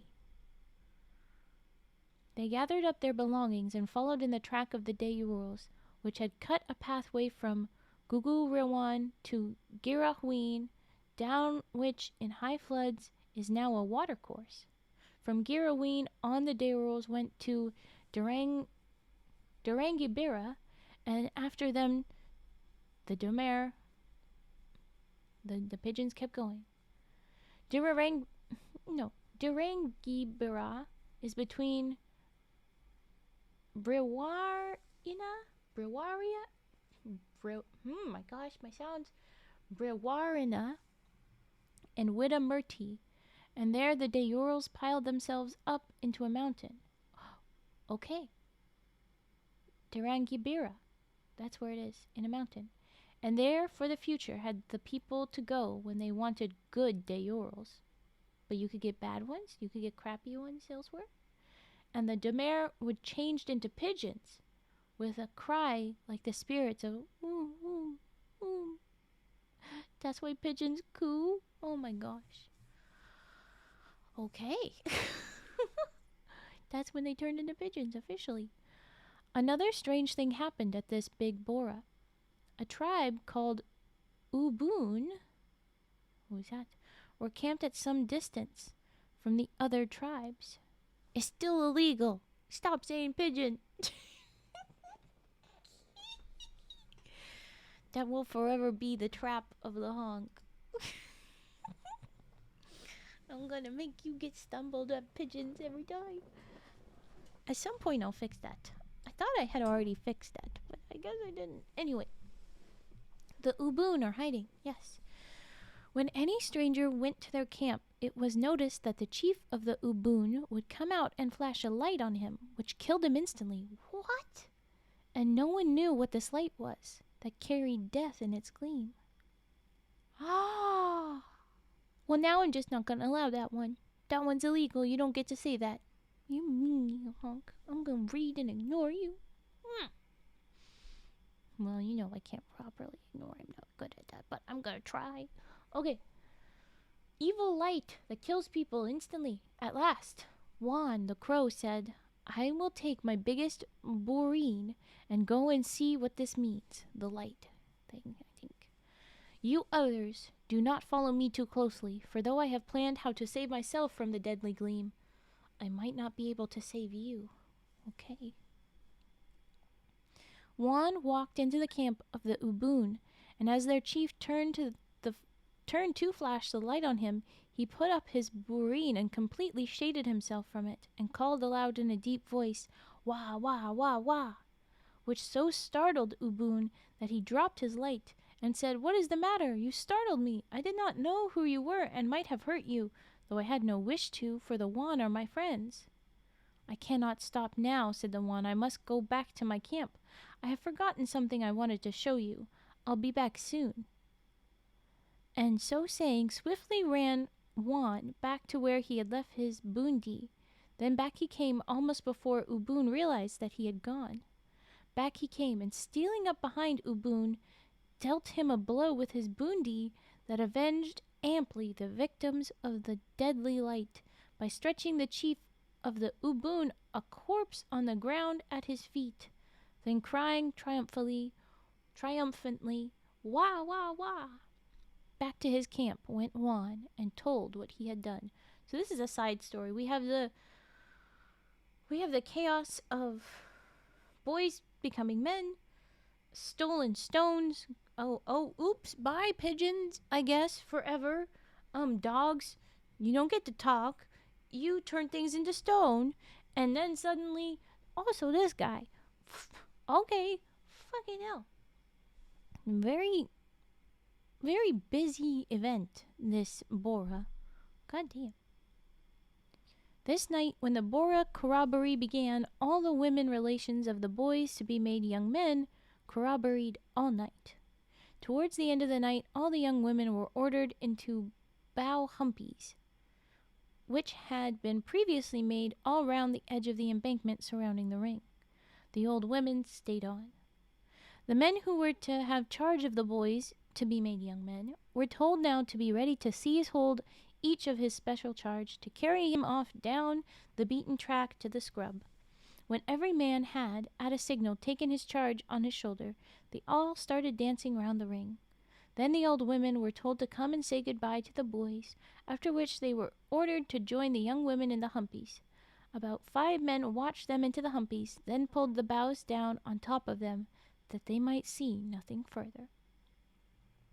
When the women were safely imprisoned beneath the boughs, the men carrying the boys swiftly disappeared down the track into the scrub.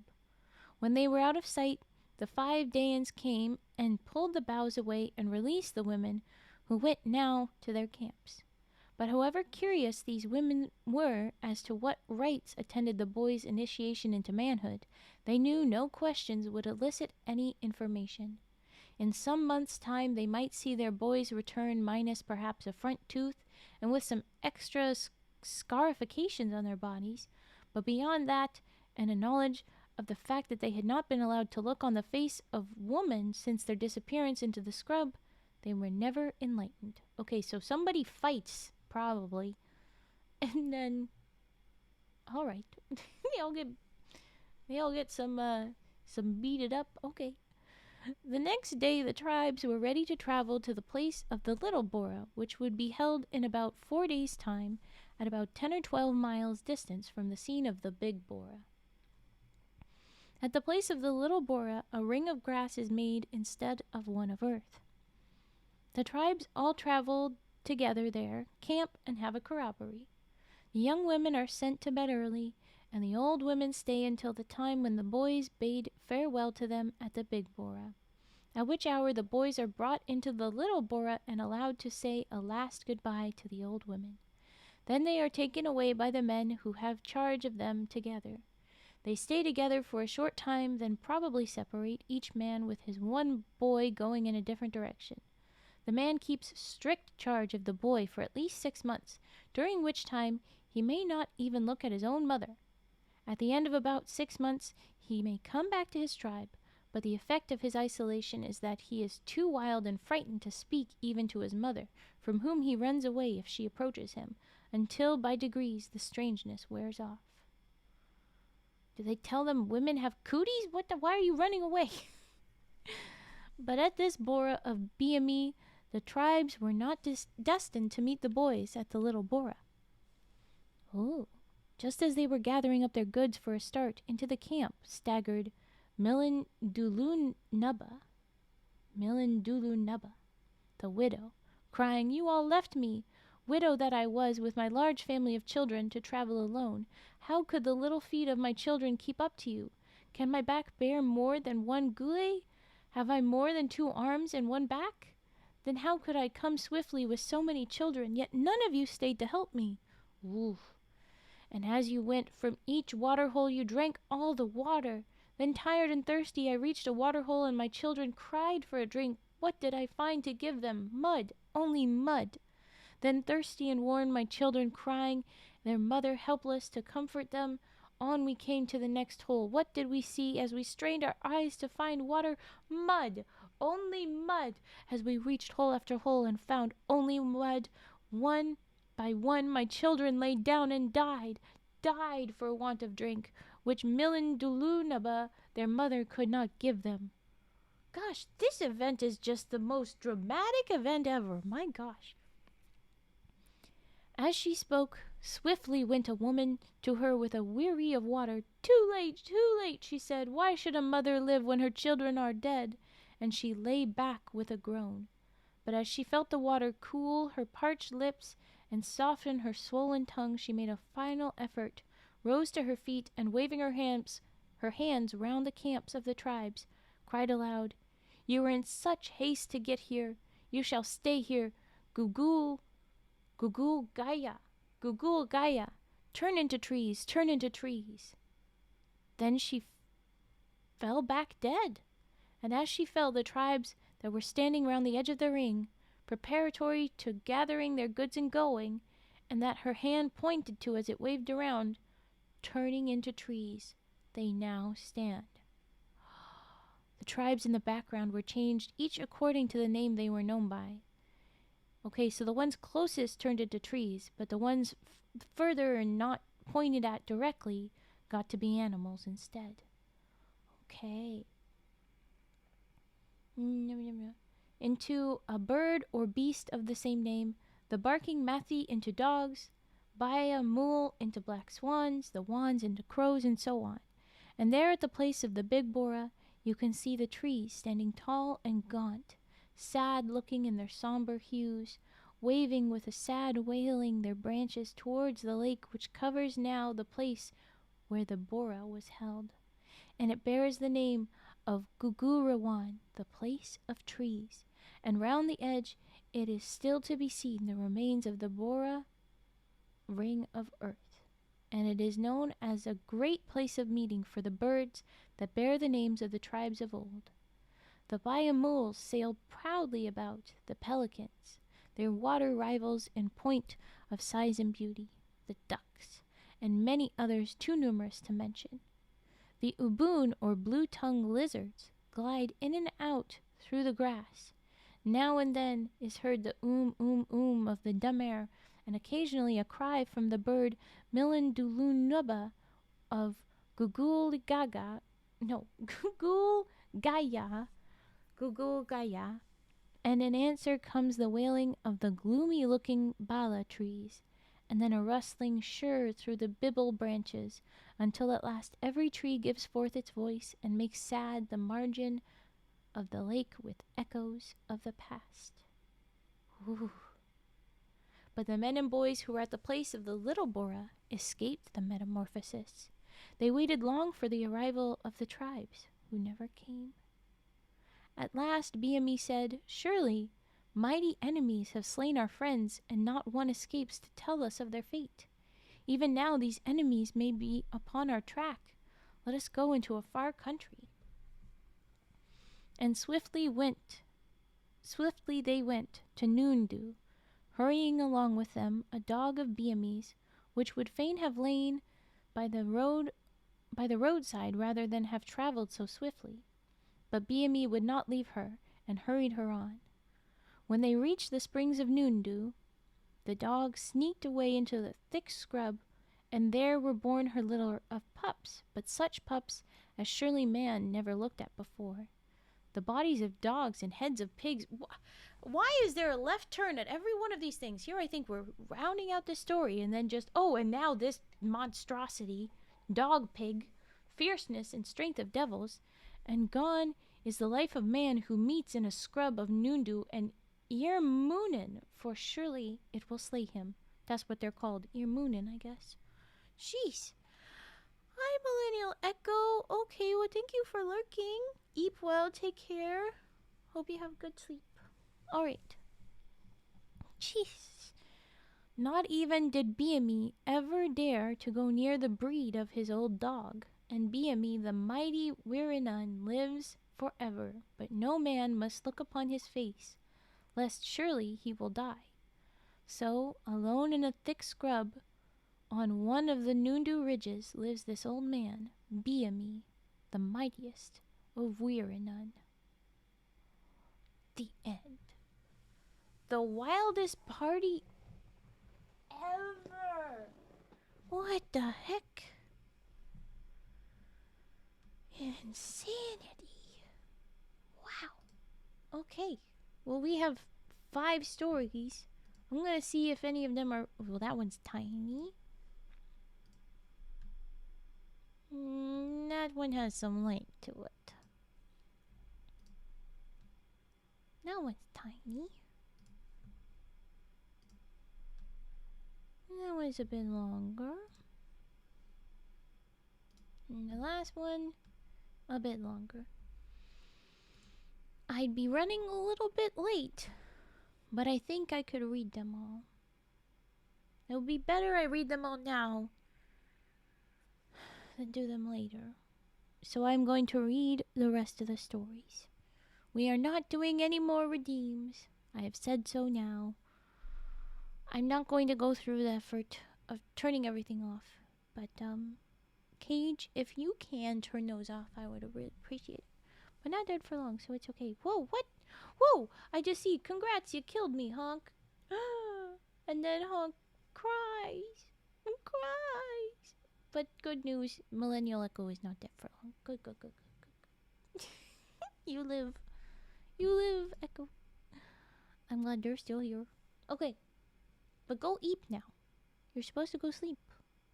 Thank you for visiting. Okay, and lurking. Alright. I move along. We're gonna finish these out. Bunnyyarl the flies, and Wurrunnunnah the bees. Immortality comes in handy sometimes. Lore reasons.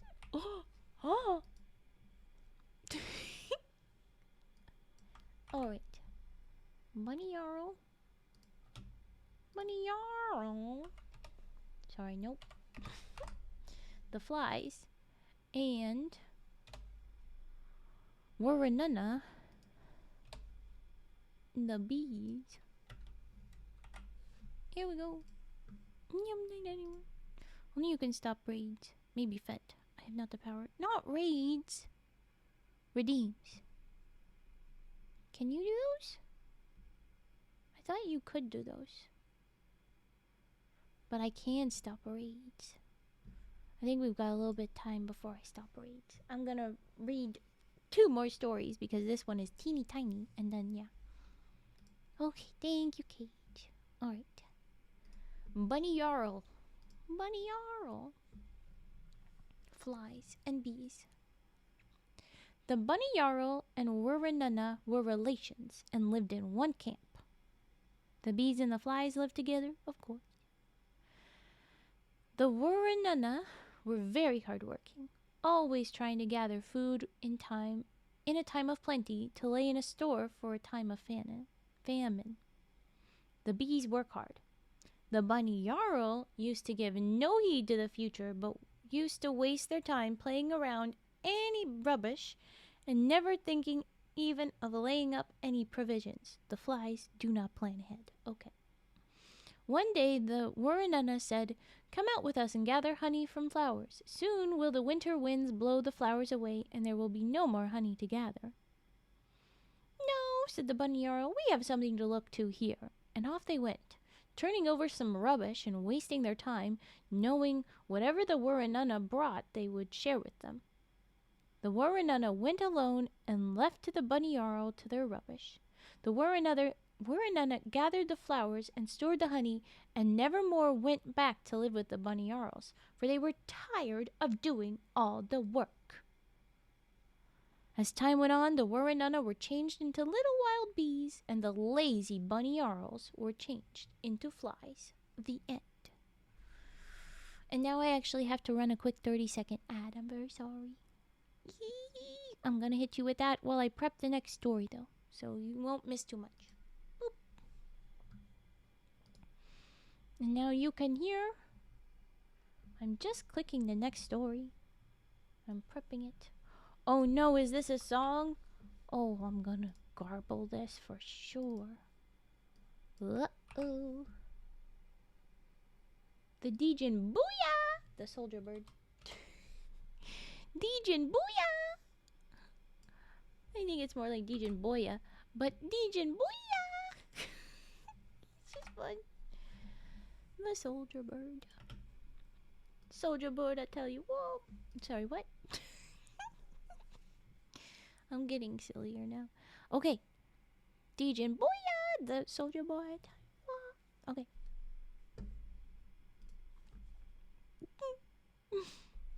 Deegeenboyah was an old man, and getting past hunting much for himself, and he found it hard to keep his 2 wives and his 2 daughters supplied with food.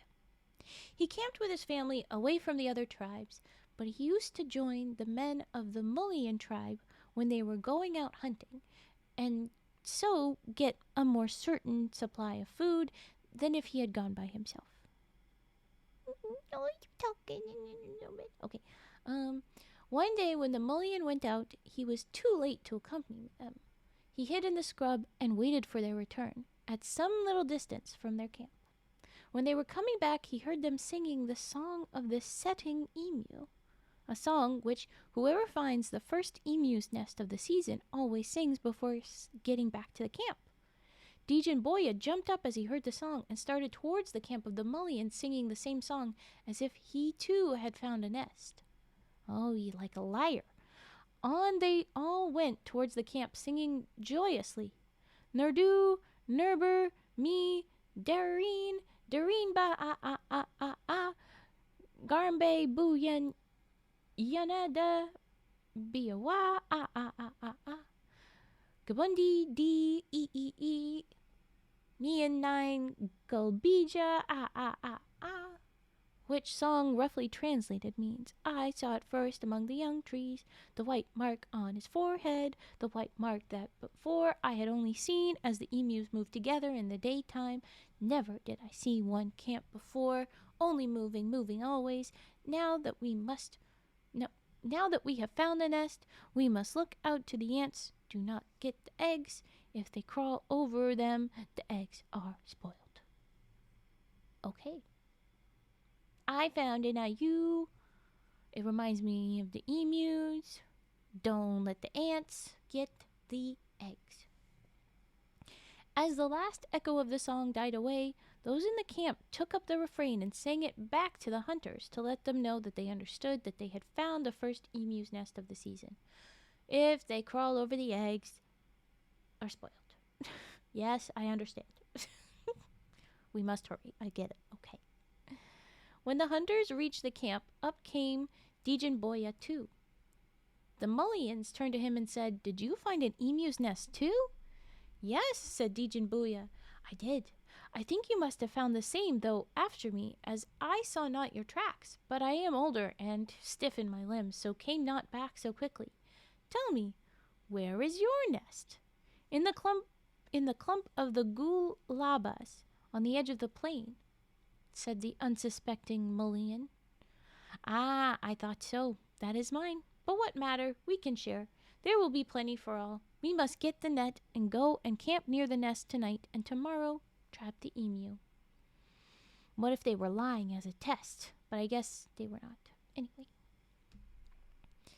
The Mullyan got their emu trapping net, one made of thin rope about as thick as thin clothesline, about 5 feet high, and between 200 and 300 yards long. Jeez, that's okay. And off they set, accompanied by Deegeenboyah, to camp near where the emu was setting.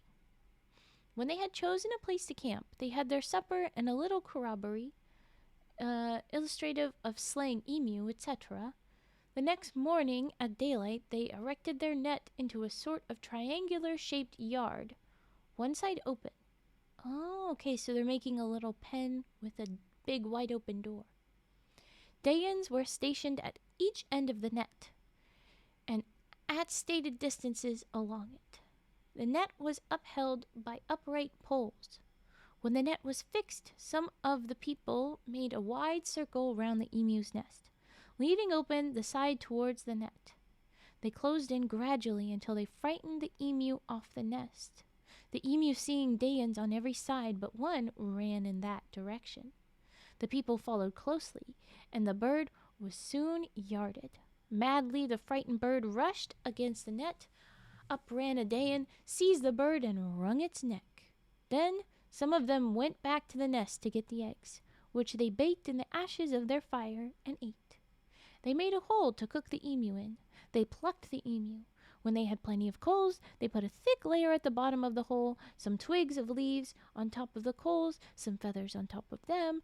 Then they laid the emu in. More feathers on top of it, leaves again on top of them, and over them a thick layer of coals, and lastly covered all with earth. Ooh! It's some good cooking when it's underneath the earth like that. It would be several hours in cooking, so Deegeenboyah said, "I will stay and cook the emu. You young fellows take Moonnoon's emu spears and try and get some more emu." The Mullyan thought there was sense in his proposal, so they took a couple of long spears with a jagged nick at one end to hold the emu when they speared it. We're getting specific about it. Oof. They stuck a few emu feathers on the end of the spear and went off. They soon saw a flock of emu coming past where they were waiting to water. Two of the party, armed with the Moonnoon, climbed a tree, broke some boughs, and put those quickly beneath them, so as to screen them from the emu. Then as the emu came near to the men, they dangled their spears, letting the emu feathers on the ends wave to and fro. The emu, seeing the feathers, were curious as to how they got there, came over, craning their necks and sniffing right underneath the spears. The Dayans tightly grasped the Moonnoons and drove them with force into the two emu they had picked.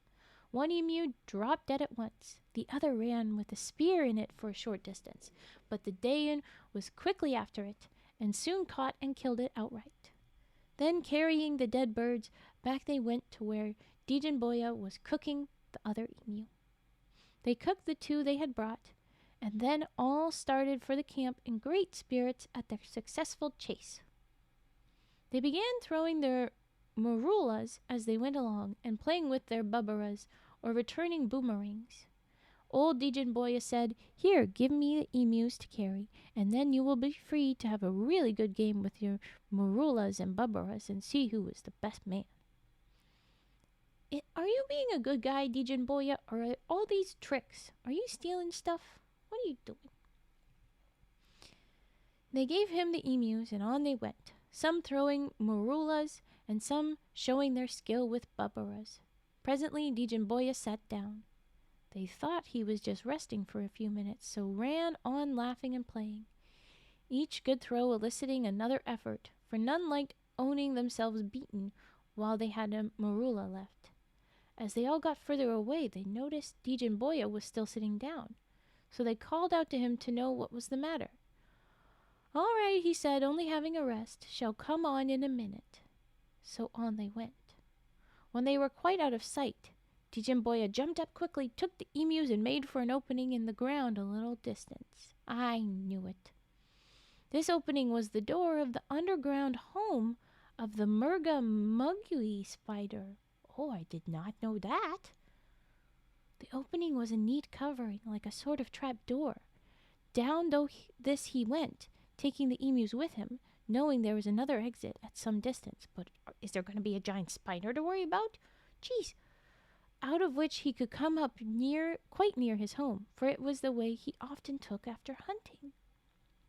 The Mullyans went home and waited, but no sign of Deegeenboyah.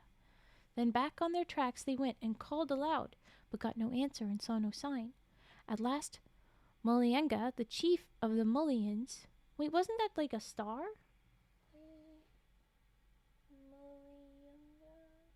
The morning star. I knew it. Ha. Okay. Anyway, the chief of the Mullyans said he would find him.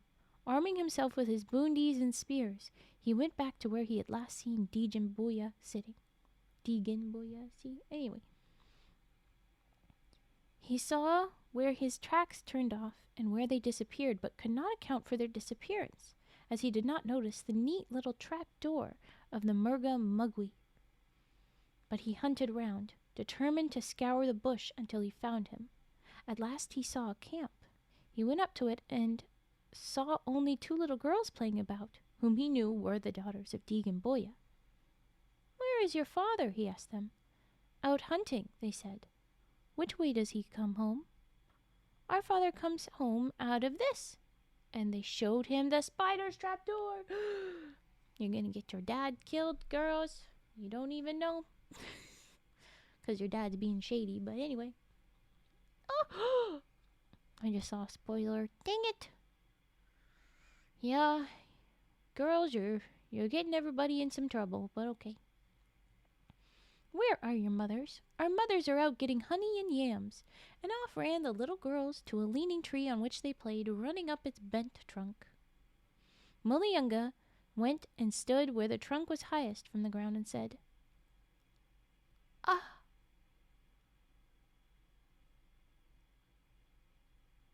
"Oh no.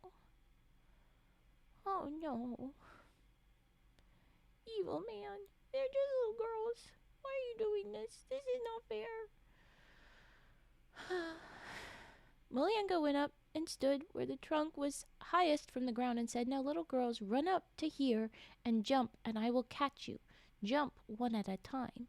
Off jumped one of the girls towards his outstretched arms, which, as she came towards him, he dropped, and stepping aside, let her come with her full force to the ground, where she lay dead.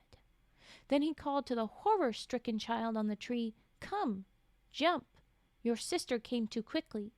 Wait till I call, then jump." "No, I am afraid." "Come on, I will be ready this time. Now come. I think the stakes are a little too high for Oh, come on. At this point, dude. I am afraid. Come on, I am strong." And he smiled quite kindly up at the child, who, hesitating no longer, jumped toward his arms, only to meet her sister's fate, of course. Yeesh. "Now," said Mullyangah, "here come the two wives. I must silence them, or when they see their children, their cries will warn their husband if he is within earshot. So he sneaked behind a tree, and as the two wives passed, he struck them dead with his spears. Then he went to the trap door that the children had shown him, and sat down to wait for the coming of Deegeenboyah. He had not long to wait. The trap door was pushed up, and out came a cooked emu, which he caught hold of and laid on one side. Deegeenboyah thought it was the girls taking it, as they had often watched for his coming and done before. So he pushed up another, which Mullyangah took, then a third, and lastly came up himself to find Mullyangah confronting him, spear and boondie in hand. He started back, but the trap door was shut behind him, and Mullyangah barred his escape in front. "Ah," said Mullyangah, "you stole our food, and now you shall die. I've killed your children." Deegeenboyah looked wildly around, and seeing the dead bodies of his girls laying beneath a tree, he groaned aloud. "And," went on Mullyangah, "I've killed your wives." Deegeenboyah raised his head and looked again wildly around, and there, on their homeward path, he saw his dead wives. Then he called out, "Here, Mullyangah, are your emus. Take them and spare me. I shall steal no more, for I myself want little, but my children and wives hungered. I but stole for them. Spare me, I pray you. I am old. I shall not live long. Spare me." "Not so," said Mullyangah. "No man lives to steal twice from a mullion." And so saying, he speared Deegeenboyah where he stood. Then he lifted up the emus, and carrying with him, went swiftly back to his camp. And merry was the supper that night, when the mullions ate the emus, and Mullyangah told the story of his search and slaughter, and proud were the mullions of the prowess and cunning of their chief. Oh, but not the generosity, not the care. Oh my gosh, you just murdered children. Oh, jeez. Would they have been avenging of their father if he had just killed the father? Maybe, but still, you know? Still. Oh. And now we're moving on to the winter wind leaving. That's the next story. Mayrah, or Mayrah. Here it is. Mayrah, the wind that blows the winter away. I don't know how I should be fully capitalizing. That blows the winter away. Mayrah. Okay, but I have gone behind.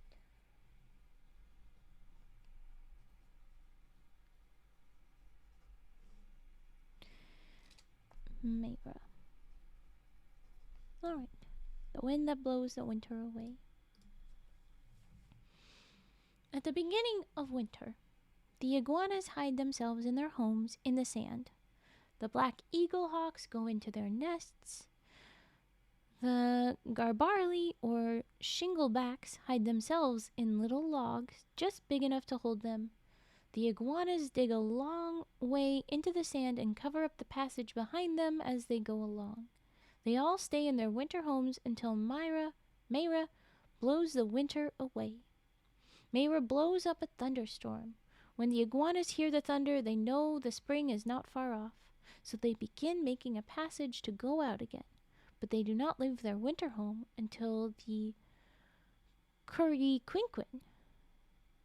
or butcher birds, sing all day almost without ceasing. Goory, goory, goory, goory, goory. Then they know that Mayrah has really blown the winter away, for the birds are beginning to pair and build their nests. So they open their eyes and come out on the green earth again. And when the Dayans hear the curlew singing goory, goory, they know that they can go out and find iguanas again, and find them fatter than when they went away with the coming of winter. Then, too, will they find piggy billas hurrying along to get away from their young ones. Wait, why would the iguanas be bigger after winter? They've been hiding. Do they have food inside? Oh, whatever. Okay. They will also find the piggy billas hurrying along to get away from their young ones, which they have buried in the sand and left to shift for themselves. For no longer can they carry them, as the spines of the young ones begin to prick them in their pouch. So they leave them and hurry away that they may not hear their cry. They know they shall meet them again later on, when they are grown big. Then, as Mayrah softly blows, the flowers one by one open, and the bees come out again to gather honey.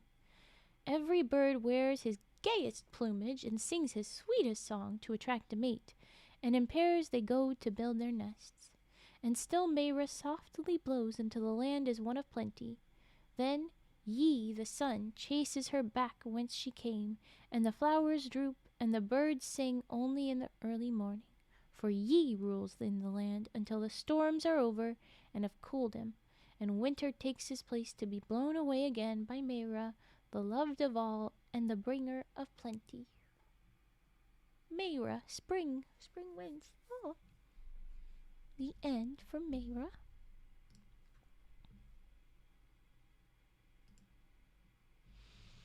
And now the turtle. Woohoo! Wayambeh the Turtle. Ever since I saw that there was turtle and we were moving away from birds and lizards, I was excited. Wayambeh the Turtle.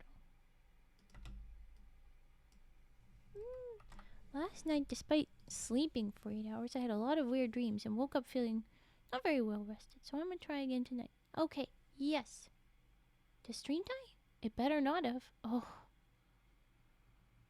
Did sound die when it did that? Bitrate didn't change in the negative, really. I hope it wasn't on my end. Ugh. Well, eat well, Cage. Take care. I hope you do have a better rest. Ugh, the whole thing froze for a bit. Damn it! Well, I was talking about Wayambeh the Turtle. Oh, and now the bitrate dips, being an asshole again. Thankies. Eat well when you go. Thank you. Get tucked in. I'm sure somebody will. Or maybe I should. But I have the Wayambeh the Turtle. Get that? Okay.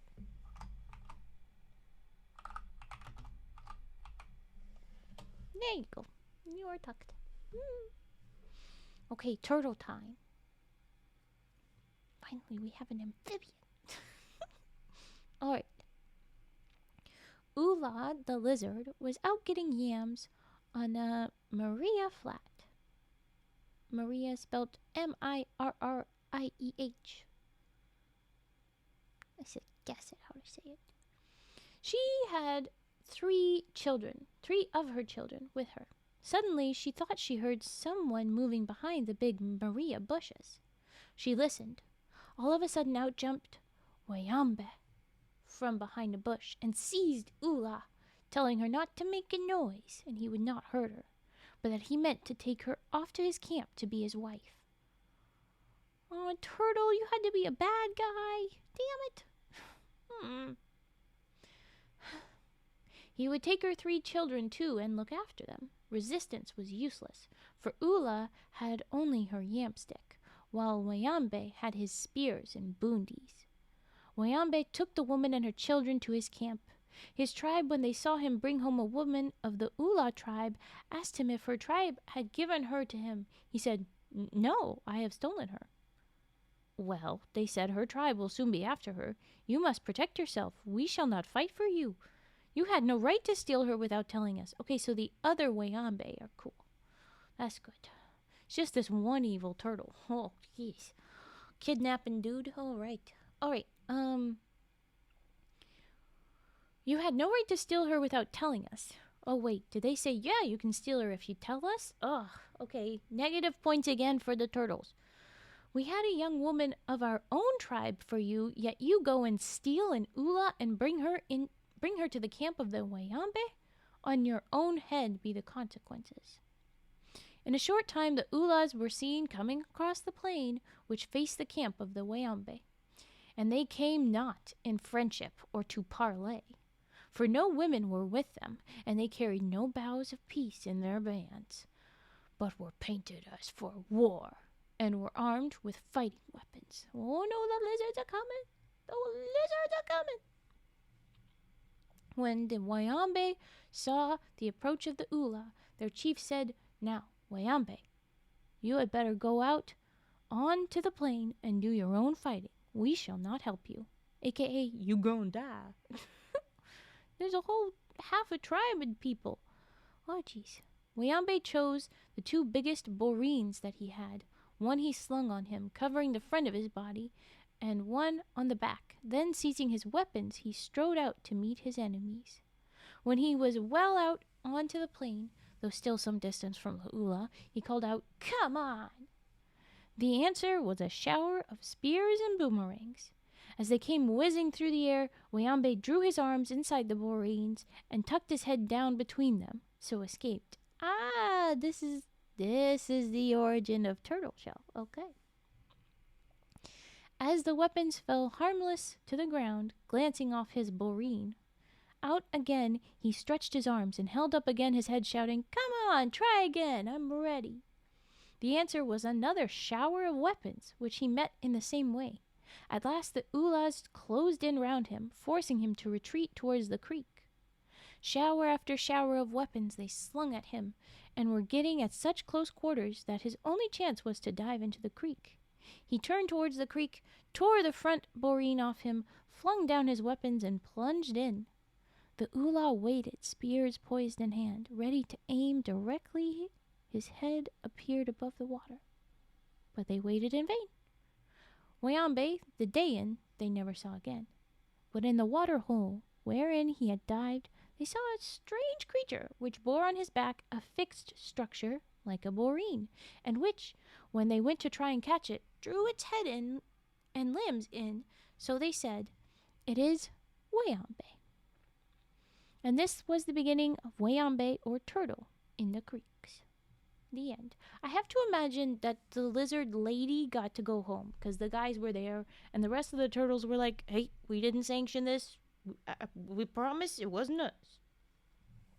I think,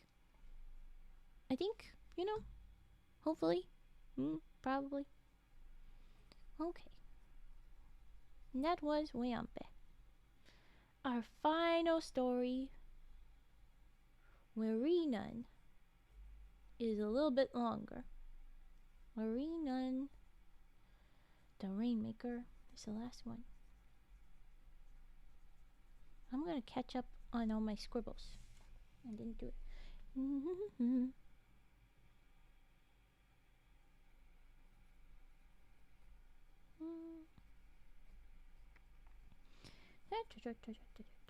I should hum while I'm doing this.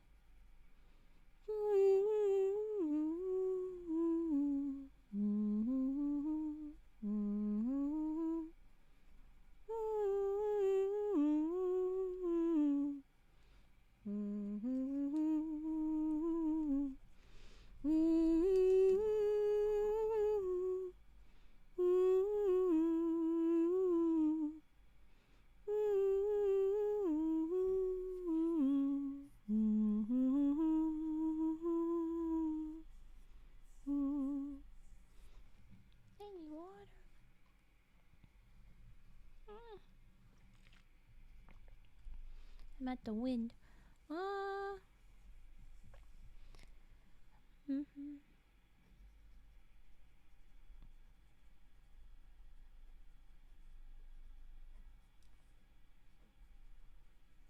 Okay. So yes. Wirreenun the Rainmaker.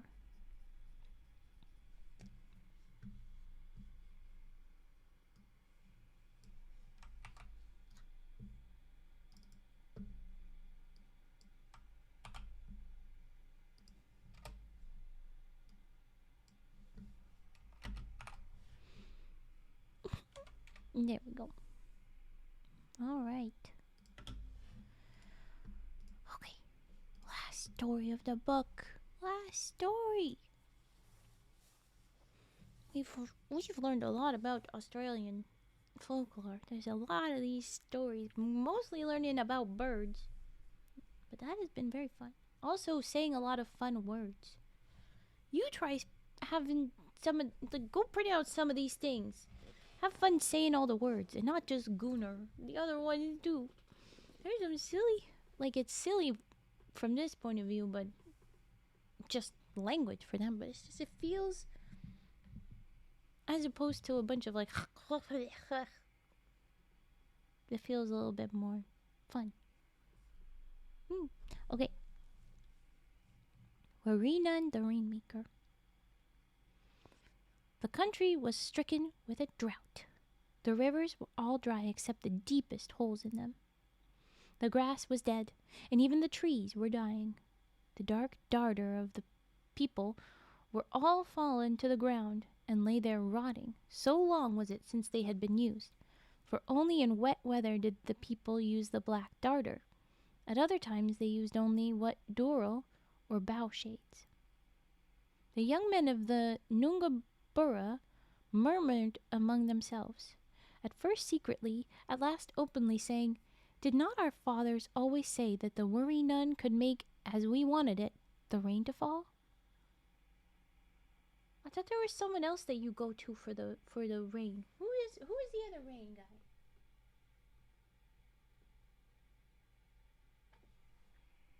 The Bougoodoogahdah, right? Bougoodoogahdah. And chase her down, or whatever that one was, right? Anyway, okay.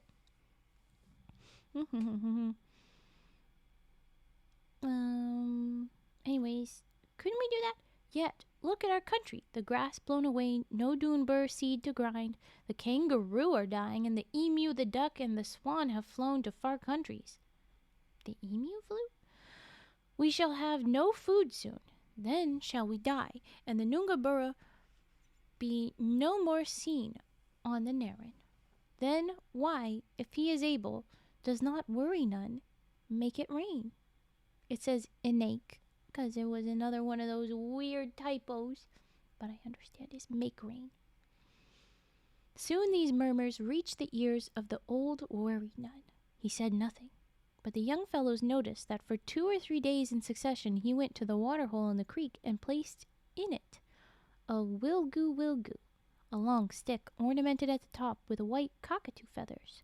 And beside the stick he placed 2 big gubbara, that is 2 big clear pebbles, which at other times he always secreted about him in the folds of his wewa, or in the band or net on his head. Especially was he careful to hide these stones from the women. At the end of the 3rd day, Wirreenun said to the young men, "Go you, take your komboos, and cut bark sufficient to make darter for all the tribe." The young men did as they were bade. When they had the bark cut and brought in, Wirreenun said, "Go you now and raise with ant bed at high place, and put thereon logs and wood for a fire. Build the ant bed about a foot from the ground. Then put you a floor of ant bed a foot high wherever you are going to build a darter." What is ant bed? Like dirt? I don't know. And then they did what he told them. When the darter were finished, having high floors of ant bed and watertight roofs of bark, Wirreenun commanded the whole camp to come with him to the waterhole. Men, women, and children, all were to come. They all followed him down to the creek, to the waterhole where they had placed the Wilgoo and Gubbara. Wirreenun jumped into the water and bade the tribe to follow him, which they did. There in the water they all splashed and played about. After a little time, Wirreenun went up first behind one Dayan and then behind another, until at length he had been round them all, and taken from the back of each one's head lumps of charcoal. When he went up to each, he appeared to suck the back or top of their heads, and to draw out lumps of charcoal, which, as he sucked them out, he spat into the water? The fork? Okay.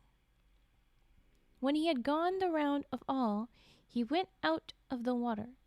Just as he got out, a young man caught him up in his arms and threw him back into the water. This happened several times until Wirreenun was shivering. That was the signal for all to leave the creek. Wirreenun sent all the young people into a big bough shed and bade them all go to sleep.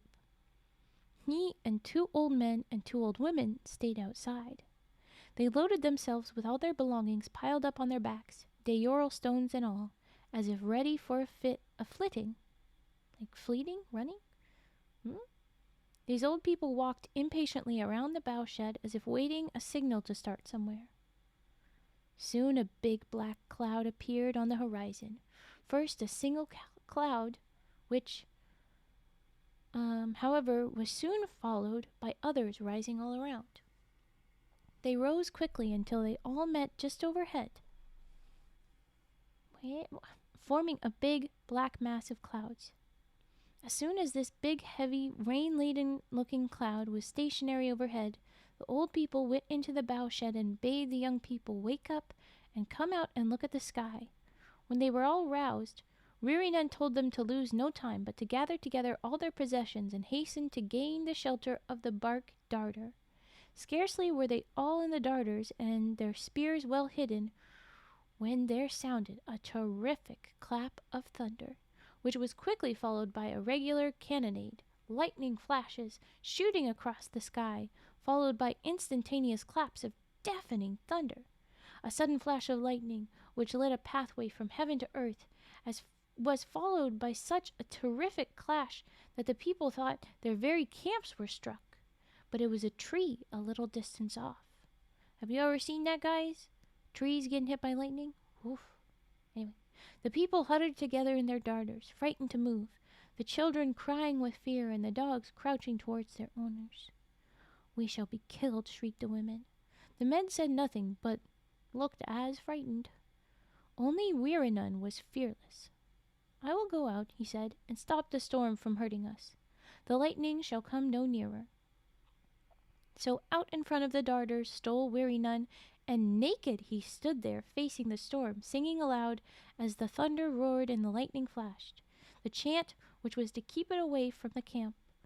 "Gurry more, more, durry more, more, more." And then it says, and see, like, etc. maybe?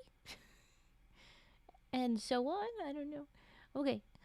Soon came a lull in the cannonade. A slight breeze stirred the trees for a few moments. Then an oppressive silence. And then the rain in real earnest began, and settled down to a steady downpour which lasted for some days. When the old people had been patrolling the bough shed as the clouds rose overhead, Wirreenun had gone to the waterhole and taken out the Wagtail and the stones, for he saw by the cloud that their work was done. When the rain was over and the country all green again, the people had a great corroboree and sang of the skill of Wirreenun, Rainmaker, to the Noongar Burgh. Wirreenun sat calm and heedless of their praise, as he had been of their murmurs. But he determined to show them that his powers were great, so he summoned the Rainmaker of a neighboring tribe, and after some consultation with him, he ordered the tribes to go to the Googoodoogahdah, which was then a dry plain, with the solemn, gaunt trees all round it, which had once been people. We read that story, the skinny little trees. When they were all camped around the edges of this plain, Wirreenun and his fellow Rainmaker made a great rain to fall just over the plain and fill it with water. When the plain was changed into a lake, Wirreenun said to the young men of his tribe, "Now, take your nets and fish." "What good?" said they. "The lake is filled from the rain, not the flood water of rivers, filled but yesterday. How then shall there be fish?" "Go," said Wirreenun. "Go as I bid you, fish. If your nets catch nothing, then shall Wirreenun speak no more to the men of his tribe. He will seek only honey and yams with the women." More to please the man who had changed their country from a desert to a hunter's paradise, they did as he bade them, took their nets, and went into the lake. And the first time they drew their nets, they were heavy with goodoo, murray, tucky, and Bunnyyarl. I assume that that's fish. And so many did they catch that all the tribes and their dogs had plenty. Then the elders of the camp said now that there was plenty everywhere, they would have a Borah, that the boys should be made young men. Oh, in this place?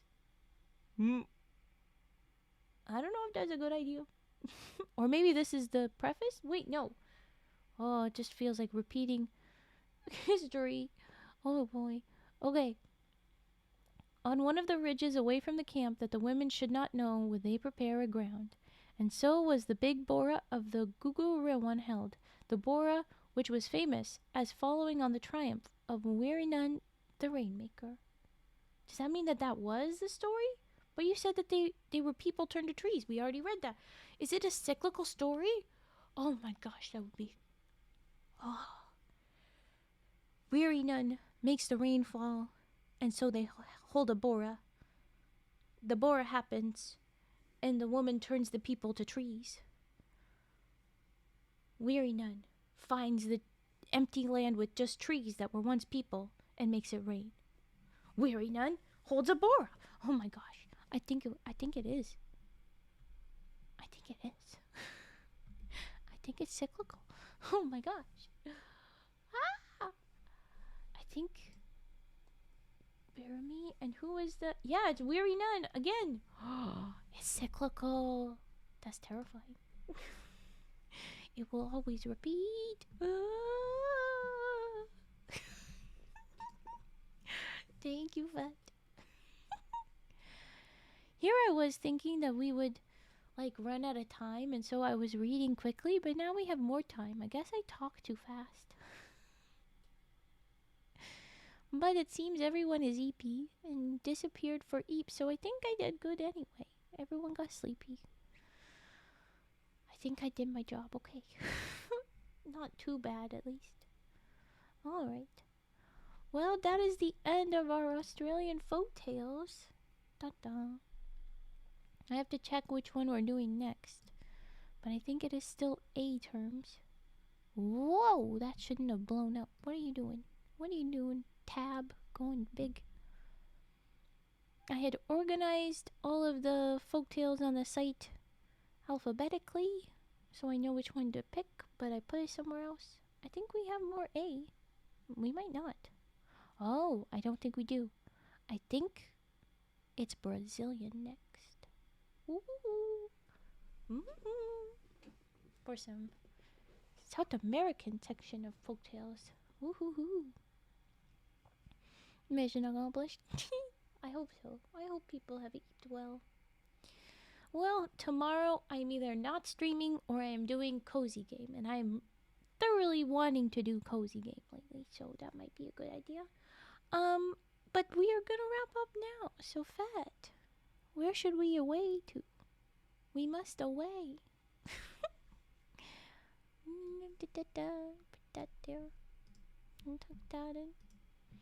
And I will prep.